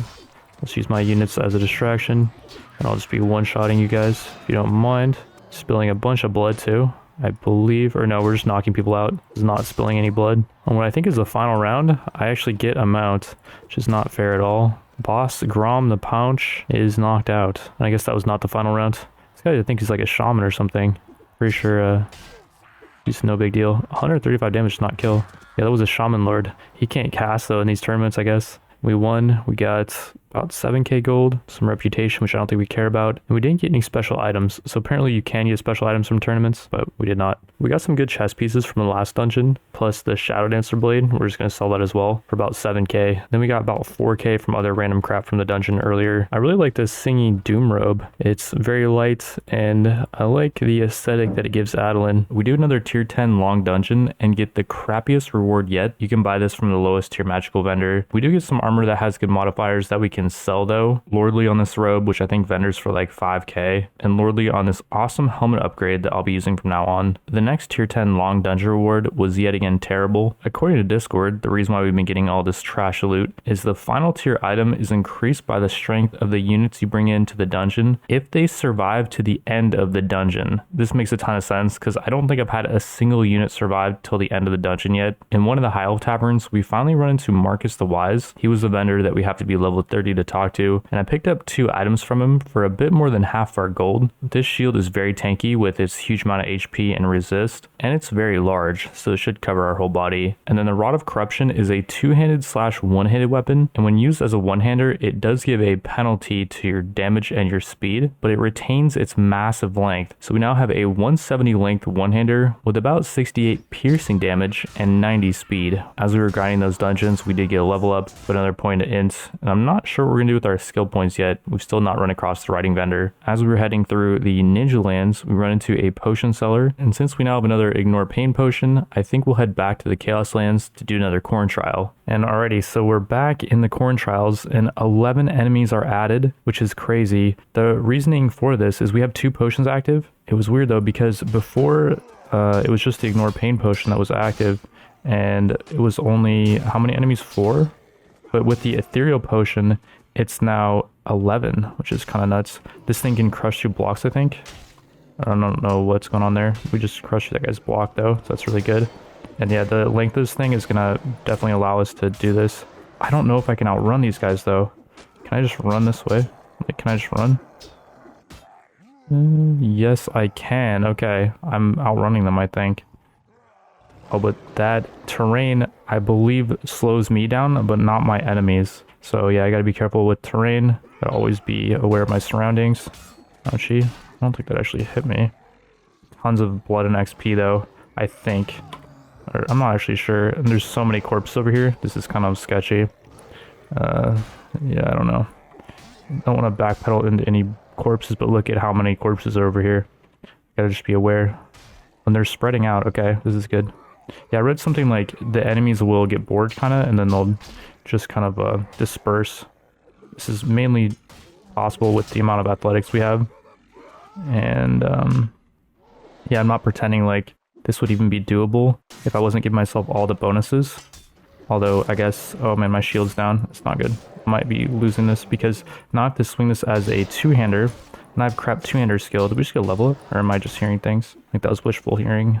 But yeah, okay, we did it. Wow, that was so much experience. I wonder if we're close to leveling up. And no, I don't think we are. It's hard to tell at this point. Is that like 10k XP that we need? For the tier 10 buff, I believe we get maximum resist against vile spellcasters. And I guess all of our abilities increase in strength as we increase our strength. He also gives us gifts. This helmet is not as good as one we're using. Looks sick though. And that's actually the most expensive item. The rest of this stuff is just not that good. Spender trash. Shields are good for companions, actually. We have a ton of companions down here at the very bottom. I've been hiring these guys because they don't have random events, and we can just give them guns when we find them. We gave out shields to companions, but we sold the rest of the items we got from that corn trial for about 11k. And we'll now try for the tier 11 buff. We do have 12 enemies added, and I'm actually a little bit low. I don't think we have this. Yeah, we definitely don't have this attempt. That did not go according to plan at all. After losing, I used a healing potion and immediately headed into a tournament that's going on in this town. And I'm looking at a goblin on a chaos horse. It looks quite silly. This round, I have a Herald of Corn on my team. Looks like this is a little bit unfair. Again, I have a Herald of Corn on my team. I'm not sure who's making up these teams, but whoever it is, they need to be fired. This is absolutely not fair. And then yet again, I get another Herald of Corn this round as well. And I start with a horse, which is laughably funny. Oh, and then I get the Shadow Dancer too, the girl that has insane daggers. And then I get her the next round as well. At least the Herald of Corn is on the enemy's team this round, but I took like 8 Heralds of Corn earlier. So as you can imagine, one is, you know, not gonna be much problem. And here we go, final round is against the Shadow Dancer. I should have probably tried to let her get taken out because she's a beast. This thing is really slow as well, so okay. For winning, we got a decent amount of gold, and that looks to be about it. We will head back into the corn trials, and I will just keep grinding away at this. And if we lose, then so be it. I'll come back without the ethereal potion, because I don't think that thing's doing too much. Since it is active though, I should just be focusing maybe more on swinging, just non-stop, and trying to take out as many enemies as I can, at least at the start. Because we have the dodge chance. We have more dodge on top of our already 50% dodge chance. And also one thing to note is if we equip another shield, we end up losing 10% of our dodge chance. And anything that we equip after that is just going to lower it even more. I think that guy just hit me in the head. And I think this is over. Yeah, this attempt's going pretty well. We're down to like just the last few Heralds of Corn pretty much. And then, I don't know, the problem is they're kind of... Oh, this is okay, I think. I was gonna say they're kind of getting too close. As long as they don't hit us in the head, then our damage mitigation is pretty good. One more Herald of Corn. And ouchies. That was like a headshot, I think. It kind of hurt. And one dude left. And I think that's it. For Coordinate Frenzy 11, demons will now aid us when we enter a frenzy. And we get a Flesh Hound to ride into battle. Whoa, we get a Arable Hound. Requires riding 6. Is that even better than what we're using though? It's a lot slower. Just has way more HP. We'll definitely take it. And then we get some decent armor. The rest of the stuff is just vendor trash. We had to go to a few different vendors to vendor everything. I'm not sure how much cash we got. It's quite a bit though. And then I was going to head back in for the next trial, but we need to spill more blood. Well, what better way to spill blood than attack this Kislev castle that has a crazy amount of prisoners. I think they have more prisoners than troops guarding it, if I remember right. Kislev seems like they really suck too. Like, I guess they do have good guns. And up there, oh, they have mostly bowmen from what I'm seeing. I do think they have good gunmen though as well. And they do have a caster that's giving them buffs. And there we go, we got the corn buff, and I summoned some kind of crappy, kind of low tier demon. He's not, you know, the best, not the worst, I guess. Mainly we get the attack speed and the health regen, and we are spilling tons of blood. My buddy finally goes down, but I will keep going. I don't know what these guys are doing. They're all facing their shields away from me. This is some easy blood spilling. I just summoned a troop as well. Another demon, same one, same type. Maybe it's the same one. He just goes away after a while when he gets knocked out, and then I can summon him again. It'd be cool if he could like level up and I could equip him with gear and stuff. I will say the enemy has a really good position on top of that tower, and on top of this tower as well. To get to this tower, we have to go all the way around, like this door does not open. So yeah, this actually would be a really cool castle to defend. And already we did win, but at great cost. We lost 3 Squig Riders, 3 Giant Slaters, and a Charioteer. I haven't even seen this unit yet. We did pick up 2 Savage Ogre Man-Eaters, a Crypt Horror, which looks crazy, 3 Beastly of a Tree, 3 more, 5 Pox Riders, which we went over earlier. These are really good. A Herald of Nurgle. This guy's also a beast. A Chaos Charioteer. So we lost a Goblin Charioteer and picked up a Chaos one. 9 Plague Bears. It's a lot of those dudes. And it looks like that's about it for like the coolest units. If you hit Control A, you can capture all the enemies. And if you hit Control S, you can rescue all the prisoners. And we got a Heavy Armor Bear mount, which looks like it could be better than the Chaos Hound that we got, just because it has so much armor. That's about it for loot. Kislev Musket's also really good, 150 damage, wow. We also plundered the castle for another 2k gold, and we sold all the loot from that battle for about 8k, and that includes the bear. And that's enough to try the tier 12 corn trial, I think it was. So I think we have one more until we ascend. Got a couple of demons here that are close to each other. If I could take them out, that'd be amazing. There are no small units nearby, so yeah, I'm able to just isolate them easily. The problem becomes when you have like 3 units that are right next to each other. Oh, this is bad. I just have to run straight. I'm gonna get whacked in the butt here. Oh yeah, that does not feel good. I guess I dodged or absorbed all those attacks. But yeah, when they're separated like this, it's really easy. But when they clump up, like they're about to, it looks like. Maybe take on this giant dude. Yes. Keep overhead swinging, yeah. Oh, this weapon's just so good. This is the equalizer. For some reason, I'm crushing through their blocks as well. I don't know if this weapon has that effect, but it's got it, right? Oh yeah, this is easy. I think we're gonna have it, dude. This is crazy. When I say have it, like, we obviously have this one, but I mean, we're gonna have the tier 13 pretty soon here. The tier 12 buff adds demonic changes, giving resistance to various effects. Wait, are we transformed? No, not yet. Sword has a really good modifier, sells for a lot. Thick shield, very nice. So much more stuff to sell. We sold everything else off except for the shields for about 12k. I'm looking around for more castles and towns that have a ton of prisoners. We ran into Drakenhof that has 200. Before we do attack them, in the Tavern of Drakenhof is another vampire companion that I believe got added by the submod. She, I guess, is like the melee version of Ulrika. She's got really good two-handed and one-handed, 10 power strike, 8 iron flesh, 6 in shield, and crazy strength and agility, and she's only level 11. She also comes with this enchanted evening gown, some good boots, and a unique two-handed / one-handed sword. I don't think it's that great though. I think the Skull Crusher axe would probably be better for her. Or we could give her the Whip of Agony. She could do some roleplay. I like that. Speaking of roleplay, we have this Crown of Night that would do pretty well on her, and a better robe. It's more revealing. One of our random companions was using it, but I don't think he'll mind too much. Taking the town was overall really easy. There just wasn't enough guards to really defend it that well. And I think our new Coronate Frenzy buff summons a Demon Prince. Yeah, we got some really good units here. A Crimson Killa, 4 Reichsguard Knights, 16 Giant Slayers, 2 Demon Slayers, some decent gunmen with these thunderers, some engineers which are shotgunners I think, and some tanky dwarves. That's about it. We need to spill a bit more blood, and this nearby vampire castle has a ton more prisoners. I found a pretty good spot to just basically auto attack from distance, and though a lot of these guys do have those white blades that can one-shot us, I'm able to stand outside of their range and I just chop them up, and they don't try to charge me or anything because I don't think they can go past the spikes on the ground. They're kind of separating us. Off that battle we do get another level up, put another point int. I'm still not sure what to do with our 8 skill ups. Our weekly cost is getting massive though. We added 12 more Giant Slayers to the party and a bunch more units, and we're now at 20,000 weekly cost, so maybe we should start putting points into leadership to lower that. Winning that battle got us up to 12k pints of blood spilled, and we can now ascend to become a Demon Prince of Khorne. And okay, as I thought, we would have to fight here. This might be the final battle. That is pretty exciting. Got some Demon Princes up at the front, or Heralds of Khorne rather. Keep calling them Demon Princes. I don't think that's the proper name. But yeah, we got like 3 down just now. That's a good start.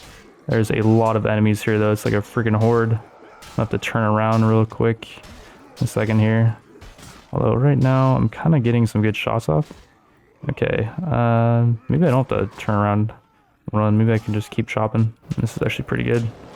Got the 2 Demon Princes right at the front. Oh yeah. And now it looks like for the most part we just have crappy units left. Keep chopping away. 2 more Demon Princes. My HP is pretty low. And okay, all the Demon Princes are down. So it's just crappy units left. I've not ran towards the other direction for most of this battle. I've been just backpedaling. And yeah, I think this is pretty much it. Just 4 crappy units left. I outranged them grossly. And this guy's not sure what he wants to do. Whoa. Okay. Got a hit on me almost. Good job to you. And there we go. Coronate Frenzy 13. We've ascended to become a Demon Prince, the highest of all Khorne's servants. The moral world trembles in fear. Accept the gifts of Khorne. We got a Masterwork Herald Axe. I'm guessing this is what the Heralds of Khorne were using. 315,000 value on this. What the heck? It's not even that good. Masterwork Hellblade. Again, it's just not that good. Crazy value though. Lordly Helmet. Oh, and speaking of helmet, we actually don't have a helmet because we are a freaking demon. Can we put this on?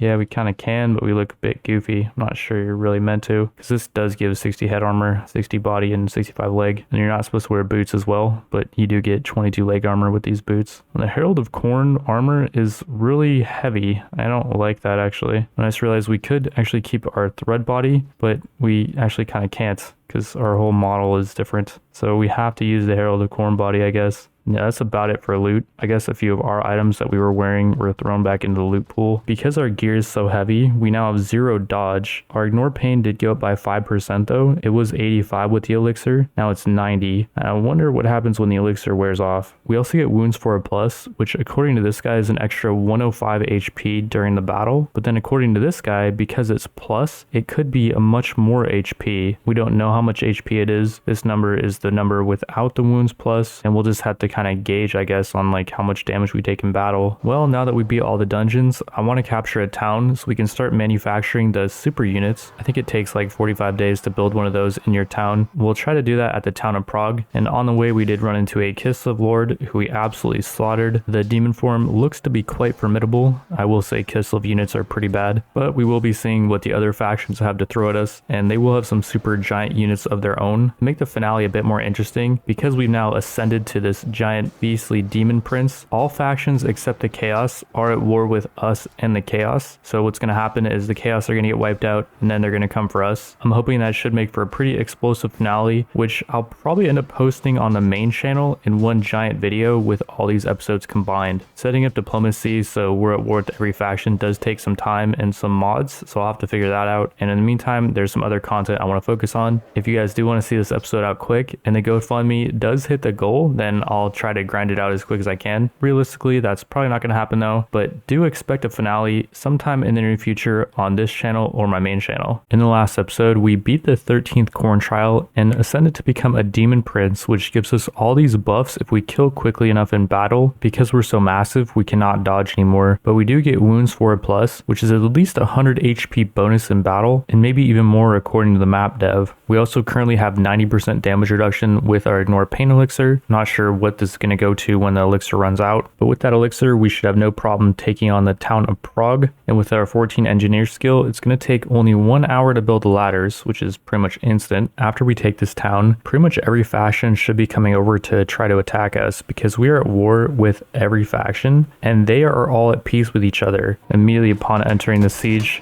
we cannot move at all, and I'm not sure how long this is gonna last. We cannot move for a good, like, I don't know, 20 seconds or so. We're just getting pelted by arrows. The reason why we're at war with everyone is because A, I thought it'd make for an interesting challenge, and B, because we've essentially become too powerful, and even the Chaos faction, the one we were a part of, is afraid at our power level. So they're gonna all come over and try to capture us and, you know, make us their minion, if you will. But judging by my power level here, it looks like they're not gonna be able to. When they get a ward save shield from their caster, so it's gonna be hard to actually do any damage. I'm seeing a lot of them are getting protected. Yeah, I broke through their lines and I'm not taking any damage. Partly because I have the ignore pain skill at 90%, and partly because when Khorne does give me his buff, which I'm not sure is active right now, it does only last for like 20 seconds I think once it becomes active, and I'm not able to swing this weapon. It's too big, I think, for certain areas. I'm not sure what's going on here, like I'm just unable to swing it. I mean, it's kind of working now, I guess. I definitely should find a smaller weapon though, because I do think with my increased model size, my weapon also got bigger. And like, okay, in this situation I cannot, well, there's a bunch of dudes up here with guns. I'm not sure if they're firing at me or not, but I'm just absorbing all the damage pretty much. Like I'm taking 1 damage, 2 damage here and there. Pistol is not very strong, I think. So I'm pretty sure once we start fighting like the Skaven, who have really powerful guns, or other factions that have more powerful units, we should start feeling the pain. And especially once the lords get on the battlefield, I think we should also start seeing more powerful things happening. And we can also get debuffed and stuff from casters. There we go, we got Khorne's buff just now. And we can see my HP regenerating. I do wonder if it's percentage based or if it's flat. Because if it is percentage based, it should not be healing us that much with our crazy increased HP level. If it's percentage though, then that would be really busted. I put all of our elite infantry units in a separate group, and I told them to finally charge. And we do have a lot of beastly two-handed units that basically should be doing some work here. Got a lot of dwarves with axes that we picked up in the last episode. And I don't know, so far it's just hard for me to get in this corridor. This is like the main issue I'm having. I have wings, so you'd think I could just fly off of here and not take damage. Can I hit these guys up here? Not really. I don't know. Oh, and then we got these Crimson Killers. We have 5 of them, and they are crazy good with their one-handed skill. They are just breaking through the lines. And as long as I'm tanky for them, which right now I'm not really, but as long as for the most part I've taken out a lot of their infantry and I'm blocking for them, they should have no problem dispatching of these dudes. The battle's almost over, and I do believe I got a ton of XP for it. I'm I'm almost at the next level up. And here's where our skills are at, essentially at the start of this episode. And here's where our skills were at the start of the last episode. You can see we've done quite a bit of progress. And we do have 8 skill ups that we can spend, which I need to spend 3 on riding so we can ride our new demon mount. But then after that, I'm not sure what to spend our points on. Our wages are crazy high right now. So if we put 2 in leadership, that can reduce our wages by 10%, which is probably necessary. And then we can put 2 points in trade so we can get more money from trading. This is a party skill, so we could get a companion to really high trade. But because we have 2 on the main character, that's going to give us a +1 bonus, even if the companion has much higher trade skill. Now, because our charisma is so low, we actually cannot get those skills above 2, though, is the only issue. So we might have to start putting points into charisma. And already we won the battle, got a few items that we can sell. Not many though, because our inventory is actually full right now. And we do get quite a bit of XP for our troops. Plus we have now taken Prague. When you capture towns and castles, you should always defer. And then we won't plunder the town for 2,900 gold, because it's just not worth it, I don't think. Although the poverty of the town of Prague is unbearable, so maybe we should just pillage it, I'm not sure. We do finally have a place to sell stuff. Unfortunately, we cannot sell this Masterwork Herald Axe. It's valued at 81,000, and this Flame Blade is valued at 11k. We'll hold on to those items, but we'll sell not the hands, actually. We should put those hands on. They're much worse than these Lordly Gloves, but the hands just kind of make sense because we're a demon. And then I'm not sure if we should be able to wear this Lordly Chaos Helmet. This Herald of Corn armor does already give us 60 head armor, and I'm thinking you're not really supposed to be able to use the Chaos Helmet because, yeah, you're supposed to look like a demon. Probably just give that helmet over to like Thread or something. Thing is really good. And then, yeah, we'll just vendor everything else for more gold than this goods vendor actually has, which is kind of crazy. We can also check the tavern, which we can barely see in because we're so freaking massive. There's nothing there. Although there is the ability to keep going in the corn trials. We might as well do this because I think our buff can keep increasing. Our potions added 15 enemies though. This is gonna be crazy. I've never fought this as a demon before. And it's crazy seeing how small these guys are compared to us. And I'm wondering if we can actually do this easily or not. We are not going to get the corn buff because I don't think you can get it in the arena. I think it's like a thing they did to add difficulty. And so, yeah, it's going to be just us trying to just out tank these guys, I guess, with our massive freaking weapon. I should flash it on the screen, by the way. It's the weapon that we've been using. And it can crush through blocks and it does crazy piercing damage, which is beautiful. I am noticing that I think we actually lose this because we're losing more HP than I think we can if we want to win. We're just too slow, I think, as a giant demon. So I think the trials actually got harder, which is crazy. We might be able to like unequip our armor and then just maneuver better. I don't know. I cleared out all the dudes that were kind of clumped up on me, and I might be able to do this. Try to block that attack. I did finally block. The first time I've actually successfully blocked or even tried here, because I just felt like if I was blocking a lot, I'd get overrun anyways. And yeah, our HP is very poor, but if we do fail this, we still get a lot of XP. Oh man, this is gonna be kind of close, I think. I don't know if I could have done much different, is the only thing. So yeah, I don't know. I do wonder if the ignore pain potion is still active. Feels like it took a lot of damage. Maybe it is still active though. These guys just are really strong. Oh man, don't want to let the corn herald hit me. Okay, I got that guy down. This is gonna be really close. Holy crap. Yeah, I'm just gonna have to out beast it, I guess. I don't know. Holy moly. Okay, down to the last dude. No way. What if he takes me out? Imagine. He actually got a hit off. He broke my shield. No way. I have to use a two-hander now, and my two-handed skill is trash. Okay, I won. Was so close. We now have the buff at tier 14, and I don't think we get any extra bonuses, but I do think we get 1 extra strength. And it says additionally he increased our strength even further, so maybe he starts giving us like 2 strength for each win now. He also gives us gifts, and we will definitely take those. Plus, we got a ton of relation with some of the Chaos Lords, and that's a lot of relation. I think maybe we got so much relation because it's a tier 14. And one thing I talked about in a previous episode is I got us up to 10 persuasion, so we should be able to recruit those Chaos Lords over to our faction. Maybe once we wipe out their faction. We also did get a level up, and we're at 56 strength. I'm not sure how much we just got from beating the corn trial, but I'll flash it on the screen. The question now is, do we want to put another point into charisma? And at 9 charisma, we could get another point in leadership and trade. Or do we want to go 1 intelligence? We can try to max out like wound treatment and get 14 wound treatment treatment for the party. I'm really not sure what the play here is. We don't have to decide just yet though. The main thing is we did just take the town of Prague, and because we deferred it and did not take it for ourselves, a bunch of units were put in the garrison for free. And we're going to add some more units to that garrison. We're going to add pretty much anything that's not mounted, because you can see our weekly cost is crazy. It was even higher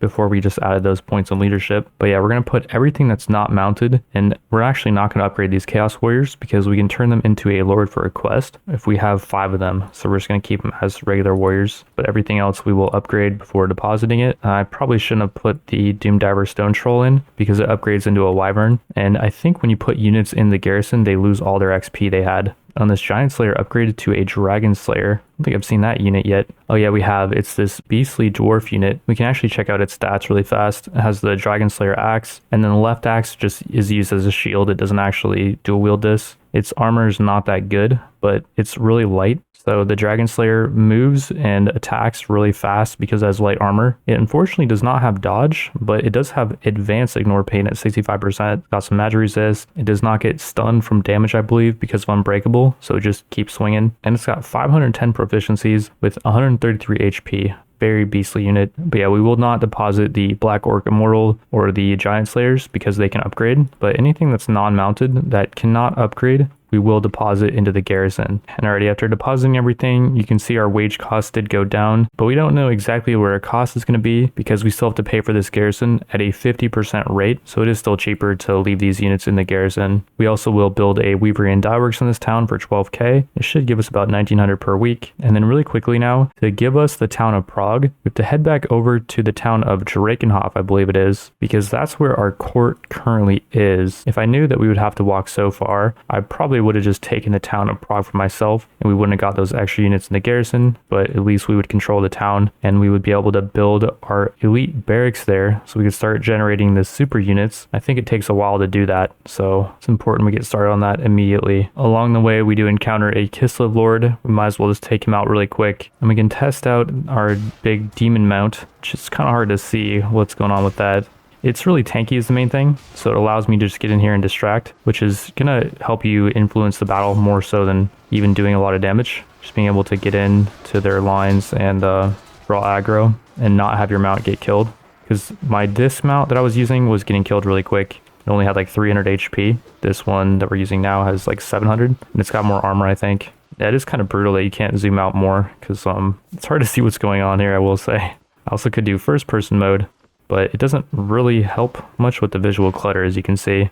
I think our weapon is giving us a lot of visual clutter as well. Try to find something else to use. On horseback though, this thing is pretty much unmatched, I think, because it's so long. After winning that battle, we got a message pop up that said quest failed for lending Thrud to one of the Chaos Lords. I'm not sure why we failed that quest because we've given over Thrud for like a month now. And you're only supposed to give him over for like a week. Either way, I'm happy to have him back. We will give him over our Lordly helmet that we were using. We'll give him back Thrud body because it's so light. It's going to make him extremely fast on the battlefield. His Thrud axe is also pretty bad, at least compared to like this right Skull Crusher axe, which does piercing damage. And it's a one-hander, so we can give him over a beastly shield. Like maybe this Chaos Lord shield is very nice. Give him that. And I'm not sure we want to have him have these assassin stars. Probably not. And here's Thrud's skills for anyone that was wondering. Dude is insanely tanky with 155 HP, and he's got 400 firearms. I think I might just give him over a gun and have him be a beastly sniper. Our beastly gun was on Augie Boggy, and I was trying to get him level ups so that when he turns into a caster with the random event, he would have a lot of skill points ready to spend. But one thing people have been telling me in the comment section is when Augie Boggy gets the caster event, he will flee our party because we follow Corn. So my strategy of dismissing pretty much all of our other companions and only keeping Augie Boggy was a massive fail. Before I take Augie's gun, let's vendor everything at the Vampire Town. We finally made it over here. Those gloves are really good, actually. Let's not vendor those gloves. 9 body armor, well. Let's not vendor that chest piece as well. But everything else pretty much will get vendored. Yeah, knowing what we know about Augie, we will take back this Ricketts Enhanced Jezzail that we bought for like 150k. We did a huge investment on that thing, and so far the investment is not paying off, unfortunately. We'll also take his cool headpiece that is actually an armor piece, and his really nice boots that he got, and we might even just kick him out of the party. Or, I don't know. I'm really unhappy with you, Augie Boggy. We'll give over Thrud the Ricketts Enhanced Jazale, plus a large bag of cartridges. And I'm not sure if we want him to be a melee guy. Like, Thrud's really good at melee, but imagine a really tanky sniper guy. I think that's more effective, right? So I'll probably just try to find him a really good two-handed weapon, and then we'll give the right Skull Crusher axe over to someone else. As we start picking up our companions again, I'm going to make them do this right to rule quest, and doing this will actually make it easier to convince other lords to join us. So it's really important that you make every companion do this quest. If we go to the castle of Drakenhof, which I do believe is our main town right now, we can make ourselves the Lord of Prague,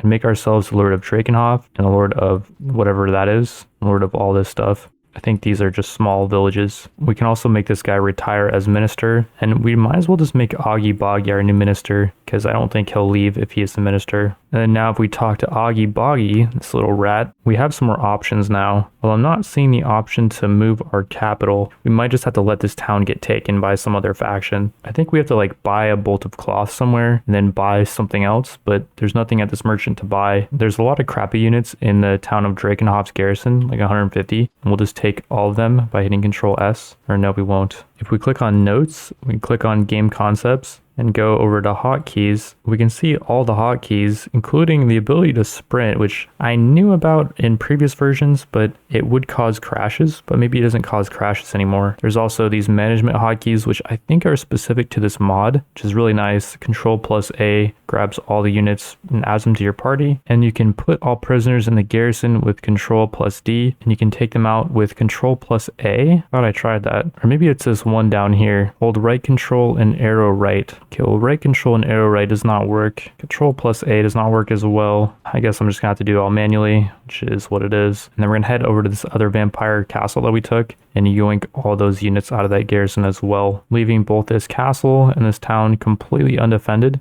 We'll now head back to the town of Prague, which hopefully is not being sieged yet. On the way back to Prague, we run into two Chaos Lords that are raiding our villages, and I talked to this one, Eric Demonclaw, and we are able to convince him to join our faction. And he's only 11 relation, which is kind of crazy. We have to give him a castle or town. We'll give him over the crappy vampire castle that's going to get taken pretty soon. And this guy is actually really good because he's martial. So if we fight with him, I believe we'll just get relation with him. He also has a pretty good amount of renown, I think. 1400, I believe, is pretty high. If we compare him to like this lord actually has more, but then this lord only has 1k. This one has 1k, 1k on this guy, 1k on this guy, 1400 on this guy. So yeah, 1400 is a pretty good number. You can see he's not a part of our faction, which is black. I could change the color to something else, but pretty much every color has been taken in this mod. Because yeah, if we look at the faction list, you can see there is a ton of factions, and pretty much no matter what we change our color to, I'm almost certain it's going to be taken by some other faction. We could just do blue though, and we could change the color of the Undead Pirate Kingdom to black, because they're undead pirates. That kind of makes sense, right? So yeah, we'll now be blue. Our lord is still black for some reason. I'm guessing once he goes into a town or a castle, then that will change. And I'm wondering if we should run down this other Chaos Lord, and we could do a battle with our new lord and get some relation with him. We don't have any relation with this guy. And he is good natured though, so we don't probably want to take him out. If we do attack him and we let him go, I think we actually get more relation than we lose here. We lose only 1 for attacking him because he kind of understands that he's, you know, the opposite faction. And really quickly, I want to see what this guy's units are.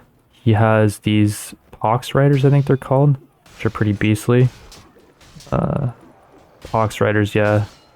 I'm killing them unfortunately, which is not ideal because eventually we do want this lord to join us. I do have a weapon that can knock people out, but it is on one of our vampire girls. She has the whip.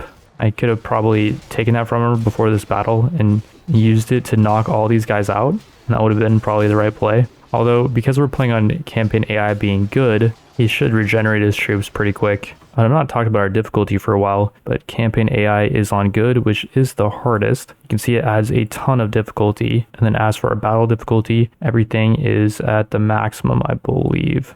Combat AI is good, which adds a lot of difficulty for melee especially. Combat speed is not on faster, or I guess it could be on fastest, but I think all the combat speed does is it makes battles on the world map quicker. And I think if it's on faster or fastest, then it makes battles go pretty much instantly, so it's really hard to join them. And as for everything else, there's really no other way to increase difficulty. I also could change the field of view to a little bit higher, both third person and first person. That might actually make it easier to see stuff. Oh yeah, that's actually making it easier to see things in the third person mode. And then in first person, I mean, you can kind of see stuff now, I guess. The Lord unfortunately did get away, so we don't get the option to release him. But that is quite all right. We can see that our new vassal lord is blue now. I'm going to tell him to go to the town of Prague, although he needs to attend to his own business at the moment. What's probably going to happen is he's going to try to go over to his castle, and he is going to get absolutely owned, but hopefully we can save him or something. I don't know. I dropped all of our units that cannot be upgraded anymore at Prague. So the garrison, even though it only has 283 units, they're pretty strong units for the most part. Under the town menu, we now have the option to move our court here. In order to do this, we need a set of tools and 2 bolts of fabric. I don't think that should be necessary because we're going to lose our other town and castle. So it should just naturally move here. We can also manage the town, and we can build a war academy, I think is the one we want, that can train our faction's special troop. They will be added to the garrison automatically once per week once we build it. And because we have crazy engineer skill, it's only going to take 23 days to build, and it's only 6k gold. I wonder if the cost went down because our engineer skill is so high. We'll definitely do that. And we will now probably head east from Prague and take some of this Kislev territory. There is another town belonging to Kislev, the town of Kislev, but as we passed by it earlier to get back to Prague, I saw a bunch of Kislev lords over there. So I'm thinking these other territory to the east are not defended. Yeah, it's looking like it's going to be the case for the first castle. I will say attacking these really sucks because they seem to always have an ice mage that slows my movement down to pretty much nothing. And it's not just my movement. Looks like all of our troops' movement is slowed as well. Thankfully, that debuff does not last forever though. And yeah, I'm just going to get in here and charge. In this battle, I'll probably try to level up my two-handers a little bit. They do have a magical shield, which we'll have to get through. I think what it does is like maybe it blocks one hit on everyone at least. Or maybe it's just a chance to block a hit like normal ward save. And speaking of ward save, actually, I have the ability to get a ward save for myself. If I save like 150k, I can get the most powerful one, I think. So that's one thing I'm saving money for. We just have to find that merchants. We take the castle with only losing 6 units, not so bad. And instead of deferring this castle, we'll actually give it over to our new lord. And that's going to give us a ton of relation with him. So in case he does get captured, he won't just defect from us immediately. After taking that castle, we'll probably just take all 3 of these nearby Kislev castles pretty quick. They shouldn't have much time to react. Oh wow, I was not paying attention, and some of their gunmen absolutely annihilate me. So yeah, you can see I am not immortal by any means. That battle really sucked. We lost 2 Crimson Killers, 8 Giant Slayers, and 3 Plague Bearers, which are all really good units. On the bright side, one of our Giant Slayers did get an upgrade to a Dragon Slayer, and some other units did get upgraded as well, mainly because they had to do a lot of the fighting. 11 of these veteran warriors are ready to upgrade to Longbeards. I think those are the shielded units. Yeah, these guys that have the shields, they're pretty good. And then we got a Dragon Ogre off of that. One of the Undivided Knights is finally ready to upgrade. And this thing's a freaking beast. 175 HP. It's got this beastly Dragon Ogre armor. Beastly mace, does tons of damage, has good reach.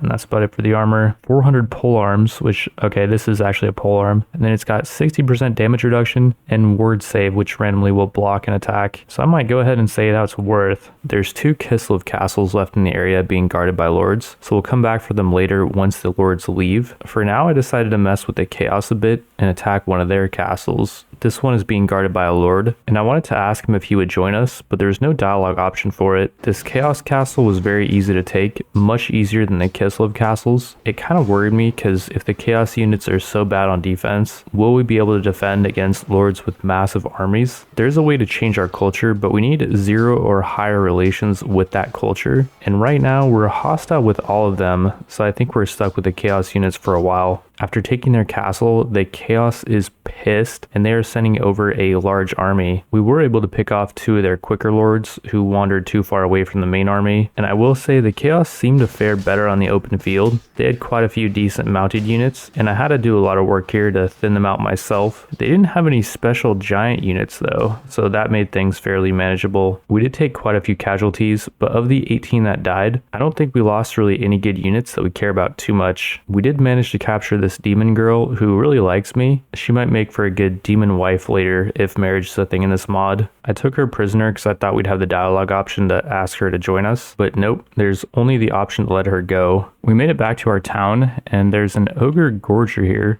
or 3 of them, I guess. We're gonna pick them all up. And then also there's a monster merchant here. This guy sells what I'm guessing is some kind of potion to turn us into different types of monsters. Most of these armors are not as good as the ones we're using, except the stone troll one. That one's a bit better. And if we scroll down, we got like the treekin body, a Croxagore, which is pretty beastly, an ancient Croxagore, which might be the best armor on here actually. We turn into a giant alligator, which I kind of like the idea of because the giant wings clutter what I can see on the battlefield. It's kind of annoying. And then we got Nakai the Wanderer's armor, but that one's not as good as the ancient Croxagore, I would say. And it's double the price. If we do want to keep our wings, down here we got Bellacor's body, and it's better than the Croxagore. It turns us into a white wizard, essentially. I just feel kind of weird about buying that for 3,500. I feel like it's not intended that you're supposed to be able to buy that armor if it's only 3,500. I looked over the rest of the armors. We got like the Dragon Ogre armor that we can't wear, the Zote armor, which is not as good. Then we got the Medusa armor, which is actually really light, and this turns us into a creature that looks like Medusa, with snakes on her head. I did some testing with the Medusa armor, and if we take off pretty much all of our weapons and stuff, we can get back up to 20% dodge, and I think that's the max that our new body type can have. I'm thinking let's do the upgrade to the White Demon for 3,500, and then to make it fair, we'll also have to buy the ancient Croxagore armor for 87k, which is not as good, but I want to try this out and see if it's going to be much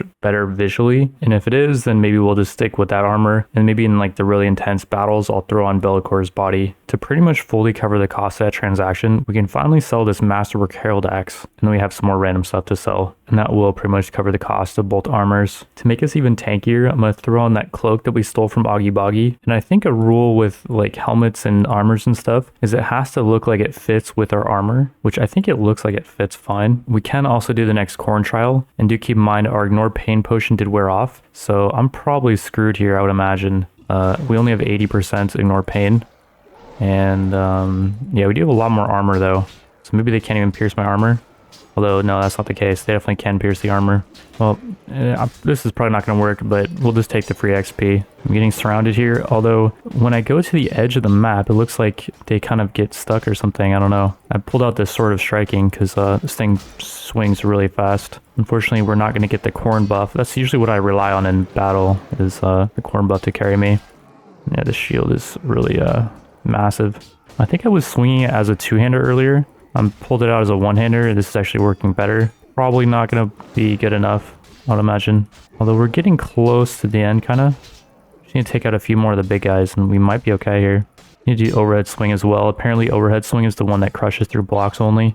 I don't think sideways swing does. Yeah, last few guys, actually, I think we have this. We get like +2 strength for winning each of these battles, which is +4 HP, I think, permanently. And it's actually increasing our movement speed as well because we're less encumbered. Oh yeah, that was easy. It also says our abilities grow stronger as we rise in his estimation. So maybe all these stats actually increase. Like we get more demons summoned when we get the buff. That could be the case. Lordly Doom Knight armor. Holy moly. It's not as good as Bellacor's armor for sure, but Thrud could definitely use that. There's a few Kiss of Lords in the area and we took them out pretty easily. And I went back for the Medusa armor and I was thinking because it's so light, maybe we could maneuver around the corn trials easier. We ambushed another Kiss of Lord, and during this battle I'm testing out the Croxagore armor, and I'm really liking how little visual clutter I'm seeing. Also, I'm not using that giant shield, I'm using one that's much smaller. So yeah, I can actually see stuff now, which is nice. Off of this battle, we do get a level up. You can see our strength is up to 58 now, which is pretty good. I'm thinking what's going to be even more important than leadership and trade is maxing out our wound treatment. Right now, it feels like it's taking a while for everything to heal up after battle. And so we're actually going to put points in intelligence and max out wound treatment as much as we can. And that brings our total wound treatment to 9. I think if we get one more skill up, we'll get a +3 party bonus as well. We ran into a Chaos Lord that we have perfect relation with, but he will not join us because we do not have enough right to rule. So yeah, we're going to have to go out and try to find the special companions to spread our right to rule. The regular ones cannot do that quest. We can also sell off a lot of goods that have just been sitting in our inventory. The town we captured is fully out of money, so we couldn't sell them there. The first town we enter has Marcus the Wise again, and I found out these dual weeping blades have a special property. They have a chance to inflict way more damage, and because they're dual wield, their speed is going to be way higher than 100. We'll pick these up as an offhand weapon and we'll try them out. And then to help pay for that, we'll sell this reinforced old blood armor for 43,000. And then we can also sell this Masterwork Hellblade for 12k. In the next tavern we enter, we find Gotrek and Felix hanging out in the same tavern. Felix has not done the right to rule quest, so we'll have him go do that. While we were out and about, we had a notification that our town is under siege. On the way back home, we're going to try to take this chaos town. There's like 380 units here. So far, I'm not seeing anything too terrifying as far as like we haven't taken too many casualties. And this looks like a really easy town to attack. Nice, we got our buff. We can try the weeping blades, by the way. Oh yeah, I'm swinging so fast. The problem is, like, when you get stunned because of the enemy blocking or something, it does kind of mess you up a bit. But yeah, I'm not really taking damage here. And if I do, it seems like it's being healed back up pretty much instantly, I guess. Could just charge the archer line. That would probably be the best way to go here. And then we're exhausted, so we get way less attack speed for a while after the buff wears off. I don't know if I ever talked about that mechanic yet. I don't think I did. We got more summons, so the buff is back. That was quick. Yeah, these weeping blades just kill so fast. And they refresh the buff when everyone's charging. Yeah, I don't like that mechanic with the buff with Corrin's Frenzy. Our infantry just get too inspired and they charge. It's just been really annoying when I'm trying to, you know, position people perfectly, and then I go in and then start killing, and then everyone's like, ah, screw it, we're gonna charge.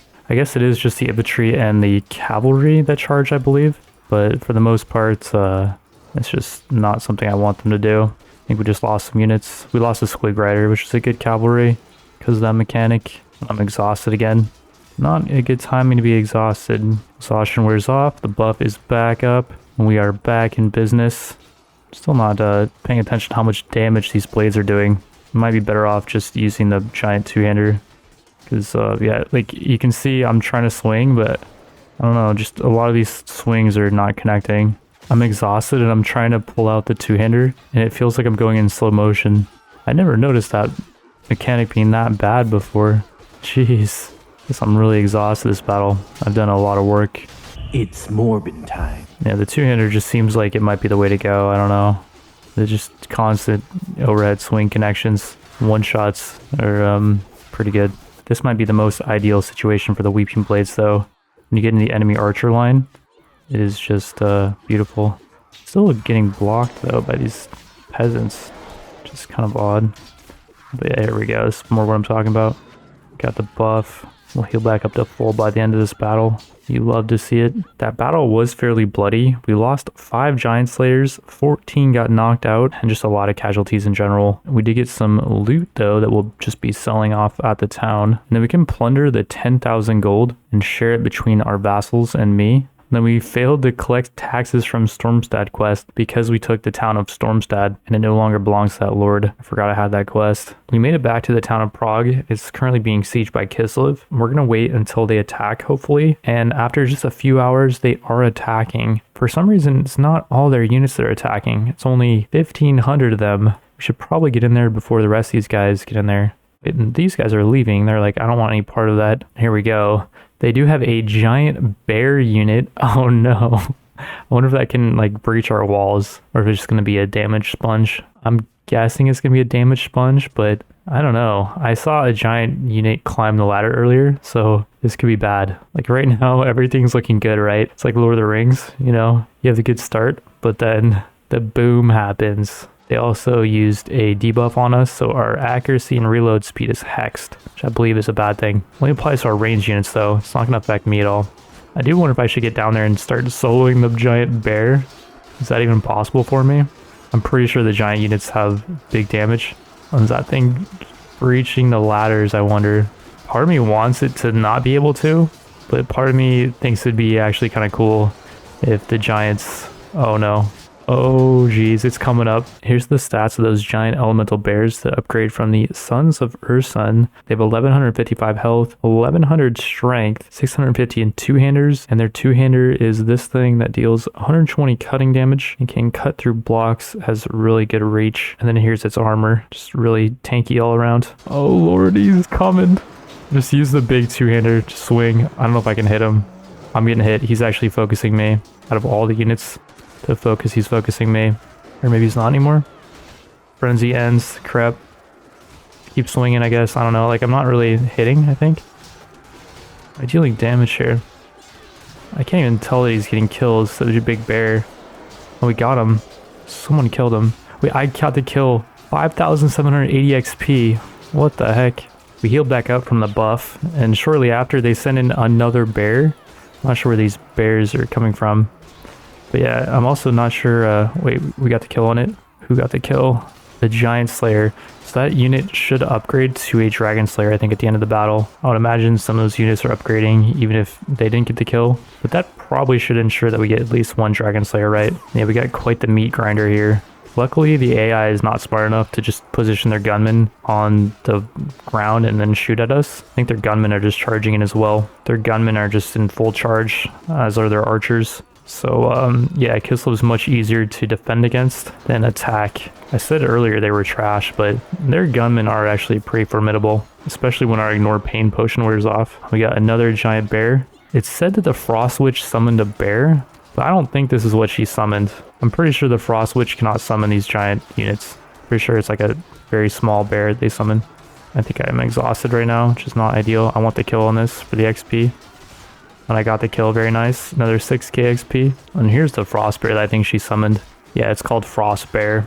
Gives 600 XP for the kill. We'll take it. She's just feeding us at this point. We're nearing the end of the battle, I think. So I'm just going to jump off. And then I'm going to get behind these guys and start cleaving them up from behind with the daggers. I'm getting a lot of misses here. I'm exhausted. And I think because the battle has gone on for so long, I'm really not able to swing at all. Eventually, though, we do get another level up, another point to int, and we can almost max out wound treatment. And I think because the battle has gone on for so long, the exhaustion gets worse and worse every time we get exhausted. It's my theory on the mechanic. The exhaustion finally wore off, and I saw another one of these bears and retreated back up to the top of the ladder. So I wanted to try to get the killing blow on it. Thought there was no way that I'd be able to solo it on the open field. And I think I'm hitting it right now. Anytime I'm getting a damage that's not killing, I think is me hitting the bear. Well, I just took 96 damage from the bear, I think. Jeez. And someone took it out. Not me, though. These guys did eventually kind of breach. I'm not sure where our infantry is. Like, I think the reinforcements are coming from this side. And they're just getting shot out here. I don't know what that sound is. But they're getting their magical shield buff. Pretty sure this is our reinforcements coming in to plug the gap. So we did get breached, but I think this is pretty much game. We killed 1,400, knocked out 87. Yeah, they just have 15 left, so GG. Alrighty, battle's over. We lost 21. 2 Giant Slayers lost, 2 Undivided Knights. And we did lose garrison units, which are my units that I've stashed in the garrison. Not seeing anything that we care about too much. The Shadow Dancer, was that really good dual-wield elf girl that we were using in the dungeon? I hope not. It said the battle is over, but the siege continues. And I guess we didn't capture any lords because they're able to escape. But if we run down just one of them, all of the other nearby lords are going to try to reinforce. And they only have, in total, 56 units. I don't even know if their lords are going to be on the battlefield. I think we might have taken them out in that last battle. Maybe this guy in the back is the lord. I'll try to fake him out. No, that wasn't even a lord, I think. So yeah, all their lords are already knocked out. I'm pretty sure after we win this, we'll be able to capture all their lords. And yeah, as I thought, we have the opportunity to capture them. 1 got away. Captured 2 so far. 3 more get away.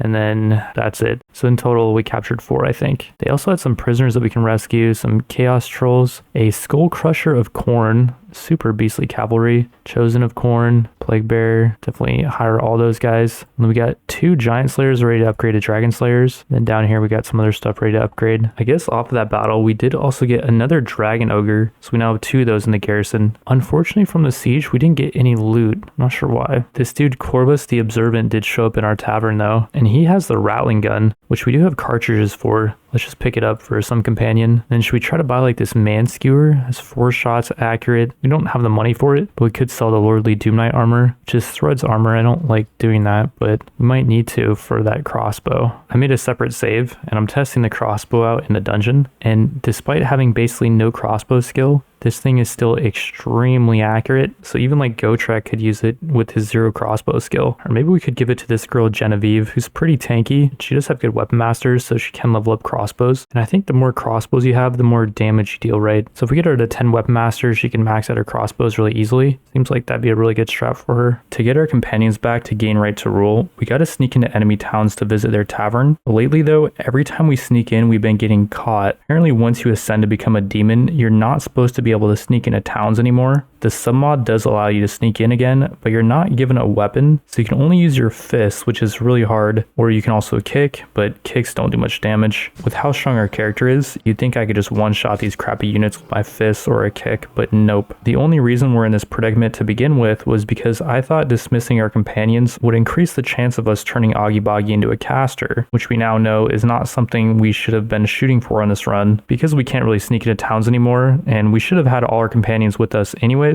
I didn't feel too bad using this cheat to gather all companions to this tavern, and I then went through and rehired the ones that we had already hired in the past. I did not hire companions we've not seen yet though, because I felt like that would actually be cheating. We now have a bunch of companions that we're going to send out to increase our right to rule. They say you have to wait weeks before sending out companions again, but that's actually a lie. You only have to wait a couple days between sending companions out, so it shouldn't take too long to get quite a bit more right to rule from Florin, Abdul Khalik, Boland, Joseph Bugman, and we just sent out Rumpled Swifthands. Once they're all done spreading our name to get right to rule, we should hopefully be able to recruit some more Chaos Lords. And in the meantime, I'm going to try to do some more trials because we've spilled a ton of blood. We're up to 30,000 pints of blood spilled almost, which is probably like, I don't know, a few more trials at least.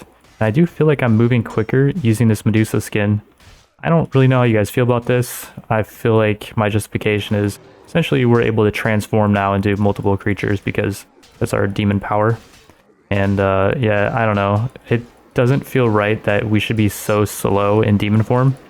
I feel like it's kind of a restriction that doesn't really make a lot of sense because it just feels like we're getting nerfed unnecessarily. And this trial is so hard unless we're quick. And I feel like with this Medusa armor, well, we just gotta level up. I can actually check that out right now. Put another point at int, I believe, so that we can max out our wound treatment. Then we have room to do something else. We'll hold on to this point for now. Could even go for like inventory management later. Not really sure. But yeah, as I was saying, with this Medusa armor, whoa, we're a little bit squishier, but I feel like we're faster. And we get 20% chance to dodge because we're really light now. Not long after that corn trial fail, we run into this Chaos Lord on day 150, and great news, he will join us. We just have to give him over one of our castles, and you can see we don't even have that much relation with him. We're going to try to change that by doing some team building exercise on this Chaos Lord. We're going to double team her. This girl does have a couple of these giant units. She looks like this unit, but she's just like a smaller version of it. Is really cool. It's like her special faction troop, I think. And I'm dealing 251 damage to it. What is it doing though? It's not even swinging. I just took it out so easy. Okay. Well, looks like I'm OP. She has another one, and I see it actually swinging at our units. And I think if it hits me like once, yeah, I take quite a bit of damage. It hits me in the head too.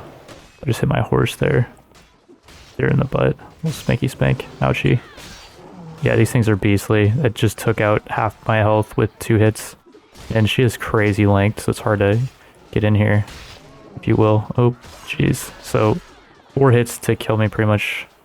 Everyone follow me. Let's just get this girl down. Okay, I'm down. That's alright though. We'll hopefully get her. She is doing some work on our units though. She just killed 4, and then she took out like 6 more, I think, before we finally took her down. Genevieve got the kill with her new crossbow, and she's been doing pretty well for herself. We got her up to 10 weapon master. She's up to 168 crossbows. We can put more points into that as well. And she has a lot of level ups available. I think we should just put points into Iron Flesh for her. Or we could save those points and put a bunch into charisma and like intelligence so we get a bunch of free skill points. And we could just give her a ton of leadership so she'd make for a really good lord. Let's hold on to her skill points for now until we figure out how many chaos lords we can recruit. Doing that battle did not give us any relation with our new lord because he is calculating. I want to give him another castle and village to increase relation with him. I already gave him Fort Straghoff and the village of Dazrin. In order to give him more villages, we have to go back to Prague, and that is currently being besieged by a massive dwarf army. We waited till the dwarves decided to attack, and our lord is actually going to help us on this battle. He's heading into Prague right now. There's currently 2249 troops there. We are outnumbered about 2 to 1 here, and I think the best thing I can actually do is come out here and fight these guys on the field. One of their lords. I think he just blocked 2 of my attacks. I can't really see him because he's a tiny dwarf. There we go, I took out their lord. I think I got a lot of XP for it. I'm not going to check. I'm just going to keep swinging.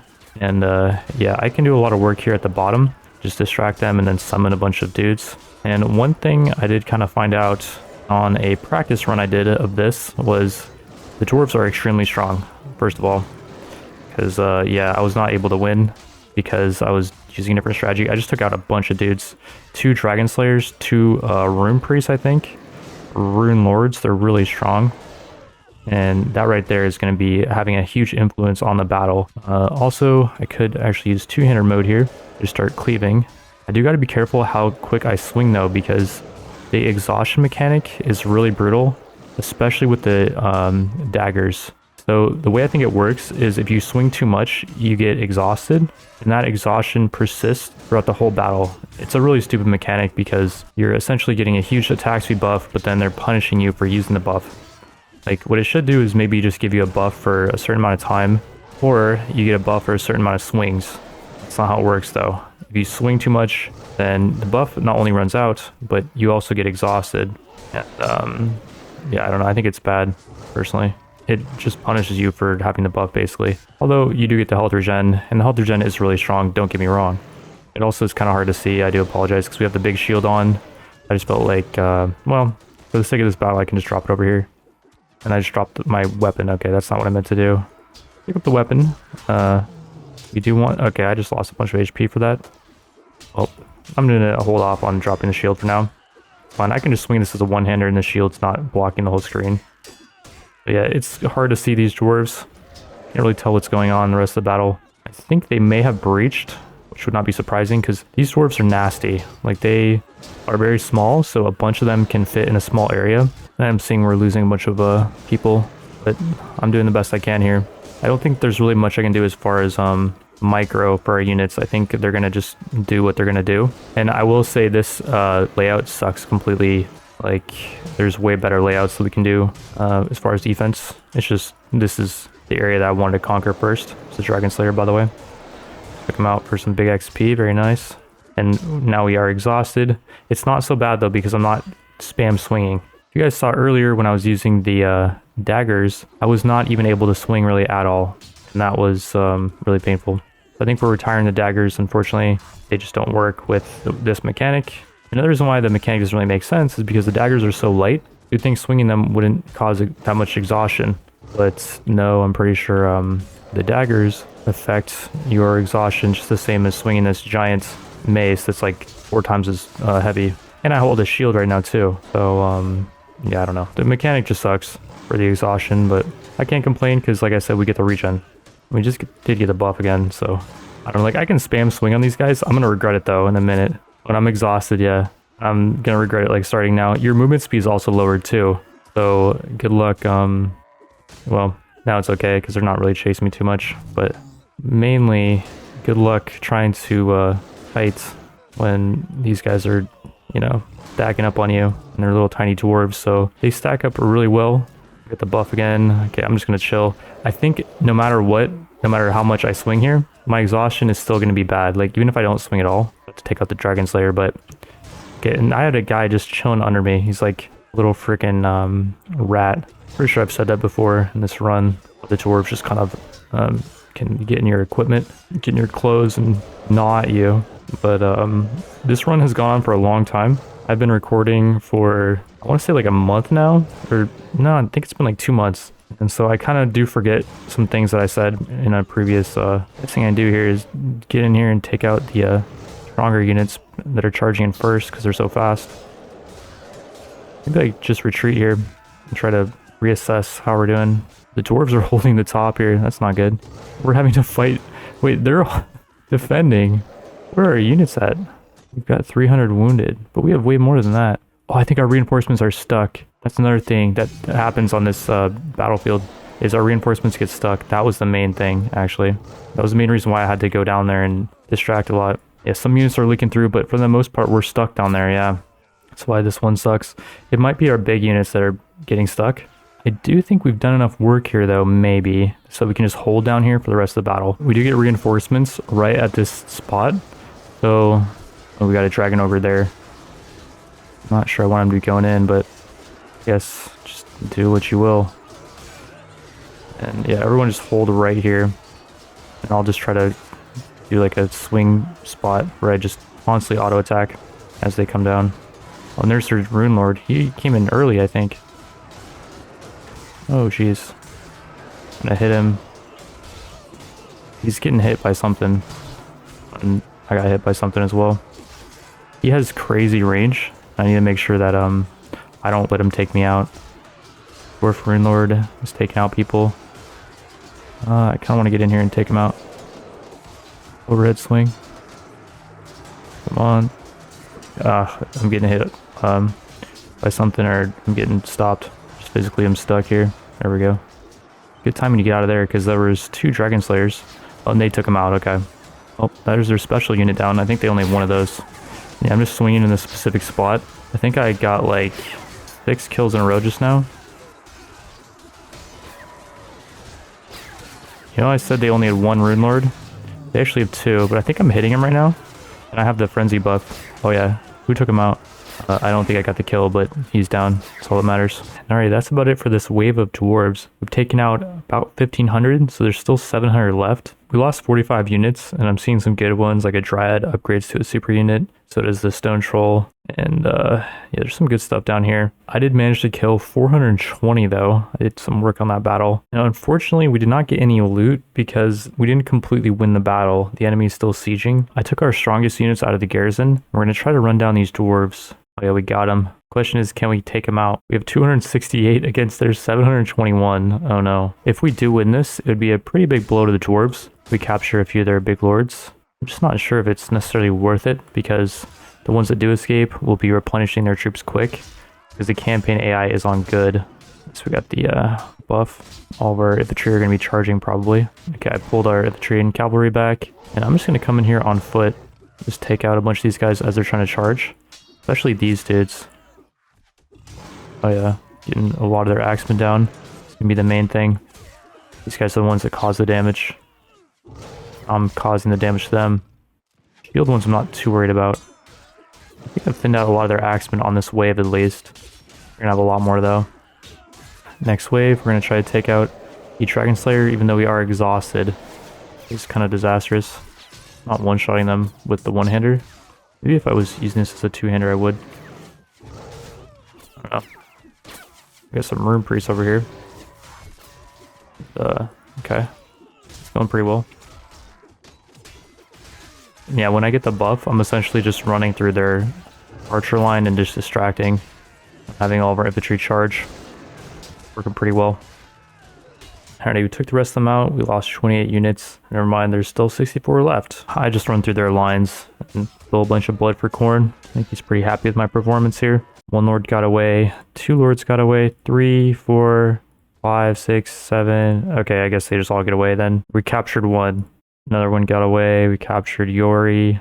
Another one got away. We captured their Hold King. That might be their leader, actually. And we rescued a bunch of dudes. Not actually that many. And there's some villagers down here at the bottom. So, yeah, some okay units, some Heralds of Khorne. We only managed to capture, what was that, like 10 units? How is that even possible? Where did all their wounded units go? We did get some loot from that ground battle. And imagine if we would have got the loot from the siege.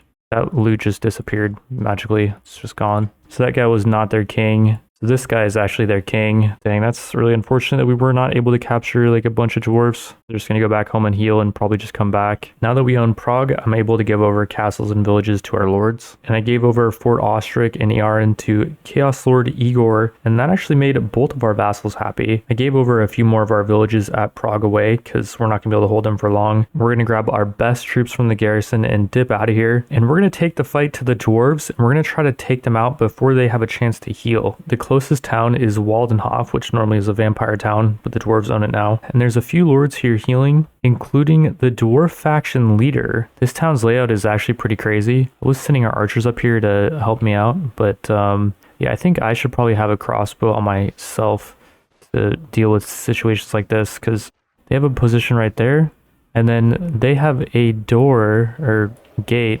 that has to be knocked down. And I did a little beating on this, but overall, okay, the dagger is actually going to be pretty good here, I think. Oh, nope, I'm not really able to hit them too quickly. Take off like 2% or 1% every hit, pretty much, no matter how much damage I deal. Kind of lame. Yeah, I'm dealing 1% of the gate each time I hit it. This is brutal. I've been beating on this gate for what feels like forever. We've almost broken it down, and I have all of our units following me. These guys might actually get in here to help. Might start being on the gate with me. I just didn't have them help earlier because okay, here we go. Last gate has been destroyed. I need to get my buff because I am pretty injured here.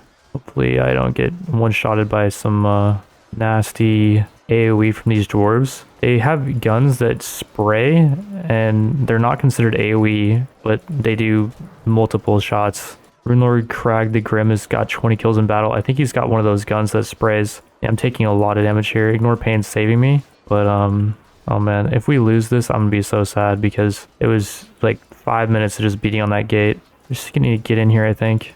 I'm getting shot from behind.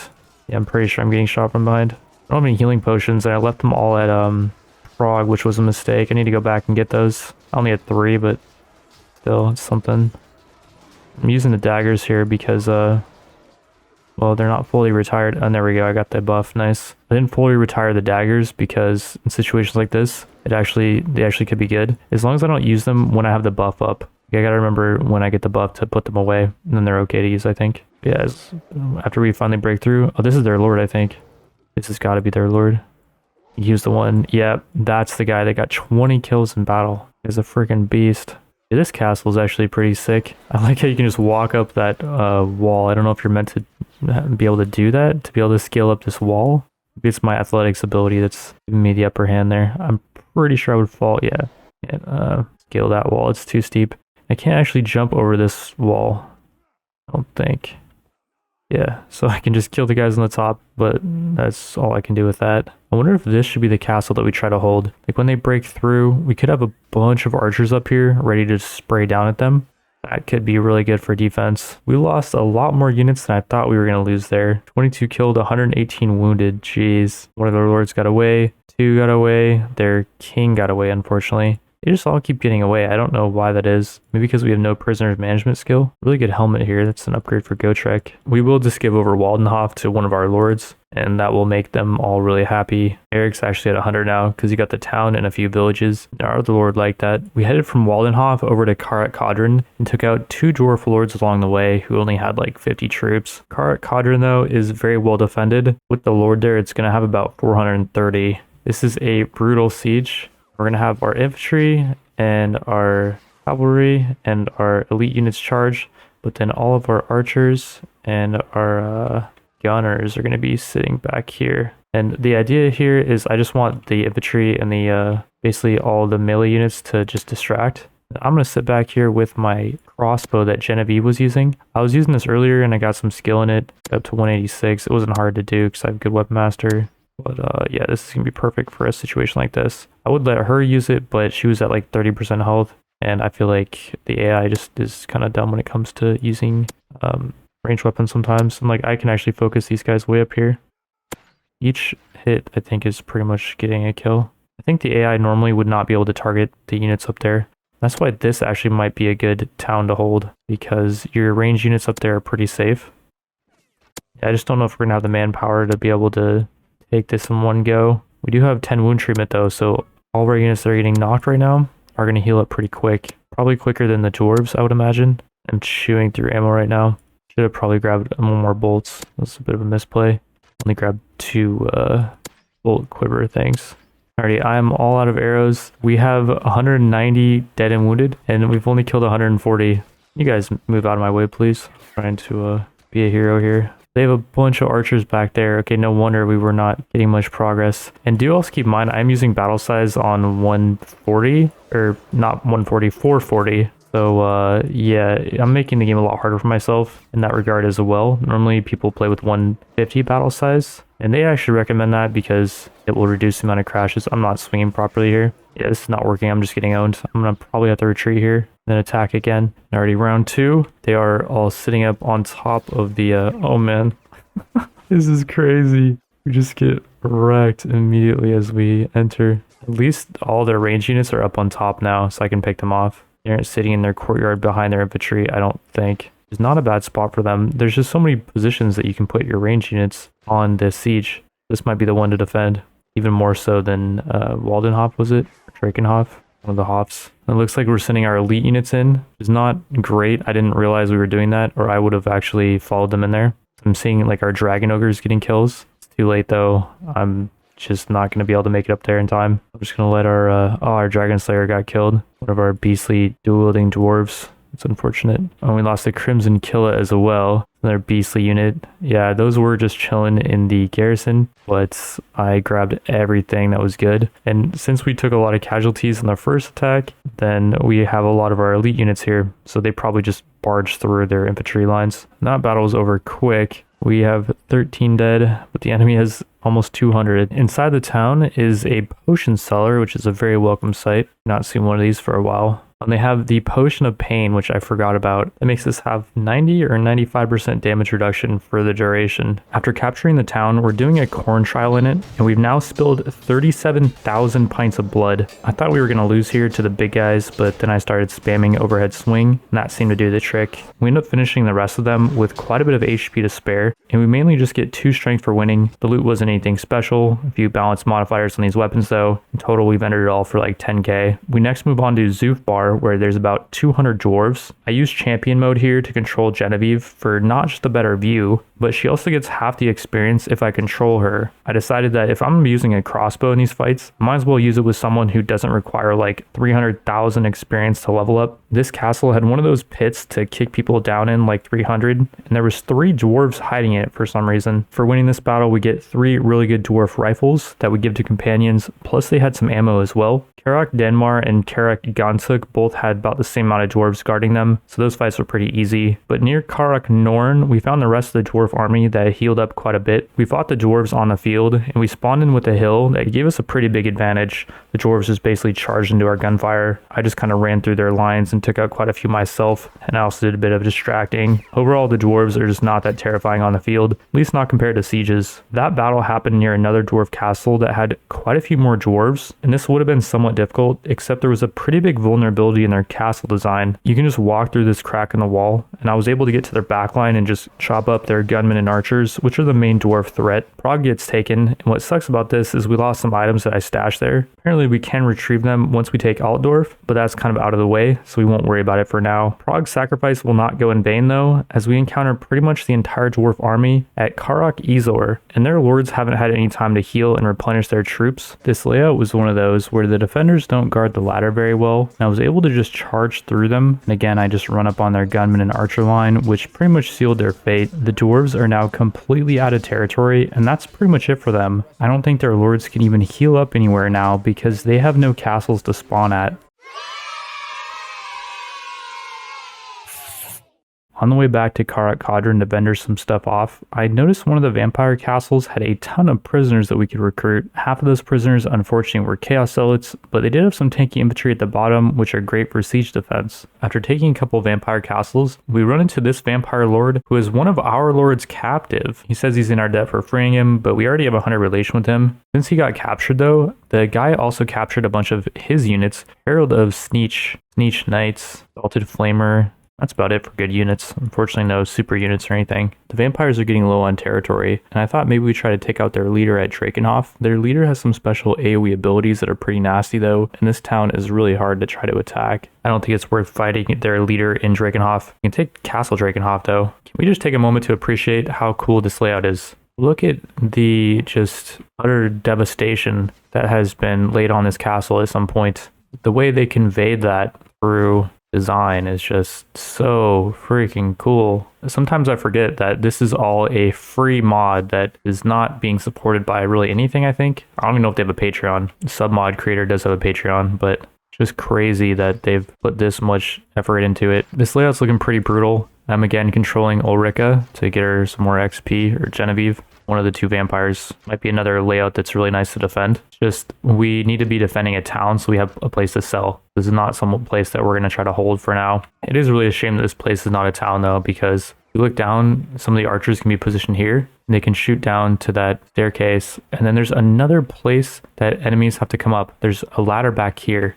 They have to go up that giant staircase, like freaking Helm's Deep almost, that staircase they had there. But then after, yeah, they have to go up this ladder as well. So this is just the ultimate castle to defend. We did get some good loot though for some of our human companions. These armors just require a ton of strength to use, the only issue. Genevieve is also level 23 now, and she has a crazy amount of skill points and attribute points. We're going to max out her charisma to 30, and we're going to max out her trade skill I'm not sure what we're going to do with the rest of our points. We'll probably just hold on to them for now. And we now have 11 trade skill because I have 2, so we get the +1 party bonus. Previously, we only had 6. In order to use that trade skill and actually vendor some items, I think we're going to head back to Karak Kadrin. We might try to hold that. Or what about Waldenhof? Waldenhof is being guarded by pretty much all of Kislev by the looks of it, so not Waldenhof. Vechefin and Kislev both had no lords guarding them, and after taking these, the vampires in Kislev barely have any territory left. I've entered at one of these towns with our new 11 trade skill, and you can see we're getting some nice profit here. The selling price of this axe, for example, is almost 7k. We did buy a few of these female armors, and my biggest regret of this playthrough is not buying more of them before wiping out the vampires. You can only buy these from vampire towns. The town of Kislev had a big vulnerability. It's got 2 ladders up, and the left side is completely undefended. I was able to snipe out a lot of the nasty Kislev gunmen with Genevieve and reduce our casualties. After the battle, I was at full HP, so I did another corn trial, and I absolutely dominated this one. I focused a lot more on kiting, which resulted in me not taking much damage at all. On top of increasing our buff strength and our strength, literally, because we get that +2 strength, we got a really nice upgrade for our Chaos Companion Thread. Some of the other stuff had really nice modifiers on it, and not including the chest piece, with our new 11 trade skill, that corn trial haul was over 34k value. We captured the town of Talabim, which is going to be our new main base. The Wood Elves try to take it with a pretty big army, but they're really bad on siege offense. We won't even show that battle, but we will show this one with Sigmar. They come in a few days later with a similar size army, and they're a bit more formidable. We're outnumbered over 3-1 against Sigmar,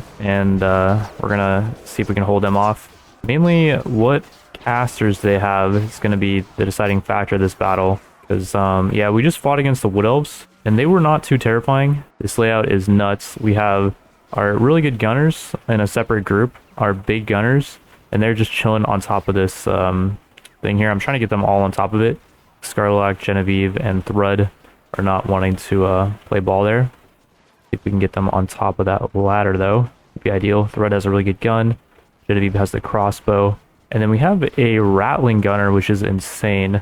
What's this guy? Marius. And he's just a random companion that I've been training up to try to make him become a lord. So I gave him the rattling gun. And I actually want to show you guys the power of this thing. If I use it, I'd shoot through ammo really fast. But if he uses it, he's A, really slow, moves like a freaking old man. But B, he actually can utilize the ammo much more efficiently for some reason. I don't know, it seems like it just never goes out of ammo if we have companions use it.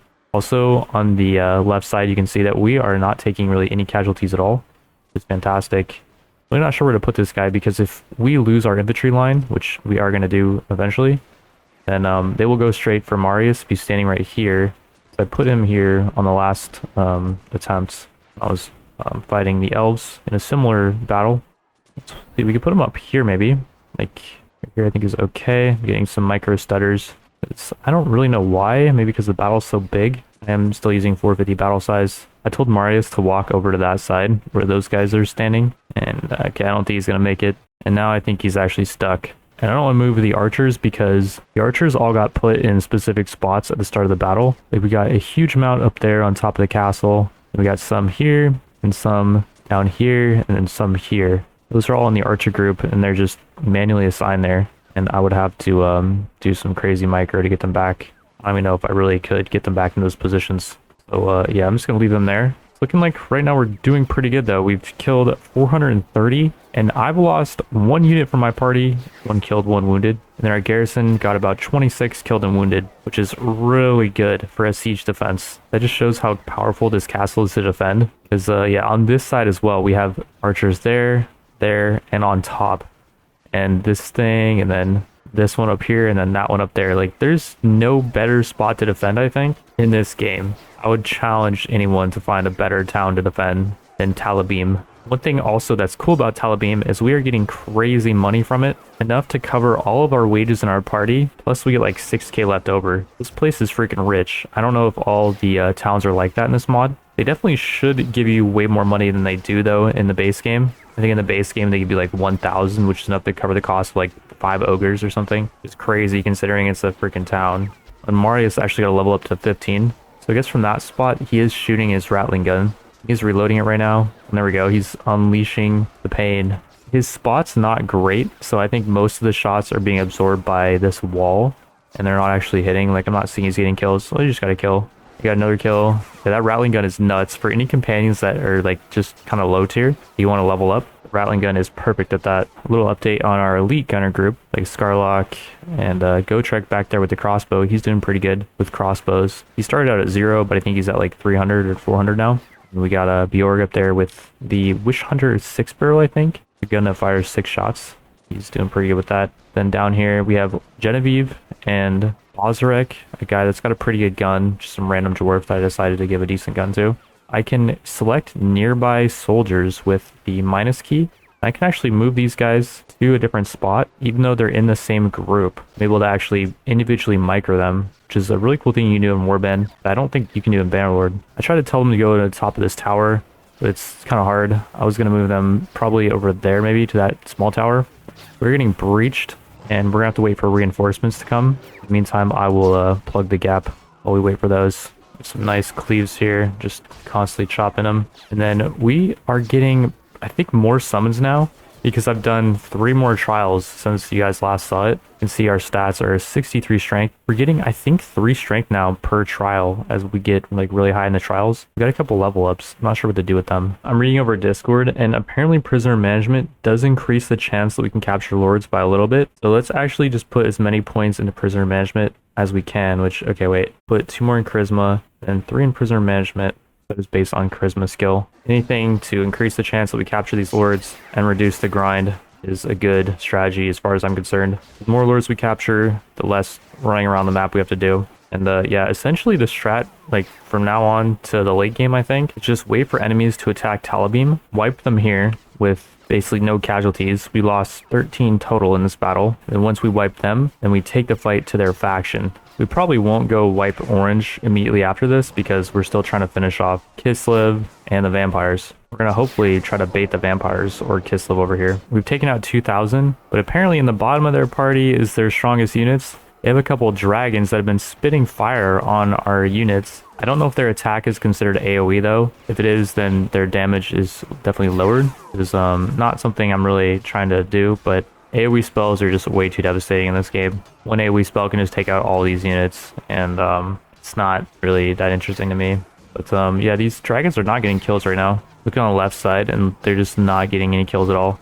And they're down. I think it's just too awkward of a spot for them to be fighting in, maybe. In total, here's the casualties of that battle from my party. And we did actually lose some good units in the garrison though. Wild Chaos Troll, Crimson Killa, but overall those are acceptable losses. 2 of their lords got away. 3 got away. This guy will capture. We'll actually capture all their lords because I don't think it's really possible to recruit Sigmar lords. They're part of the good faction. We captured their emperor, Karl Franz. Very nice. He is the ruler of Sigmar, so he'll get a good price, or maybe we'll just keep him in our dungeons forever. What I believe is the last of Kislev is now sieging Karak Kadrin. We have no units there, and I would wait for them to attack, but our main town of Talabheim is currently being attacked. So we're going to have to actually fight these guys on the field, which we'll just go ahead and do. It's going to be about an even battle, but we do have the terrain advantage because we spawn on a hill, which I love. The enemy Ice Witch is going to be super annoying as usual, and our range accuracy and reload speed is hexed, which means it's basically going to go down to nothing. I'm going to have our cavalry follow me. I'm going to head in here and try to take out the Ice Witch myself with the help of our cavalry. We're just going to try to distract while we wait for that debuff to hopefully wear off. It wore off me. Oh, then they get the shield. That's also really annoying. Kislev is actually a very formidable faction. I know I talked trash on them earlier, but I really didn't mean it, I swear. I did see an Ice Witch. Yeah, she's right here. She's got so much defenses, though. She's got a ward save. Then she's got like 90% damage reduction. Okay, I got her. I got one of them. They're going to have a lot, though, because their Kislev leader is here. Yep, as I thought, they're still getting the shield. Means I got to find the other one. Found another one. We can take her out. Oh, got her. Oh, I'm actually going down momentarily. I think I just got hit in the head. I took 146 damage. Yep, I'm down. Holy. Well, I want to say I've done enough. Our archers just have such a good position on this hill, and right now we're getting plenty of kills. We've killed 210. We've only lost 27. Our allies have lost 38. Not sure where our allies are even coming from. Eventually we get to the bottom of their party, and their king has a few of these elemental bear giants that devour our army literally. During this battle, a bunch of our troops learned the saying that when it's white, say goodnight. Although these bears, I guess, aren't exactly white, they're more grayish. So the saying here is when it's gray, it's time to pray, I guess. After a few waves of reinforcements, we eventually zerged them down, and that's it for Kislev. Those bears did quite a number on our party, but I'd say it was worth it. A few weeks later, we get this wonderful message that tells us we'll never have to deal with those awful ice witches again. The wicked old witch at last is dead.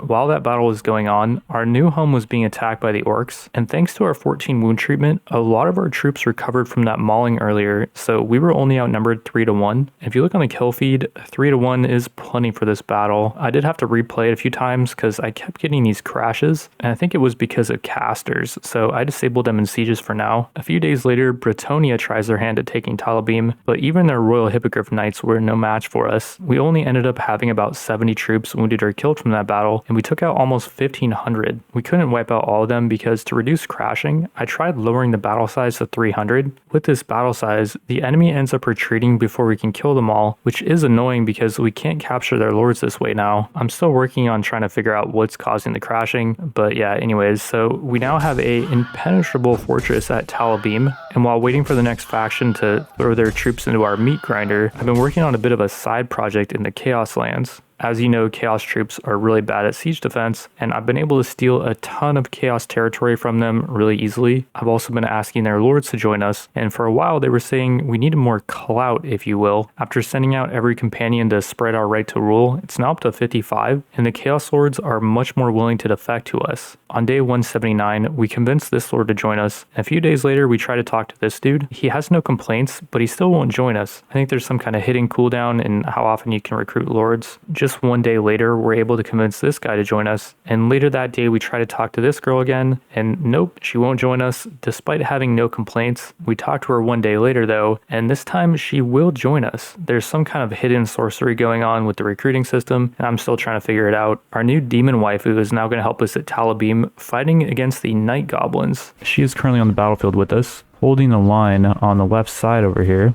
And I did try a bigger battle size this time because I want to see if we can just make these battles go quicker. I don't know what the heck this thing is. It looks freaking cool. Some type of massive spider. Goblins, I guess, are spider riders, right? So they've managed to breed some giant monstrosity of a mutant titan spider. Now with this increased battle size, it's hard for me to really move. I don't want to really micro the infantry though. And okay, we just killed the giant spider. I think with increased battle size, we're actually getting more benefit because what the heck is going on here? Sometimes the corpses will move around after you've killed them. I don't think this is like a live spider that is in our face right now. Yeah, okay, it just despawned. And the other one went down as well. There was another one, I think, right behind it. Yeah, this one went down. I do think with the increased battle size, it's actually helping us on defense because this ladder is so small. So no matter how many enemies there are, they're all having to funnel into one choke point. So there could be a million enemies, but if there's only one choke point that they have to funnel into, they're forced to attack us one by one. Similar to the Battle of Thermopylae, the one that the movie 300 was made after, it was a little bit glorified, but sources say 300 Spartans killed roughly 10,000 Persians. That's a pretty insane KD ratio, and ours was actually better here. If we kept up this pace, we could have killed well over 10k goblins before losing 300 troops. We did have more defending and probably a slightly better defensive position, but semantics. With the increased battle size, we were able to wipe out their entire army here before they could retreat, and as you can see, these goblins were not able to inflict too much damage on us. Because we wiped out their whole army, we were able to capture some of their lords, and we managed to nab 5 of them. And really quick side note, I just noticed the skybox in the background of this goblin lord is the same as the sky in the battle we just fought, which makes sense, but I don't know. I just think in a lot of games, maybe it would be nighttime, but it would be a different background maybe. I just thought it was an interesting attention to detail. Back in the Chaos Lands, we were able to convince Arabal the Defeated, Wulfric the Wanderer, and Hargoth the Blooded One to join us. Most of these lords really liked me because I did so many corn trials, but one lord in particular really hated our corn trial success, but he joined us anyways. To get positive relation with with him, I just gave him over a bunch of territory that was probably going to get taken back anyways, but he appreciated the gesture, so much so that he's almost 100 positive relations with us now. The last of the vampires are at Karat Kadrin, and this is a really annoying siege because most of the gunmen and archers get stuck on this bridge and they won't actually shoot at anything. I eventually got tired of waiting, so I told our infantry to charge through their lines to clear a path. I then told our higher tier companion gunmen to run past them, and eventually I'm able to get a ton of units behind their lines and we can just shoot them in the back. Their units are occupied with trying to defend the main choke point, and they don't seem to care that we're back here. Eventually we do clear all of them out, and with our 14 medicine skill, we didn't actually lose that many troops in this battle. Those troops sacrifice will not go in vain, as a few weeks later we're told we wiped out yet another faction. Bretonia attacks us yet again by our new port city of Marienburg. It's a pretty cool siege that I'll hopefully show off later. Bretonia is just not that strong in sieges, so we're going to skip that battle. And we're going to skip quite a few days, up to 209, where you can see we've expanded our territory quite a bit. And we've taken all of Bretonia's territory because we captured a bunch of their lords in that battle of Marienburg. And because Bretonia is so bad on sieges, I was able to just blitz through all their territory without taking many losses at all. I think I was able to take all their territory in like a couple days because sieges are instant for us with our 14 engineer skill. While we've been doing these battles, I've been alternating the rattling gun between a few of our companions. I talked about Marius earlier, and he started with a bunch of charisma, so it didn't take that long to get him up to 30. He now has 10 leadership, so he's going to make for a good lord. As for his equipment, I'm not sure if having lords be mounted is important, but I do think it increases his party movement speed slightly, so I did give him a horse with a pistol that he can use on horseback. This is one of our better ones. It's a special 2-shot pistol. It's really accurate. I'm not sure how much that is going to help him, but we'll hope that it does something. We're now going to ask him if he wants to hold a fief, and we're going to give him over Castle Lioness, and then maybe this Liangul Castle as well with that nearby village. I think it's going to be really easy for him to patrol between those fiefs and check on them. Before I show you our other companions, Darius the Apprentice is at our main town of Talabim, and he does have some pistols. This 3-barrel pistol doesn't have the craziest damage or accuracy, but I believe it can shoot 3 shots, so we're going to pick it up for only 3k. It's not bad. And then this Dwarven 3-barrel doesn't say anything about horseback, so I'm guessing you can use it on horseback. It's 21k, but it's really good. So we're going to pick that up as well. We'll give the 3-barrel over to this next companion we're going to turn into a lord, who is an orc one, and I'll just mouse over his gear really quick. And he does have 3 riding, so we gave him this pretty good mount. He started with a crazy amount of charisma, because you can see he's only level 20, and he has 30 charisma, so he is up to 10 leadership. Plus we were able to give him 3 pathfinding and 3 trainer.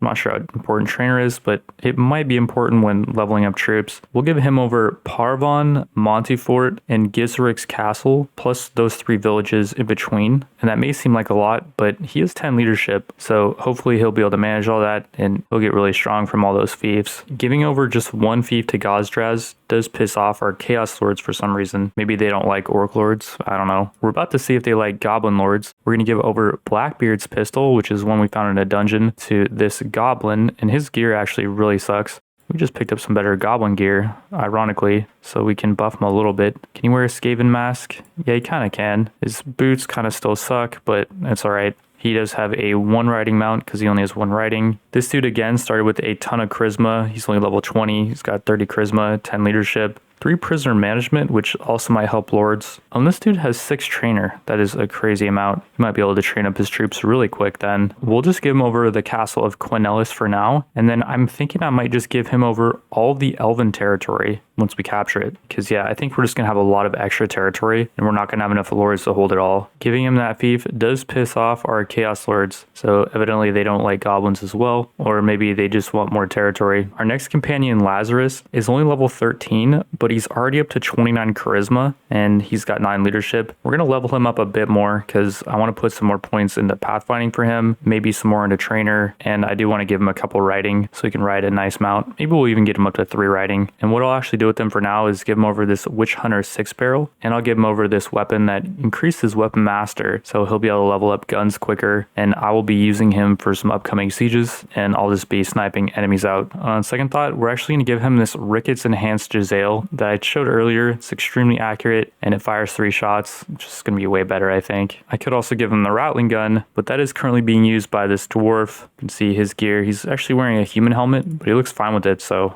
I'm okay with it. He is only level 12, and he's already at 27 charisma, 7 leadership, so their stats are pretty lacking, but he does have a lot of strength, so we could get him some more Iron Flesh. And I actually think Iron Flesh helps lords win battles. Dude is 5 weapon master as well. Despite only having 6 agility, he should only be able to have 2 weapon master, but these random lords have random stats. 5 weapon master is kind of crazy actually. He can get a lot in guns, and he will be using the Rattling Gun for now. As for our other lords, so a while back Ulrika had a ton of level ups, and I just mashed points into strength so I could get her a really good amount of Iron Flesh, because I believe she does have Ignore Pain and Dodge, so she's going to be really tanky with all that strength and Iron Flesh. Fast forward a bit, she's now up to level 30, and because she has such high agility, I'm going to mash points into looting for her. I already do have 10 looting on the main character, so you wouldn't think that would actually do anything, but if we do dungeons with her and she makes it to the end, this looting will increase the amount of loot we get at the end of the dungeon. I'm going to also do that strategy with Genevieve. I'm going to get her up to 10 looting as well, and that I think is going to boost the loot even more. She has a whopping 8 attribute points to spend, and I think we're just going to put them all into strength just to make her beefier, and then any more level up she gets, we'll just put points in Iron Flesh to make her tankier. This town, I forget what it's called, had like 100 prisoners, and normally it's really annoying to attack,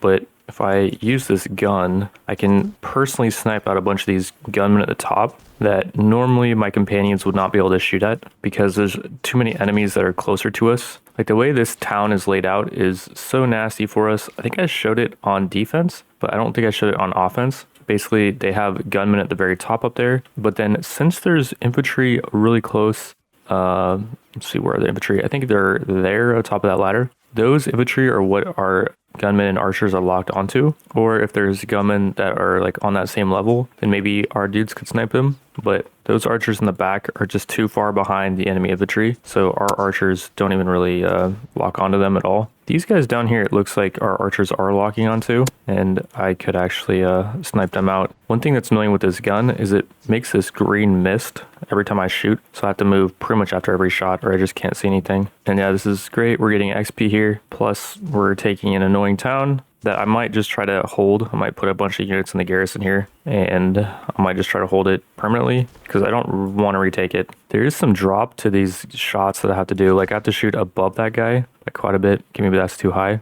Maybe like there's okay. Yeah, there's good. Like you can see I'm not aiming at anything if I shoot there, but there is drop to the gun projectile quite a bit. I told our lords we're beginning a campaign, so we have a bunch in this area, and one is being ambushed by a bunch of Sigmar lords. Unfortunately for them, a bunch of our lords were in the area, and I'm now going to try to wipe out what's pretty much left of Sigmar on this battle. There was 400 troops, which is like 4 or 5 lords, I think, because we've been kind of picking them off here and there. They haven't really got a chance to fully replenish. For some reason, these guys are not charging, so I'm just doing a good job of getting their cavalry down before they can get to our back line. This is a caster down here.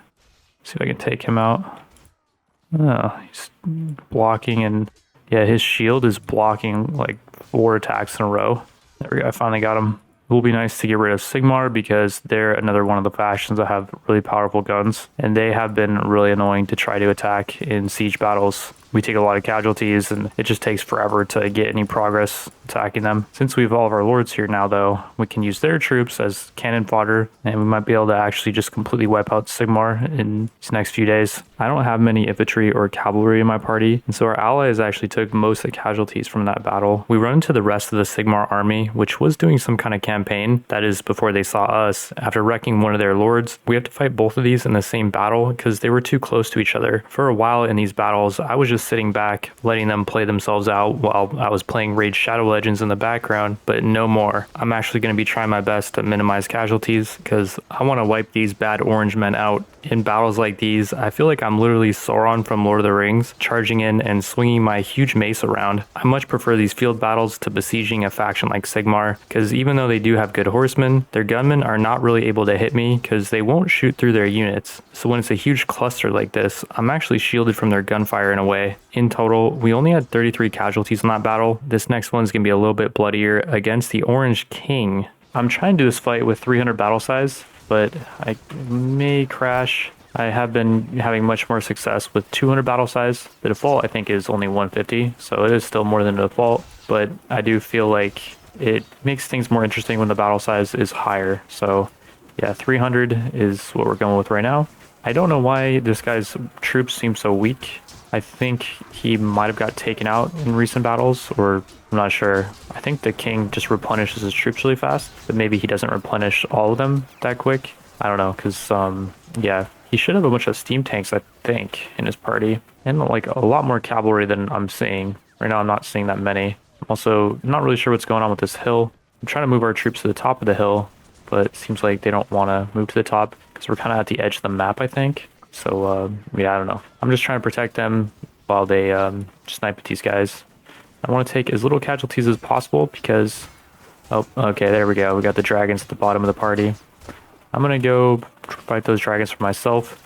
And one thing I've actually been thinking about... Whoa, that guy almost speared me. He speared my horse. 350 damage to my horse. One thing I've been thinking about to make the playthrough more interesting towards the end is maybe increasing the AoE damage modifier to like 50 or maybe even 100%. The only thing is, like, I'm not using AoE and I pass on a lot of AoE weapons, so I don't know if that's fair for me, and I'm just going to make the game a lot harder for myself. I'm not sure that's what I want to do. We're inside the dragon right now, and we are owning the dragon. It's not really aware of the fact I'm inside of it. It's hard to hit this thing. It's got kind of a weird hitbox. Hitting it right now. 6k XP, very nice. Got the KB. And another 6k XP. Fantastic. Yeah, super units are situationally pretty devastating, and some of them are more devastating than others. I think the dragons do have an AoE attack, and the fact that my AoE modifier is like 10%, I think, is really nerfing them. But maybe I could up it to like 20 if there's an option for that, or 25. Maybe that's fair. I just think 100% is not that fair. Yeah, let's see if I can finish off this dragon. It is getting buffed, which is scary. A super unit that is buffed by a caster, something that you never want to see. And I'm down. It's now going to start devouring our units, much like the giant polar bear things, although we got reinforcements. And I think we're at the bottom of the king's party, meaning he's running out of troops. So I think we should be okay. There we go. The dragon finally goes down. Didn't see who got the kill, but props to whoever did. Congrats on your massive amount of XP. The dude who got the kill just so happened to be the companion that I gave the rattling gun to. And since we checked on him last, he's now got 8 level ups to spend. We're gonna max out his charisma, max out his leadership. And then as far as what else to do with him, we could put some more points into Iron Flesh and then put more points into intelligence so that we can get him more pathfinding and trainer. Just put a couple more points in intelligence, get a couple more trainer points. I think that's good for a lord. And then speaking of lords, Lazarus did get a bunch of level ups as well. He's now got 30 charisma, so he's got 10 leadership. And then he also has 3 pathfinding and trainer. One thing I did forget with both those guys is to give them some riding skill. And Lazarus is about to level up, so I'll probably put like a point of intelligence so we can get up to 2 riding next level up. And we'll send both them on their way to become lords. We find what's left of Sigmar hiding out at Castle or Toys, and most of their lords are injured, so this is a pretty free battle. A few days after winning it, we get this glorious notification that Sigmar is defeated, and earlier Bretonia also got defeated, so that's 2 more factions down. But I also forgot about the Realm of Chaos. They were gone soon after the dwarves. We expanded our territory west, took over what used to be the Vampire lands, and started heading south and took a lot of these Chaos lands back from the Chaos dwarves. We're now pressing east onto Mount Veneer, which only has 160 troops guarding it, and we have a few lords with us, so we actually outnumber them by a lot.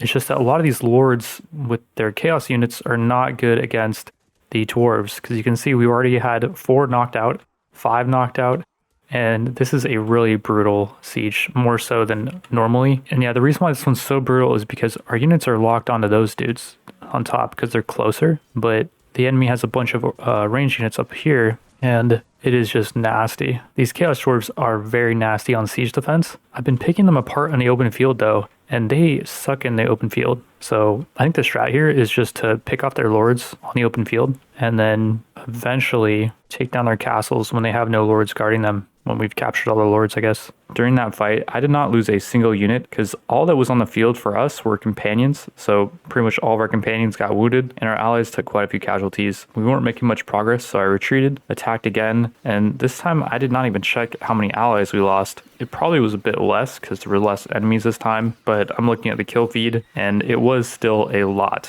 for how many enemies there were total, like 160 enemies. We run into the leader of the Chaos Dwarves, and this fight wasn't too difficult, but as we get down to the bottom of his party, he's got some interesting units. They're sending in their big guns now. This thing, I think, does a bunch of AoE. It's like a cannon. But yeah, I'm going first person mode. I'm trying to knock it out with the whip. You can't really see what I'm doing if I go third person. Oh, okay, I just knocked it. Those super unit cannons are not as tanky as some other super units. They only have 500 HP, but I believe their cannons are supposed to do AoE. And what I'm thinking moving forward to buff super units like this that do AoE and to make the game a little bit harder, I'm going to change the AoE modifier to 25% from 10. I was thinking about going higher up to like 50, but at 50%, I think it's a no-brainer that I just go to the special merchant and find an AoE weapon and then just use that for the rest of the game. If it's 25%, then I can use AoE to my advantage, but I'm not going to just rely on it for the rest of the game. And if 25 is too high, then we'll lower it back down to 10. After taking out the king, we sailed back to Marienburg, where we picked up a bunch of ignore pain potions and healing potions, and we're now going to use them at Goslar to try to take it. There is quite a few enemy lords here. The ignore pain potion buffs my damage reduction from 80 up to 90, and that may not seem like a lot, but in a battle like this where okay, the enemy has a bunch of casters, I'm saying they're just spamming abilities, and there was a recent patch where they changed it so enemy lords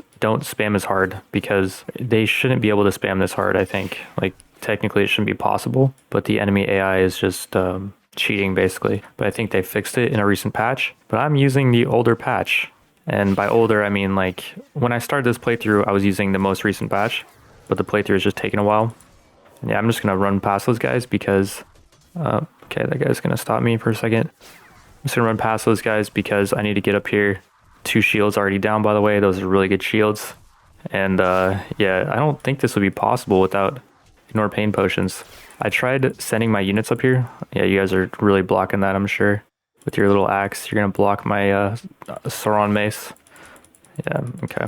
He's still blocking my attacks. I'm just not overhead swinging is the problem. I finally made it to their archer and gunman line, and at this point, it's pretty much all over for these chaos dwarves. After killing just a few more, my passive procs, and my health is going to start out regenerating the enemy's damage. This was a long battle, and many long battles were to come, so to conserve some energy and in the spirit of this video's sponsor, I set up an auto clicker to do the killing for me. I tried putting myself in a couple different spots, and this one right on top of the enemy spawn worked pretty well. Normal auto clickers won't work with Warband, by the way. If you want to find out how to make one, click the video in the description. This battle was a huge blow dealt to the Chaos Dwarves, and I only lost a single troop. It's funny that I was just talking about increasing the AoE modifier, and we find the AoE merchant inside that town's tavern. I wanted to test either the cannon of the depth with these cannon rounds, or this lightning cannon with this lightning ammo. So I made a separate save, and I tried out both of them on the orcs. I found they basically do the same damage, and you can see with 25% AoE modifier, we're barely tickling these guys. With 50%, the damage goes up, but it still is quite low, partially because they have good armor and partially because they have ignore pain.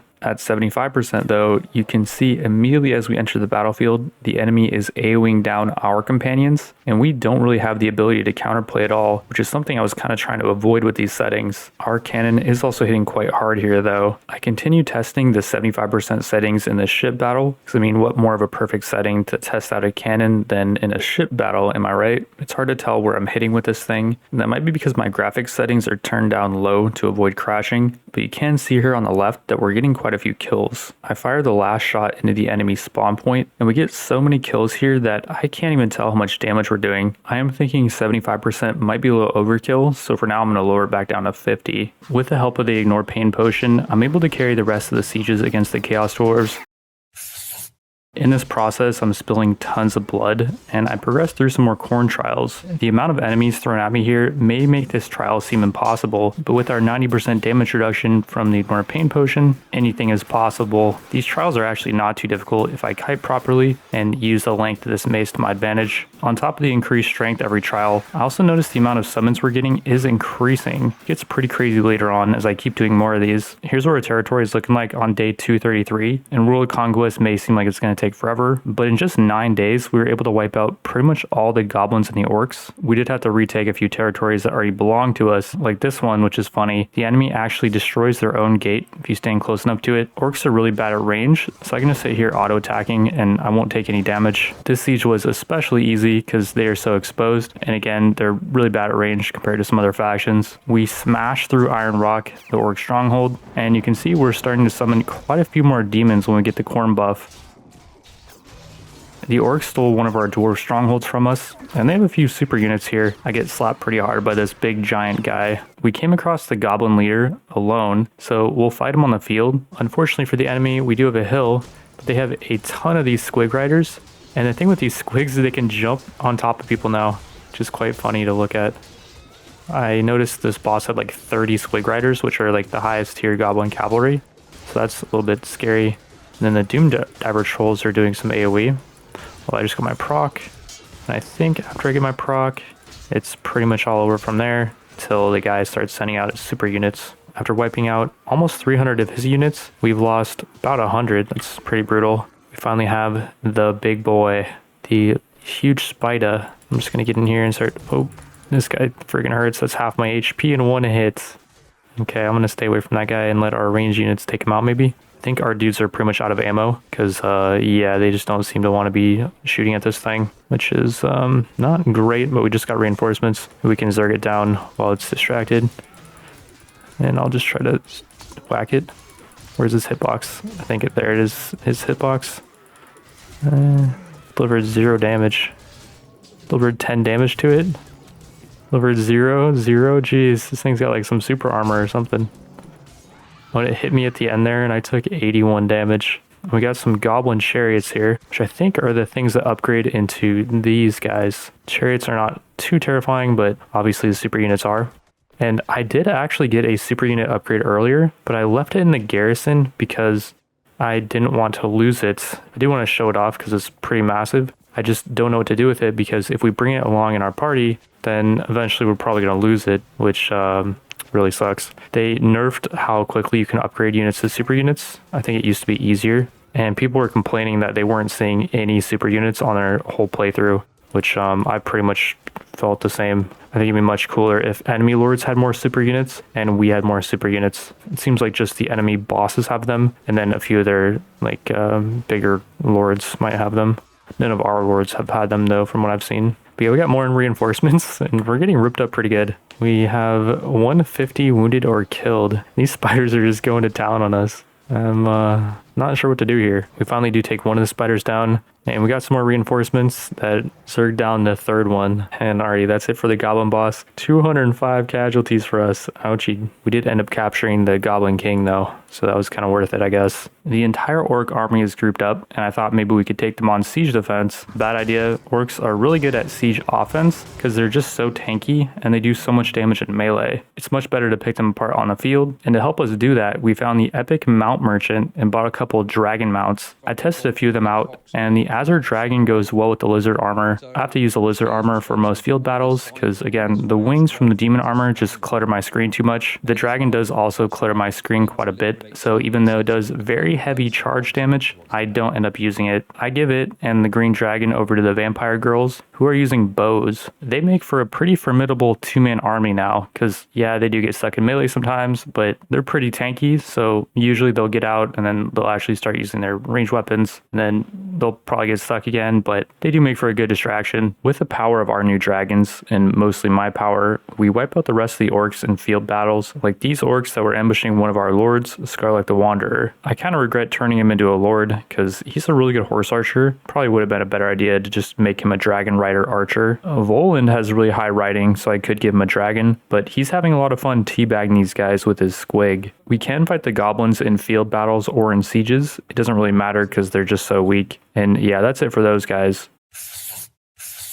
Speaking of pushovers, we run into a huge chunk of the Wood Elf army. Unlike the Wood Elves portrayed in Lord of the Rings, or say another mod like Prophecy of Pendor, these guys really aren't anything special. It's kind of weird because their elite units are melee, and they do have some pretty good melee units, but you would think their elite units would be like these super archers, like Legolas level sniping power. We have a really nice hill for this battle, so it's a pretty easy one, and after wiping out much of their army, we take the fight to their home, and their base layouts are kind of cool. They're like tree forts that you would see in the forest somewhere. Well, if those forts were meant to repel invaders, I guess. The total campaign against the elves takes about a week, and like the elves in Lord of the Rings, they made their last stand in a mountain stronghold. Similar to the movie, they do get overrun, and that's going to be the end of the Wood Elves. Helicopter, helicopter!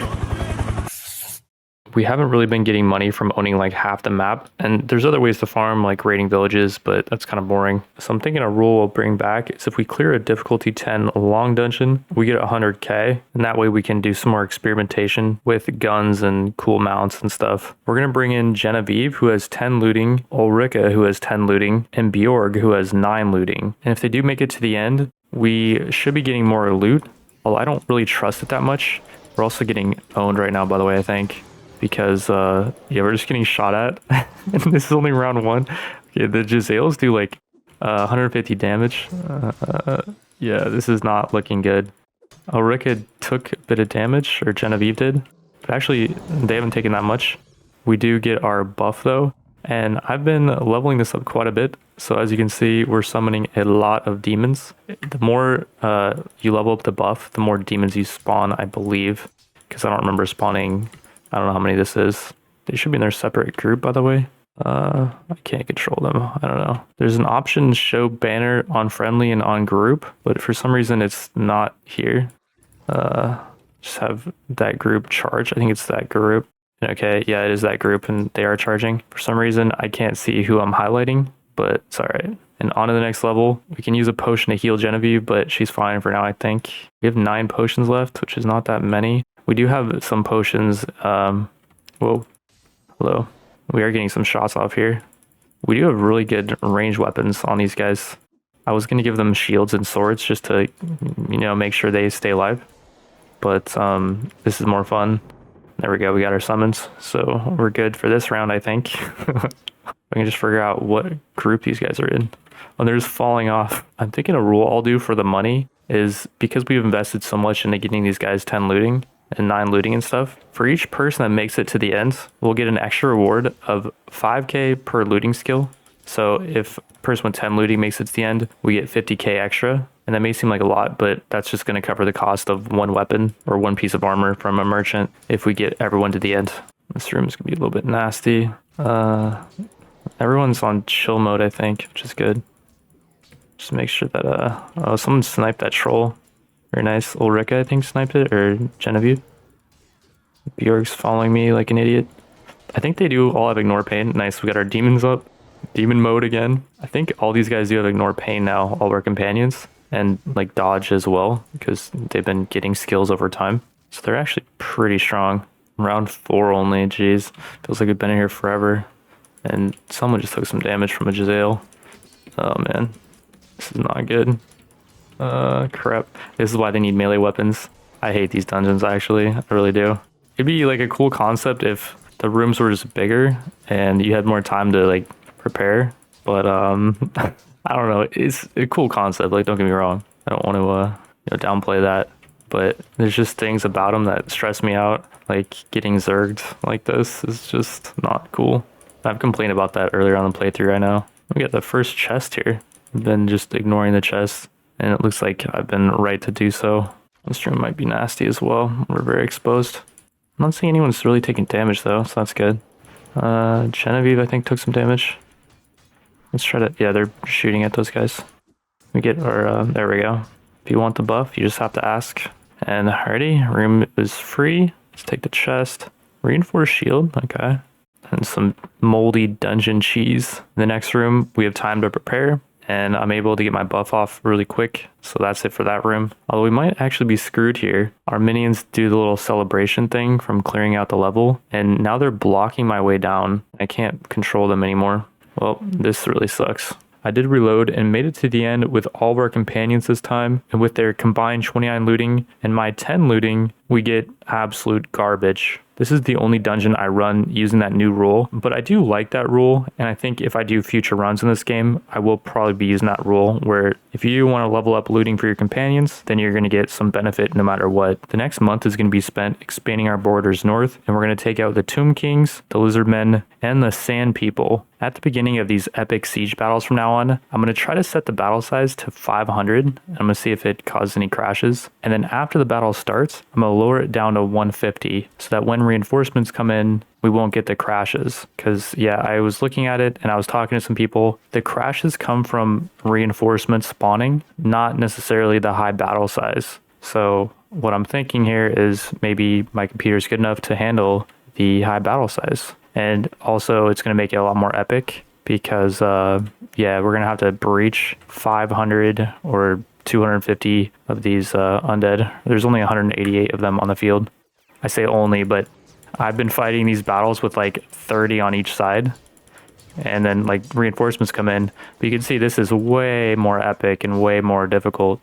I think it's a way more interesting situation. Wow, we have so many people on the field. This is crazy. I've been doing these battles with just nobody, and it's been so boring, and it's taken so long too. I think this way things are going to go much quicker, although we probably will end up taking more casualties, I would imagine. I will say this gun is going to be doing more work though, because oh yeah, we're going to be able to clear out a lot of these dudes. They don't have much armor, so yeah, that gun is really effective here. Got my proc, very nice. I'm trying to make it over to their archer line.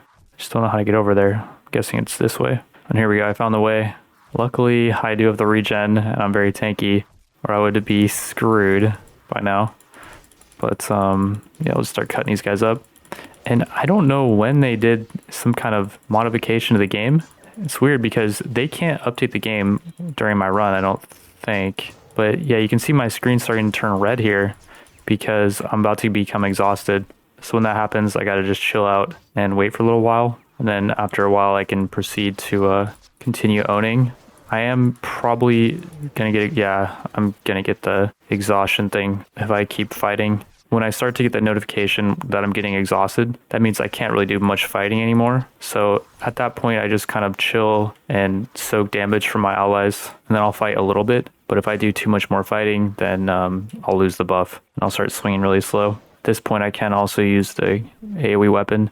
And I don't know why we're doing so much damage right now. I'm pretty sure we're still at 50%. I'll check after this. It's hard to balance this because like some factions just don't have much armor. Like these guys just aren't that tanky. And then some factions are extremely tanky. Like the orcs were so tanky because they ignore pain. So maybe I can't balance this weapon around the orcs and I have to balance it around the undead, for example, because that's too powerful, right? AoE weapons, in my opinion, should be just a way to kind of soften enemies up. They shouldn't be full wiping out armies. I did notice they were doing really well against the goblins, but I just figured the goblins were especially weak. But like these undead, though they are not as strong as the orcs, they have pretty good armor. They just don't have ignore pain. So yeah, I guess we'll probably just end up lowering AoE down to, I think I set it at 50. We'll probably lower it down to 25. All right, battle's over. I kind of want to just leave this unedited so you guys know I did not, let's see, just leave all that. Let's skip this over to Scarlock, I guess, or maybe Bastich is fine. And then, yeah, I want to leave this part unedited. Let's see. No, not reports. Where is it? Under camp.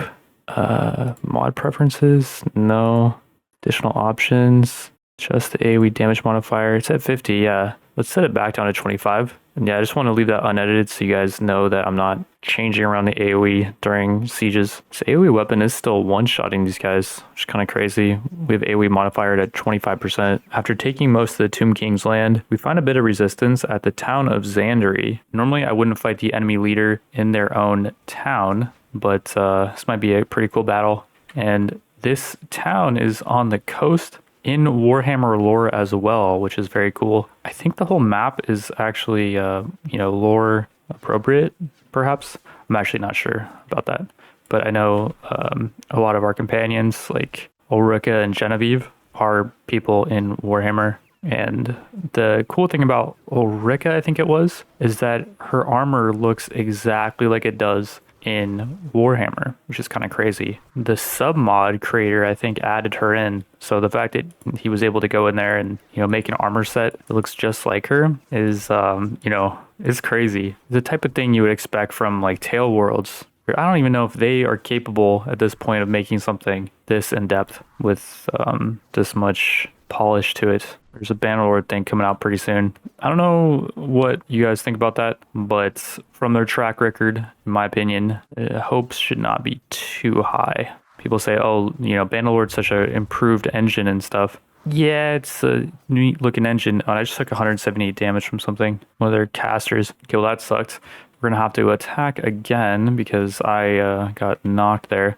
I'm going to have our infantry and cavalry just charge with me. And yeah, their High King is giving them shields. He is a jerk. Not sure where I should be shooting this. Probably just shoot it here. Take out a bunch of those dudes.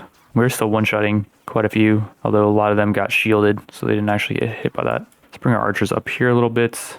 And yeah, as I was saying, with Tail Worlds, Bannerlord is a very interesting engine. Looks cool and stuff. The game itself just is so unpolished as far as the mechanics. And it's really weird they allowed the game to stay in that state for as long as they did. When we're getting AoE down, our infantry are getting AoE down by one of these dudes. They have AoE on their bows. Those great bow, shop D things have some AoE effect. We'll bring some of our tanky boys up here. Like Gotrek, I gave him the demon armor. He ascended to demonhood actually is what happened. He decided to forsake his dwarven kin because we wiped out the dwarves. So he realized that the chaos was the way. A lot of people that follow the lore I think are going to be pretty disturbed about that. I think Gotrek really hates the chaos. I think I remember when we hired him, he was like triple the cost or something because he hates chaos so much. Okay, it is down. Pull back, guys. And then I just need to get a couple kills. Oh, that's not happening actually. Jeez, there's so many range Ds up there. Need to get like probably 5 kills, I would say. I think the longer the battle goes on, the more kills I need though to activate the buff. So yeah, I don't think this is happening. I probably just use a healing potion. I'm just gonna do it because this is kind of an epic battle, and we do have like probably 6 extra at town. So oh yeah, I'm full health. I can just run in. I need to find their leader though. He can still one-shot me. Where are you, Tome King, special guy? And I got one-shotted again by the boss. I don't know where that came from. That sucks though. This is a nasty fight. We lost 50, 263 wounded. We only killed 150. Okay, that's not good pacing. I tried to attack again, use our AoE weapon to thin out some of the enemy archers. Then I retreated, and then rinsed and repeated that process. And then on this retreat, I ended up getting injured. We're just going to keep moving while I'm injured, and we're going to take some more undead fortresses and let the king just hold out at Xandri for a while.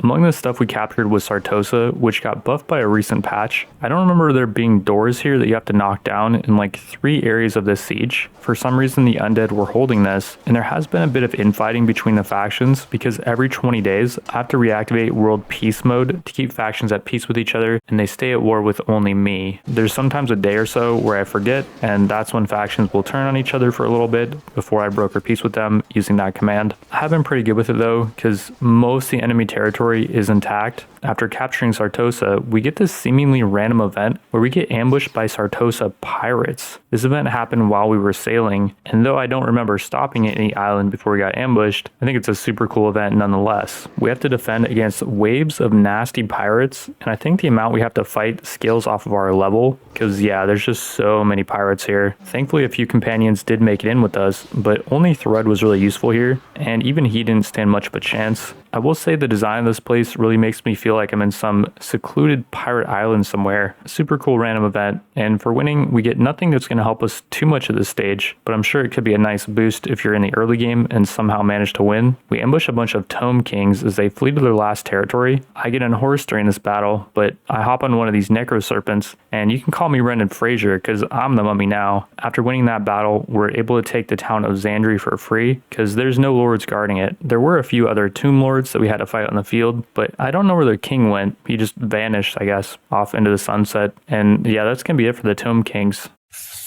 Nearby, one of our lords finds himself in battle against a bunch of angry lizards, some prehistoric. Jeez, I'm gonna try to whip this thing because whip ignores advance, ignore pain, or ignore pain. I'm not getting hit. My mount got hit. Oh, there we go. Just took 100 damage. Holy. Ow. I think that's really cool that they have this super unit, but like, why do none of my lords have super units? Part of me doesn't want to retreat here, but I feel like I did so much damage to that Carnosaur. It's got to be ready to go down soon, right?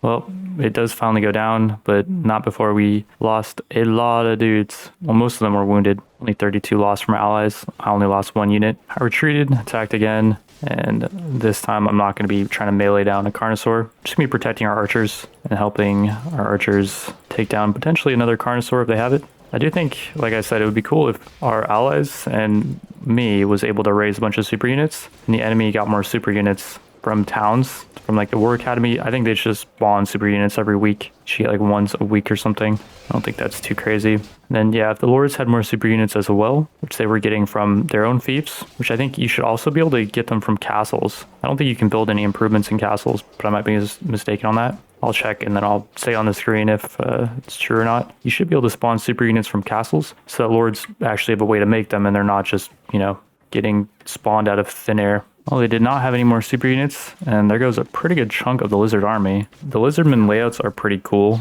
Call me Indiana Jones. I'm charging over rickety bridges, fighting giant lizards, and scaling massive cliffs.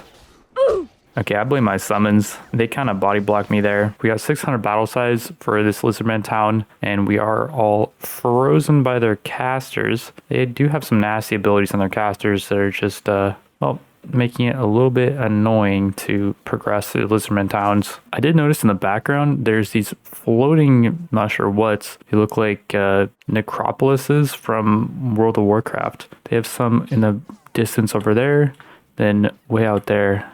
Really adds to the ambiance of this whole scene. And look at this scene though. Like, what the heck have they done with designing this? And like, even look at the background. It looks like a actual jungle. And like, you can't actually go out there, but I think you can walk around the city, which is so crazy. And the high priest just AoE down a bunch of our dudes. I gotta go find that guy. I think he's over there. I saw a little laser attack, which is what he is shooting with this projectile attack. I'm just gonna try to get by these guys. Yeah, I got my proc. The problem is when I get my proc, then I'm stuck for a little while. So ideally, I get the proc when I'm past these guys, but I did want to make sure I actually got it because these big alligator guys hit really hard. Let's just take out this priest. I'm gonna try to knock him out. And if I do knock him out and potentially convince him to join us, he will run away if we keep him in our party for like more than a day or so. But I can give them over to one of our lords and they can have casters in our army fine. Get their backline and just start whipping up these lizards. You can also try to whip some of their giant croxagors. Those things are very beastly. It is just hard to recruit them because they are good aligned. So they don't want to join an evil faction like the Chaos. And yeah, I'm just whipping these guys pretty good. Call me the Crocodile Dundee. And one thing I have noticed about the whip is you don't seem to be able to get exhausted from it. So I can just swing pretty much infinitely. Once it does run out, then I can't proc the buff again using the whip. But I can just switch to my two-hander, proc the buff again, and then pull the whip out again. Seems to work pretty well. Inside one of the main lizardman towns is a few injured lords, and one of them had this giant caster super unit. This thing casts annoying spells like Blizzard to slow our units down, and what it lacks for in tankiness as far as this HP pool, it makes up for by having a crazy high ward save. I think that's the thing that's making a ton of our attacks just get absorbed by a magical shield. And yeah, this thing just refuses to go down, well, until it doesn't. What's left of the lizard army tries to retake one of their castles, and we are outnumbered a bit less than 2-1 here. Unfortunately for them, I remembered to take an ignore pain potion, and I took the instability potion so I can dodge more effectively. We also have part of the secret win code to Mountain Blade. The mount part stands for Mountain, and we have a super mountain here. And here we go, our first mega unit. And I have the ignore pain potion on now, so I wonder if it can two-shot me. I think the best thing I can do is just thin these guys out and let our ranged units take it out. It is getting picked apart by our ranged units, and it goes down. Okay, all of our infantry are down, and it's only ranged units left up now. So we're kind of waiting for reinforcements. Not sure when they're going to come, but until that time, I'm going to plug this gap myself. And I'm just going to try to hold out as long as I can. This feels pretty epic, I'm not going to lie. I actually don't know if they can break past me. Might be able to just turn my auto clicker on here and just let it go to town. There's a little caster skink right under me. I can take that guy out. I think someone got him. Yeah, I'm like Hodor in Game of Thrones. I gotta hold the freaking door. And hold the door I did with the combined power of the high ground plus me being like the wall in the Warcraft 3 mod Troll vs. Elves, where the troll has to try to break through the wall and the wall just won't budge. We defeated the lizards here.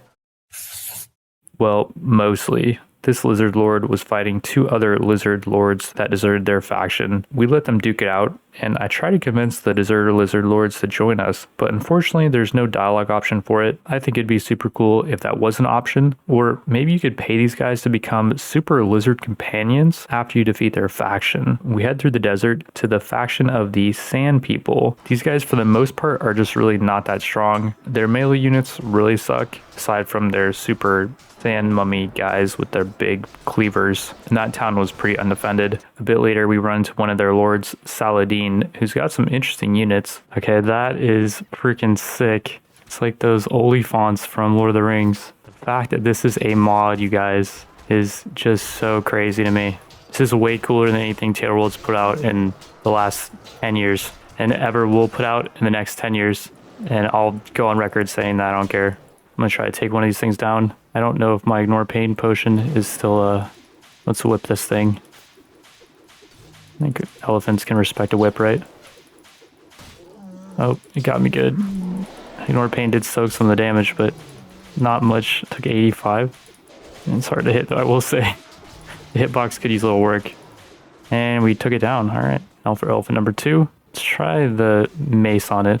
The whip seemed to not be too effective, but maybe it can respect a spiked mace. I don't condone. Oh, okay. Yeah, it does. We finally maxed out first aid. This is something I should have been putting points into a long time ago, because we have a lot of gunman companions. And this is going to heal them after each battle, which is huge because they're taking a lot of punishment in these battles. Yellow's going to use the last of their troops to make one final stand. They outnumber us 4-1 in the siege. It's going to be kind of an epic one. The main thing we got to look out for though is their casters. They have a nasty ability that caused me to take crazy amounts of damage from each hit. Take like 30 damage per hit, and I'll get like one-shotted randomly. So I got to watch out for that when something's hitting me really hard. They might have used the ability on me. I'm about to use a healing potion here. Don't know what's hitting me. I had to use 2 healing potions for this. Recently, I did come across a few more healing potion vendors though, so we're doing pretty good on healing potions. Yeah, so far we are on pace. We've killed 500 and we've only taken about 100 casualties. So if we keep up this pace, then we're good. As long as I stay up, I think we should be okay. And yeah, this is a pretty cool layout. Got our infantry back here, which are going to be plugging the line. And then we have some archers just kind of lining the walls.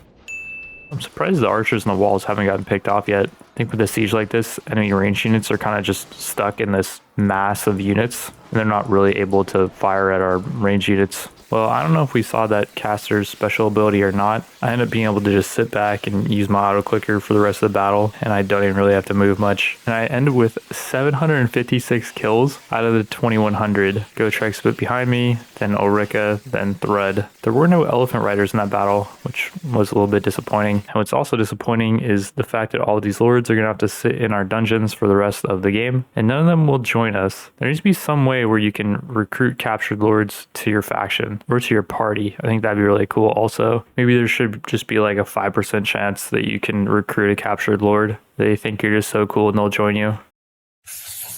After wiping out the yellow faction, our army was looking a bit worse for wear. We had lost like 250 troops on our recent campaigns, so we picked up a bunch of villagers along the way. We're currently trying to level up a bunch of these Cornate Marauder tribesmen to probably Chosen of Corn because they have shields. The Skull Crushers of Corn are more beastly, but they don't have shields. I've been wondering where our lords were. They were all kind of doing their own thing for a while, but we found the army and we have a bunch of lords here. The reason why they weren't with us earlier is because I sent people out to gather an army and I said all the lords need to come, but if they're too far away, they will not come. So we had to go back through our territory to aggro our lords essentially, and now they're going to follow us through to the Skaven lands, and we're going to do a campaign against the rats. The rats did retake a few of these elven towns, so we're going to have to start with those. Looks like we're going to need a lot of troops. Immediately upon attacking, we get just AoE down by their warp fire throwers, I think. I think it's those guys that are doing the big AoE.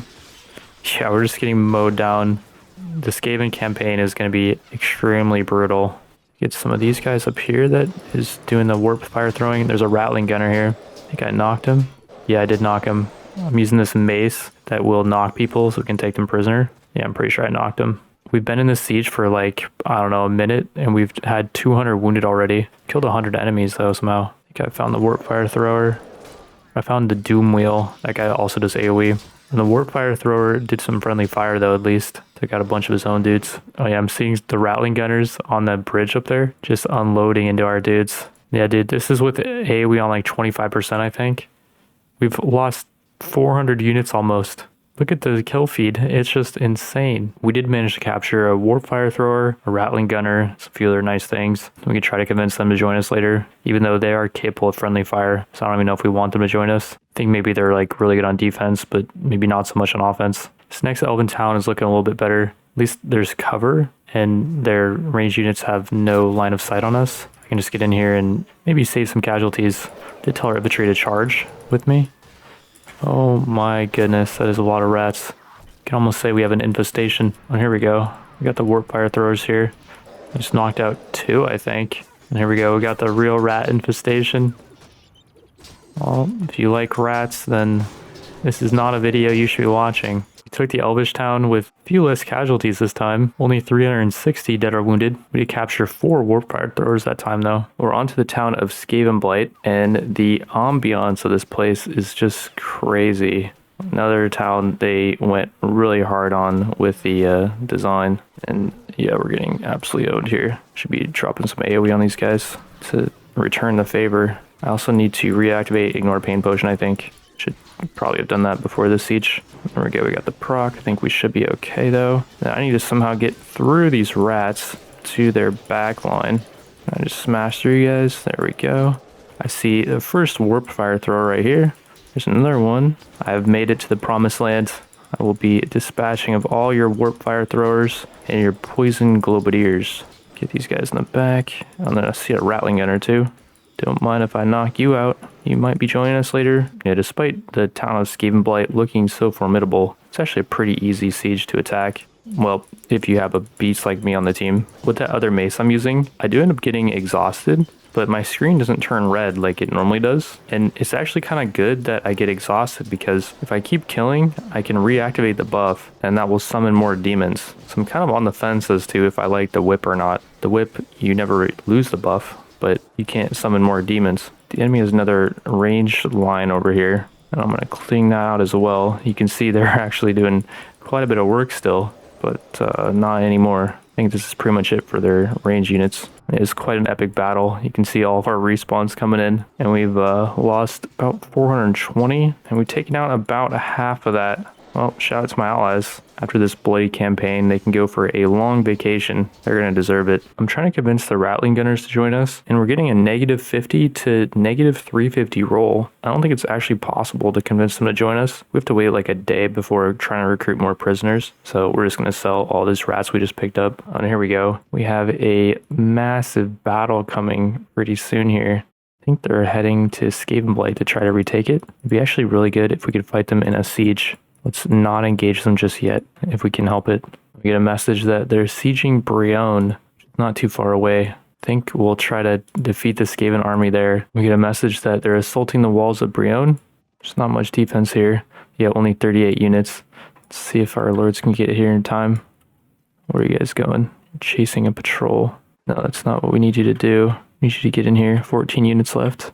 A little bit longer. 8 units left. Okay, let's get in there. As we made it into Brion, Ulrika bought a ward save, which is pretty crazy. She's already got dodge and ignore pain, I believe. So now she's going to be just resisting even more damage. And yeah, I think this is a pretty okay town to defend. I think we outnumber the enemy as well. Oh, but they do have giants that are throwing things. Jeez, this Skaven army is crazy. I think they're by far the best units, just in terms of their overall composition. Thankfully, their AoE units are just charging in with all their other units, so it's not going to be too difficult. Although, geez, that guy is looking formidable. It's a giant freaking rat man.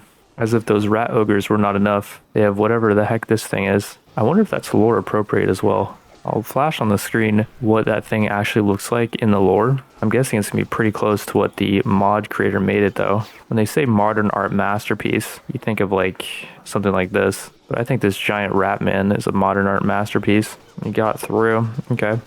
I'll hit him in the butt a little bit. And I got the kill. He just needed one slap. I would try to knock him out, but I think the super units don't get knocked out. I think you can only kill them. which is a darn shame. I would really like to recruit them. I kind of wish you could just like knock them out and then pay like 10,000 for them or 20,000 or something. 20k may not sound like that much, but they can get killed in battle. I don't know how much I'd actually be willing to pay for a super unit like that. I think anything beyond that though is kind of pushing it. Those guys do have AoE, I'm guessing though, so maybe they're worth some extra cash. You can just keep them back, just keep them in their own separate group, and just have them follow you around the battlefield or something. That's what I could do to our super unit, but he doesn't have any range, so I don't know. Still trying to figure out a way to have him meet his glorious end. The Skaven probably is going to be our most formidable enemy, so having him fight here might have been appropriate. I would have also saved the Skaven for last, but their territory is right in the middle of our territory, and if our lords want to join us on a campaign, they have to march through the Skaven lands, which is very treacherous. What the frick? Getting owned by this thing. I think this is one of their super units. The oh geez, I'm gonna have to potion maybe? What the heck? That guy just wrecked me. There goes all my health. I should probably just potion, just to be safe. We outnumber the enemy though, so I don't even think I need to do much on this battle. But yeah, our army's looking very formidable. Got a bunch of ranged dudes up there. A bunch of useless ones by the looks of it, throwing spears. And over here we got more spear chuckers. Chaos are not known for their range users. Inside the town's tavern is Cyrus the Bright, who can offer us multiple things. He's got 3 ward saves that he'll sell us. Each one costs more than the previous. In total, it's 150k. We now have a pretty high chance to just straight up ignore damage. The guy also sells a lot of armor, and this piece not only gives a ton of armor, but it's really light. If we compare that to the armor we currently have, you can see the one we're using adds tons of head armor and a bunch of leg armor, but it weighs us down quite a bit, and I think the game does not intend you to have a helmet if you're using that armor, which I was using a helmet, so that's kind of cheesy. Headshots were doing like nothing to me, so now headshots are actually going to be doing damage. I did buy a really good helmet to go with the armor though, plus I bought this helmet for Ulrika, which gives her crazy power draw and horse archery. And yeah, here's my new armor set. It is looking very stylish. It kind of actually has the same theme with our AoE weapon plus our two-handed mace. They all look like they kind of go together, so that's pretty cool. We proceed to finish off the Skaven. We take out the iconic putrid stump, which looks very putrid and stumpy. And I thought their tavern looked really neat. It's kind of like a treehouse setup. You'd imagine rats would be a pretty big fan of something like this. As I'm trying to inspect this rat on the ground, I do get a crash. In this Skaven castle, we do run into a giant abomination creature, and this thing looks just like it does in Warhammer, if not better. Another huge shout out to the design artist here. I don't know how this was made in the Warband engine. They did a very good job if you ask me. What's left of the Skaven army, including their leader, is hanging out at a beastman town that they captured, I guess. One of their units just AoE'd down a bunch of their dudes. It was their giant. Alright, this is gonna be a freaking bloodbath. I actually don't have my AoE gun on me. I'm traveling light here. He stopped doing friendly fire and took out a bunch of our dudes. Let's see if I can take him out. I'm gonna whip him. The whip ignore pain, so that's what he's got. Then, yep, took him out. Very nice. I think I forgot to activate my ignore pain elixir. That was a little bit of an oopsie. We're only at 80% damage reduction. And if we get hit in the head, it might be a one-shot now because of our new armor. Gotta be careful. Alright, I've cleaned out all their range units from the top of that cliff thing. Now, to just prevent them from getting back up there, I've taken out most of their range units, like their nasty Jezzails. I still have a few warp fire throwers left up though. And if I stand pretty much right in the middle of these guys, they end up doing a lot of friendly fire. It also seems like these rats are scared of me. And part of the corn buff is that enemies flee in terror. So that might be what we're experiencing right here. And yeah, I'm just sitting here while this guy AoEs his own units down. There's not that many of them left, but you kind of get the idea. In total, we lost 300 allies, mainly at the very start of the battle. I ended up doing most of the work. I took out 371 by myself. Right next to the Skaven is the Beastman lands, and you can call me Jake Gyllenhaal because I'm whipping up these cows. Oh wait, wrong cowboy movie. Call me Val Kilmer from Herdstone. We're going to turn Herdstone into a tombstone. That's the movie's name. And yeah, we got the boys with us. I don't know how many units we have exactly. It doesn't say when you're on siege offense for some reason, but I don't think it should matter too much. For some reason, there was a, whoa, jeez, there's a giant beastman over there. He's throwing huge rocks. Okay, that just did a bunch of damage. Maybe these guys are a bit more formidable. Okay, this guy's actually owning. Can I just slap him? Whoa, I slapped him hard. I'm a beast. I have like that hidden strength. The regard strength, if you will. Yeah, let's keep focusing this guy down. I take him out, very nice. There was a Skaven Lord hiding out here, so it is going to be a little bit harder than most of these Beastman towns. I think I saw an AoE guy too. Oh yeah, he's hiding in here. I see a couple AoE guys. Let's take them out, and then this siege should be pretty free. Yeah, the Beastmen really need a buff in my opinion. The Orcs got reworked like not too long ago, and they are very formidable in melee. The Beastmen though, not so much. They need huge buffs to melee, because they're not good at range. They should be on par with the Orcs, or maybe even stronger in some regards. Or they need something special, I don't know. It seems like the Lizards, the Orcs, and the Beastmen all are pretty bad at range. The Lizards and the Orcs are pretty strong, they both have Ignore Pain. I guess the Beastmen do too. The Beastmen just don't seem to hit very hard though. They're like big giant cows that take a lot of punishment, but they just don't dish it. Does this next Beastman castle not remind you of original Doom? I feel like I'm getting a bit of a nostalgia kick here. For those of you who aren't super familiar with original Doom, is this art style cool to you, or do you prefer the more hyper realism? Maybe something I like about these exaggerated graphics with, you know, the lava moving super fast, the background being this red haze. What I think is cool is it really feels like you're in some fantasy setting that's otherworldly, and it's got its own set of rules that you're trying to learn. If this was just like some stone fort, you know, hyper realistic thing, then it's kind of boring. It's like saying it's going to play by the rules of the normal world, and we all know what those rules are. I don't know, maybe I'm thinking too much into it. Maybe I'm just some boomer high off nostalgia. As we were about to ambush this Beastman Lord, I noticed the option to recruit him was available. This is huge because this option has not been there for lords belonging to any other faction aside from the Chaos. And sure enough, after recruiting him, we talked to some of these lords at Greathorn, and this pretty badass Minotaur Lord will join us, as will this Beastman Lord and this other one. They are now going to turn on their buddies at Greathorn. Someone in our party has a Jabberslythe, and I'm not trying to lose that thing is the issue here. Let's pull it back. It's part of the infantry group, I think. Yeah, it's part of the infantry group. I don't know. I'm just going to charge in and hope that it doesn't get killed by range units. Everyone just charge. I'd rather have all of our gunmen just meet wall for the Jabberslythe rather than sit back like I usually have them do. I want to see this thing get in here and just start owning. There we go, we got our buff. I'm looking to the left and trying to see if the Jabberslythe is getting kills. There we go, I see I got one. Probably try to get over here and take out the range units. They're probably sniping at it. It's so freaking big. Gonna be just absorbing arrows. These guys as well. Don't shoot at my Jabberslythe. It's not mine, it's one of our lords. I'm not sure who owns the Jabberslythe. Might be one of our new Beastman Lords that owns that. And yes, the Jabberslythe upgrades from the Minotaur, so it is a Beastman thing. You can see the stats on this are nuts. It's got crazy armor. A lot of the super units have similar stats though, like the Tagoar we saw earlier. It does have a range attack though, with its desecrated boulder, so its armor's not as good, and it has 200 less HP. We pick up yet another Beastman Lord, and then we found the Beastman King. I'm quickly going to take out this guy on the field. Before we take the King, this guy doesn't like us. He only has 2 relation with us, unlike the other lords who just joined us straight away, because they had 100, because they respect our prowess in the Corn Trials so much, I guess. It's the only thing I could think of, because I have not talked to those guys ever. They've just heard of me as being the Corn Trial master. I'm like freaking Messi of the Corn Trials. Everyone wants to be a part of my team. We tracked down the Beastman leader, and as you can imagine, he does have 3 of these super units in his party. Let's try to take this guy out really quick. Whip him real good. Oh yeah, he's got 900 HP, but that's not too many whips.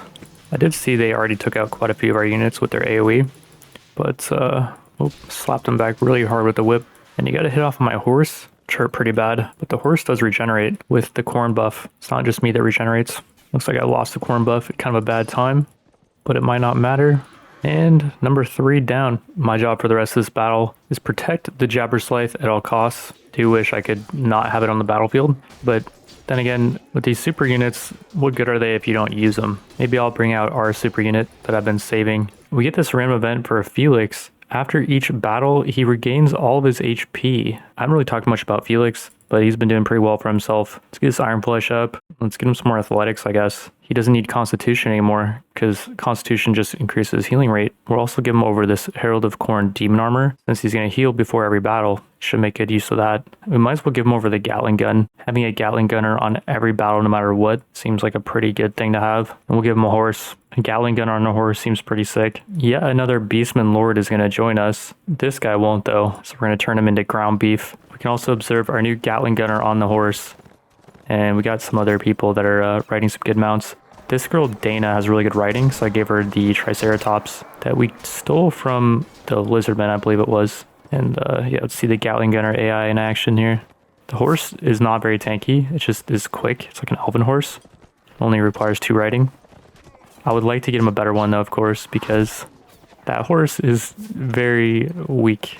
He should level up quite quickly using the Gatling gun. Maybe not on these field battles. And there goes his horse. And he's going to be meleeing for the rest of the fight, which is fine. Just wait till he gets a better mount. We're down to the last 2 Beastman towns, and there is a Beastman Lord in this town, so there might be some super units. And here's our super unit. You can't really see it because it's being overshadowed by the Jabberslythe. I'll have it follow me because I have it on a separate group. Unfortunately, I can't do that with the Jabberslythe because I don't have a Jabberslythe of my own. One thing I did find out about these super units is that if you put a bunch of the units that upgrade into them in your party, then they level up quicker. I don't know if they have to actually be involved in the combat. So far, I think they do. One thing that's interesting though about our super unit, or the unit that upgrades into it, is I actually summon that unit with my corn buff. So what I was thinking is if I proc my buff a bunch and I summon the unit, like I'll do right now, well, they actually have the unit I'm talking about in their party. This Herald of Corn. There we go. I summoned the Heralds of Corn. We got 2 that time, or maybe 3. I was thinking if we summon the Heralds of Corn and they're killing on the battlefield, do those kills count for the Heralds of Corn in our party? I'm seeing our Bloodthirsters getting hit quite hard, although it does have a lot of armor. I'm gonna have our infantry pull back because they're doing nothing here. And okay, I see what the problem is. The pipe is clogged, if you will. It needs to be unclogged. You just break through here. And I'll do most of the work, guys.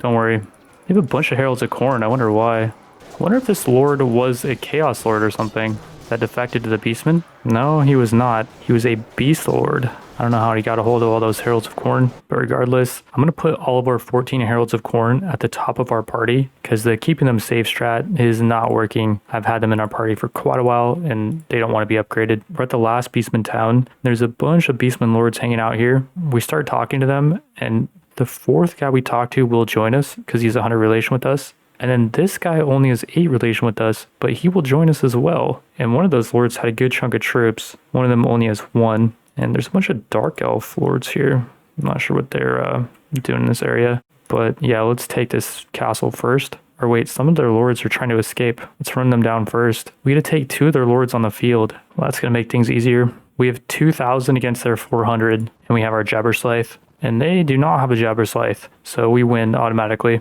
I'm pretty proud of one of our new Beastman Lords. He got 10 kills in this battle against his brethren. We're now in the last Beastman town, and as you can see, this layout is not looking too terrifying for us. They do have a good place for some archers up there, and up there as well. And our archers probably won't be able to hit them until we take out a bunch of these guys. And there's another place for archers up here. So this might actually be not a bad spot to defend, despite how exposed it looks. Actually, might be pretty good. We got our giants coming in. So I have a group for our mini giants. That is the units that are upgrading into the big ones. And I'm having them essentially follow me. Well, I don't see any part of that group right now. I think they got stuck in the back or something. Essentially, though, I'm going to try to get the Heralds of Corn some action without getting them killed. That's my plan moving forward in like field battles and siege battles. I got the Jabberslythe in here, cleaning up house. One thing I really like about the Jabberslythe and the giant units is they have crazy reach, like 500 or 600.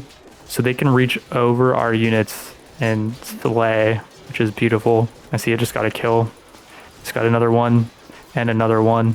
I really would like to see more of these units in this game, more on the allied side and enemy side. They're super fun to play with. Well, we've taken the last of the Beastman territory.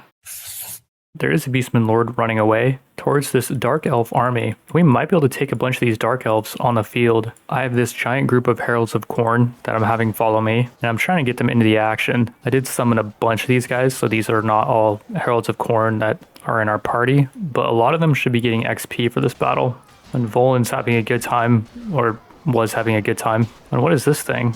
The Medusa, I guess, is part of the Dark Elves. Blood Rack Medusa. Our Heralds of Corn are getting into some beef here, literally and figuratively. Try to help them out a little bit. I really just don't want them getting killed. It's the main thing. They are very tanky though. The strategy of getting the Heralds of Khorne involved in battle is paying off because 2 of them are ready to upgrade to super units afterwards. We fed our new Bloodthirsters some fresh Dark Elf blood, and again with these 2 lords that barely didn't make it into Brion. This girl is surely not messing around with her 5-headed Hydras. Let's try to get in here and slap this one up a little bit. I'm not sending our giants in just yet because I don't want to duke it out and have a giant versus giant battle, though that would be epic. These things hit way too hard, and we could potentially lose a giant here off of this, which I do not want to do, but I don't have to. And very nice, 1 already down. Now for number 2. Can't even tell if I'm hitting it, because the whip will make the noise of it cracking no matter what, even if you don't land your hit, unlike other weapons that give you kind of a indicator that you hit your target. And that thing goes down pretty quick. As we're taking Brion, which the Dark Elves recently stole from us, hence why they're in the area, I find out about the power of the Executioner Blade. Much like the White Blade, it has a chance to one-shot, I guess. So these Dark Elves are not going to be pushovers. I'm going to have to keep my distance here, or just try to run by these guys and get to their back line. Don't hit me, please. Thank you. Oh yeah, we get to whip up their archer line. These guys have some pretty nasty crossbowmen. They have repeater crossbows that will fire 3 shots before needing to reload. Well, that's all their bowmen down. Now I gotta whip these girls up. I'd be lying if I said I wasn't enjoying this just a little bit. Because these Dark Elves have some units with the ability to one-shot, I'm not too comfortable having our giants battle them, because I think our giants could potentially get one-shot by that weapon, which is kind of stupid, I know. Maybe the weapon just has a chance to do really high damage, but I don't know. It seems to just do as much HP as I have. And yeah, it just one-shot me. It took 232 damage. It's the Dark Elf Executioners that have it, I believe. And I think this thing can actually one-shot our giants. So my plan right now is I'm going to retake a couple of the towns they stole from us. And then I'm going to move into probably the High Elf lands next. This guy's got the right idea. See if I can just follow his lead. Well, that's it for their archers. I don't think any of them have Executioner Blades. As we're retaking this next castle, I'm noticing Thrud is getting crazy amounts of kills. That's because I recently gave him over the AoE weapon that we were using earlier. With just 5 or 6 shots, the dude's able to get 70 kills, which is like half of what is in this garrison. We're retaking one of our last towns. And tell me this place does not look like freaking Disney World, dude. Like they've recreated Disney World in the Warband engine we are getting shot at, which isn't very Disney-like. Or judging by some of the videos I've seen recently, maybe it is. We head into the High Elf lands and run into the High Elf King. I'm trying to scare him towards our lords, but he's trying to make a beeline to get into his town, and I am not going to let him get into town, so I would much rather fight him on the field. And I think this is him right here. I'm pretty sure he's riding the dragon. Yeah, I think I just knocked him. Let me see if I can get off my mount. I don't know why it's so hard to get off your mount. There you go. You have to like actually aim at it. Let's mount his Star Dragon, which I do believe we have the same exact mount. But like I said earlier, it's pretty hard to see over the side of it. So I haven't been using it. Although I will say with the regenerating mount feature with the Khorne buff, this thing is just going to be invincible. So maybe I should actually be using it myself. Big Star Dragon over here. I'm riding the young one. This is its mom, maybe. Oh, I just got 2-shot, I think. 181 damage from 1 hit from that thing. Ouchie. Well, I'm going to go regenerate a little bit. Don't mind me. We've got a pretty good position back here with all of our gunmen, and I'm keeping our super units back. I'm not really sure why. Oh, I guess they killed the giant dragon. Okay.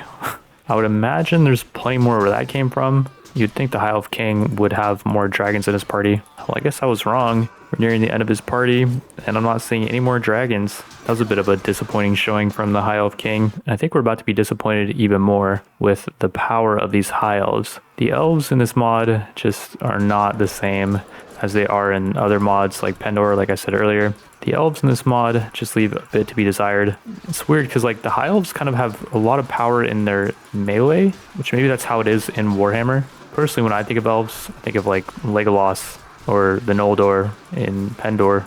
They're just absolutely annihilating people with their range prowess. But in this mod, the Skaven are by far the most terrifying at range. These High Elves kind of give me more of the vibe of like what the humans would be.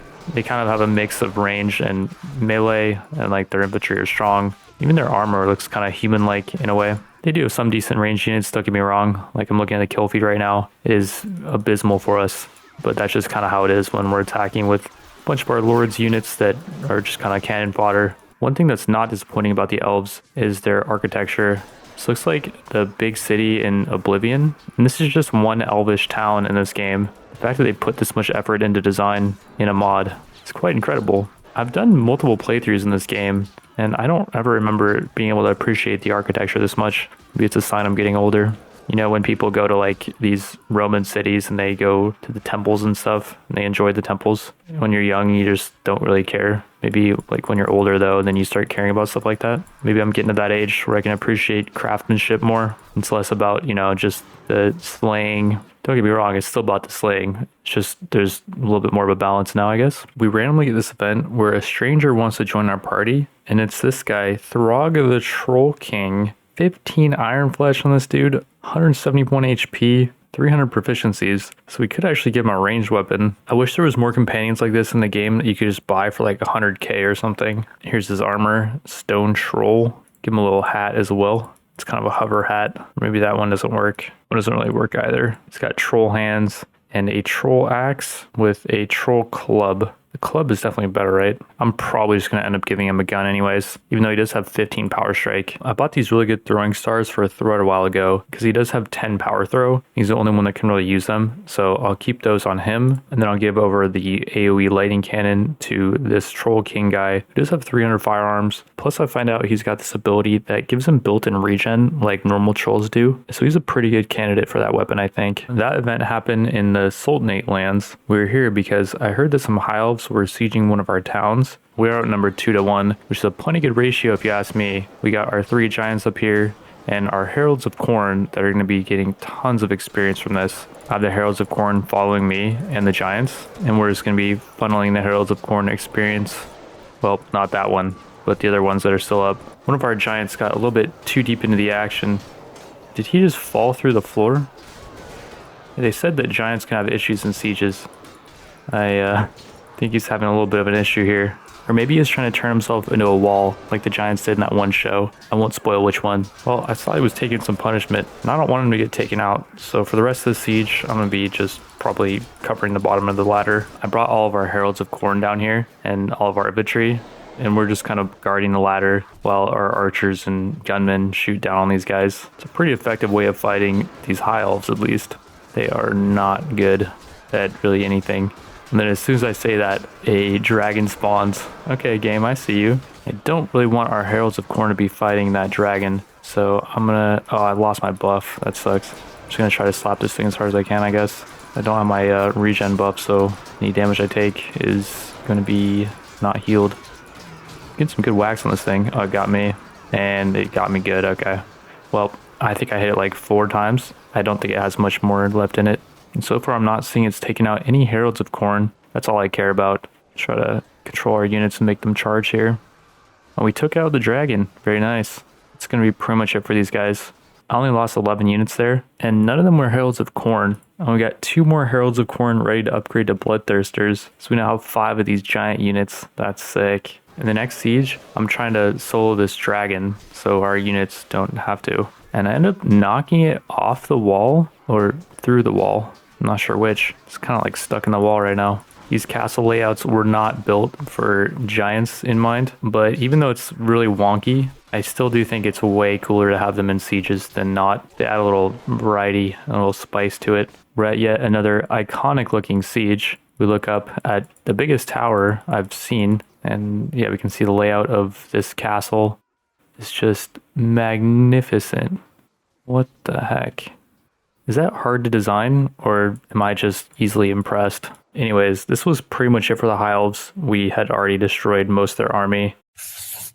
After wiping out all their territory, we turned our focus to the Nippon colonies to the east, and then to the Undead lands to the north. So the Nippon are very interesting. I'm first not sure what's up with these doors. They don't look like they'd be able to hold even like 3 dudes pushing on them, but apparently they're supposed to be holding us back, I guess. They definitely need some pointers on how to construct a good defense. I was able to just hop around this door and start cleaving them up. You can see none of them are really able to hurt me too bad. My HP is pretty much staying intact here. While we were taking their towns and castles, they sent their entire army to take one of our towns. Alrighty, well, we get to defend the beautiful elvish town, and these ninjas outnumber us 6-1. Let's see if they can impress me. So far, I've not been impressed by what I've been seeing from them. I haven't seen a single super unit in their towns or castles. If I keep them down here, you can see our archers have a really good line of fire on them. And none of these guys really have shields. For the most part, they're all using spears and katanas, which is, as you can imagine, not very effective against bows and guns and stuff. This faction just feels so out of place with all the other factions. In terms of their art, like they're just some ninjas that were copied from like the Gecko Kujo mod or something. I don't know if there actually are ninjas in Warhammer, but also their power level just seems so inferior to the other races. Even the other humans, the Sultanate had guns and pretty sure they had shields. They had their desert assassins as well. These guys might have some pretty heavy hitting units, but maybe I'm just too tanky at this point to really feel their effects. Maybe the reason why they're not doing any damage to me is because they think I'm one of them, because we're both wearing red armor. And there we go.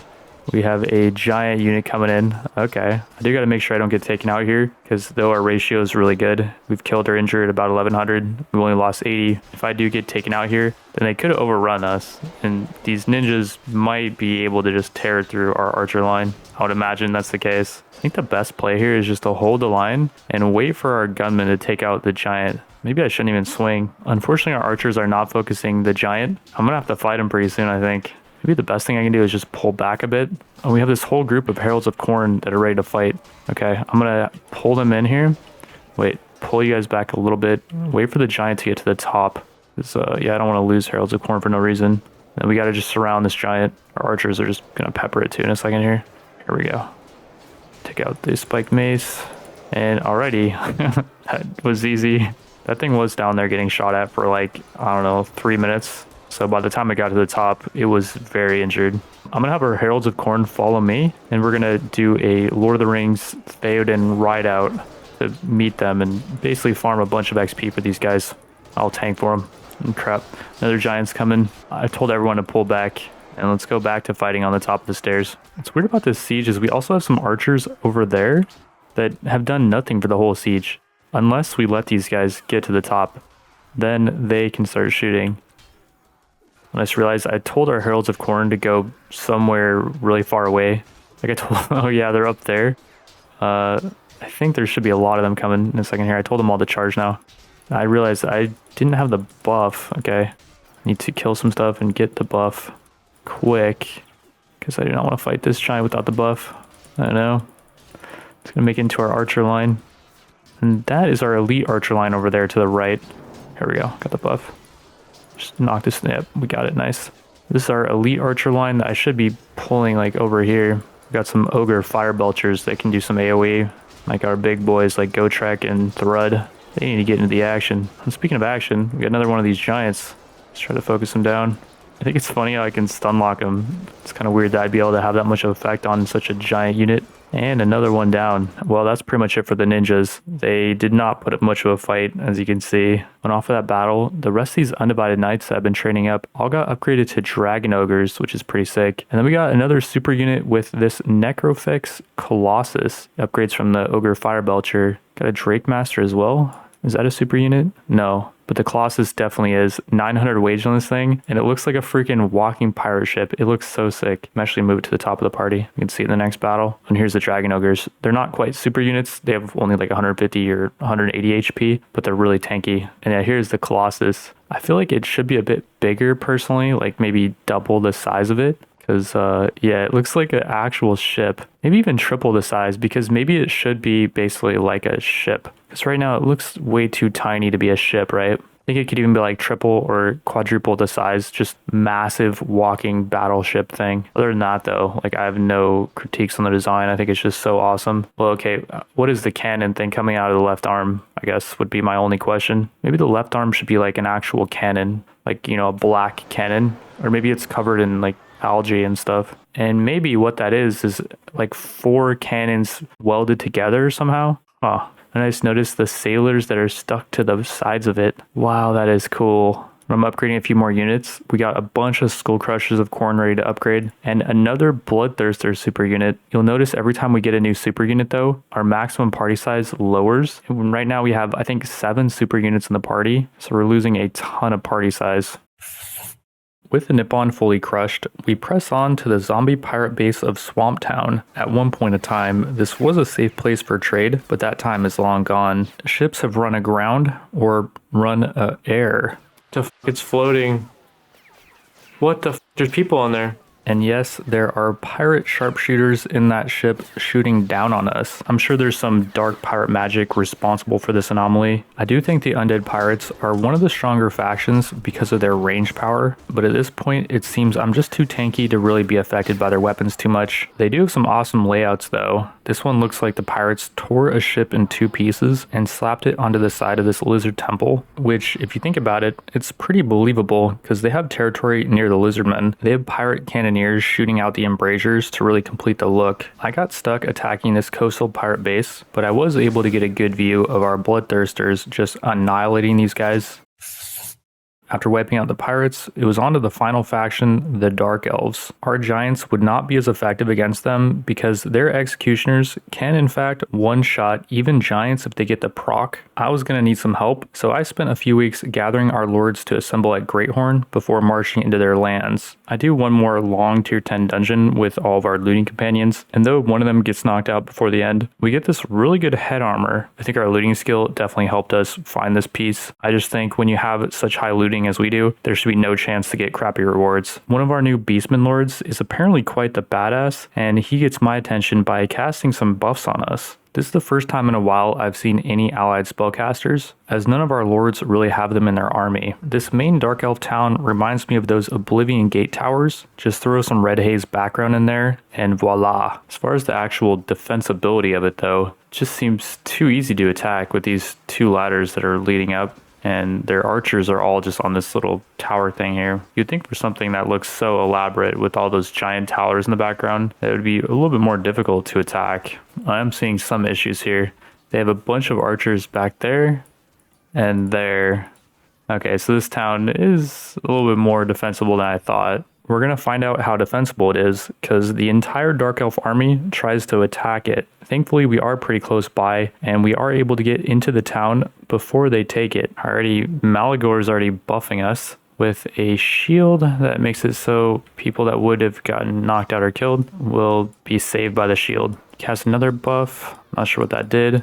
The enemies are casting things and I'm casting things. I'll throw out my summons. And I'll back off because I don't want to get one-shotted by the Dark Elf Executioners. Yeah, we do actually outnumber the enemy here, so I am thinking we should have this. What we could also do is pull our units back to like this courtyard, and we could have our cannon ship over there, then all of our spearmen be able to throw spears at these guys as they enter. Because right now they're not really able to do too much. And our Colossus is doing friendly fire. I did put it in its own group, I think. Or maybe I put it in the giant group. And yeah, I can tell giants to hold fire, and it's not going to shoot anymore for now. Then our other giants are up here. The Vermin Lord is not in a good spot. I don't like that being up here because it's not really a melee giant. It's more of a ranged one that throws AoE bombs. He does do a lot of friendly fire too, though. Executioner got through. Be careful about that, dude. We got another boat guy up there too. It's in the tower. You guys can see him behind those guys. Reinforcements just spawned, and there's not really a way to get over to that spot down there, so we have to walk through these guys. I was trying to earlier, but it's just too sketchy. Well, probably my buff might be able to get through. Let's have the giants follow me. Try to escort them over to our courtyard down there, which is really hard because, like, yeah, I can't jump off the ledge here. There's like an invisible wall, and there's a wall of units over here. And it's just way too scary to run into that. And our giant rat man went down. That's kind of sad. I have our giants set to follow me, and those guys in the courtyard are actually trying to, but I think they're stuck because they're too big. They can't get under that archway. So I think this giant that's following me right now is kind of just stuck on this side. Maybe me and him will just kind of try to do our best. Oh, and Ulrika actually got banged up pretty bad. I was able to grab her from the elite group, bring her over to this kind of wall tower thing. She's pretty injured though. Make a few arrows and she's going down. And they are actually shooting at us up here. I think she dodged that when she does an animation where she falls to the ground. I think that's like a dodge animation. But yeah, our units got cleared out a bit over here. Maybe I can get in here and help out some. These guys don't really seem to be focused on me at all. We got the buff again. So let the summons go in and then I'll take a step back for a second. So far the strategy is going pretty well. We've taken out 440.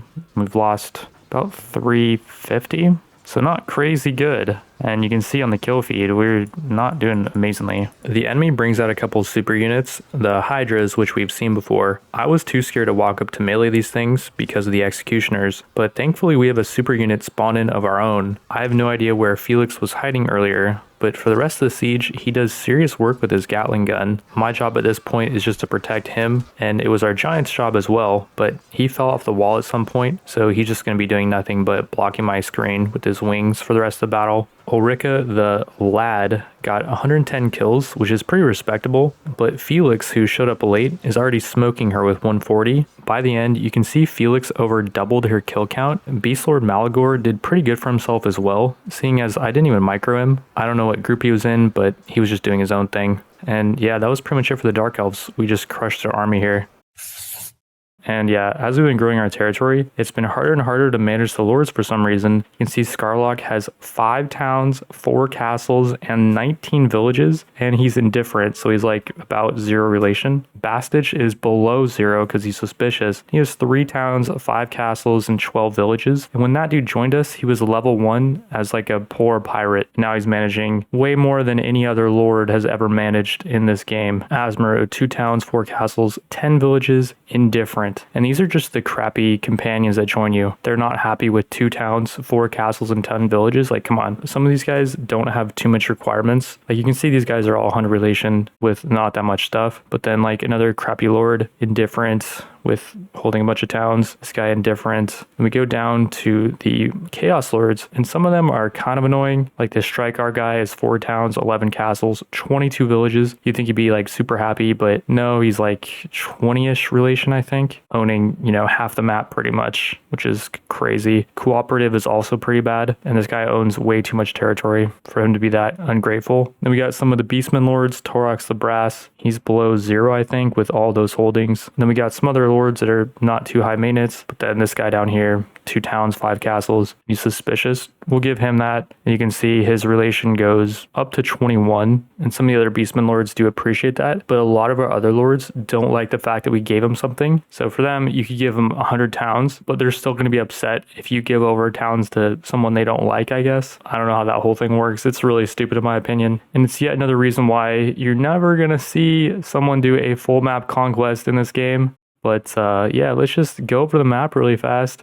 And unfortunately, I can't zoom out so you guys can see the whole thing, but we can quickly go over it. You can see everything is blue. His hair, his clothes, his jeans, something like that. It's not like how the song goes. I'm blue, baba dee, baba do. And yeah, that's pretty much it. I don't think we get any, you know, special reward or anything for conquering the whole map. Our lords definitely don't care at all. Like, if we kept playing, I'm sure a lot of them would just defect and they would just rebel, you know, because they're a bunch of a-holes. I'll let the game run a little while so the Dark Elves can officially be defeated. We already have a deserter. We can check out our weekly wages. We're losing 35k a week, I guess, despite holding quite a few things. Middenheim, Aldorf, Talabheim, and Nuln are all towns, but you can see they're generating us like jack squat. The town of Nuln itself is only generating 745, which is less than an oil press in another town. So the mechanics of this make no sense. If this was how the economy actually worked, then no towns would actually function and everything would just be a mess. So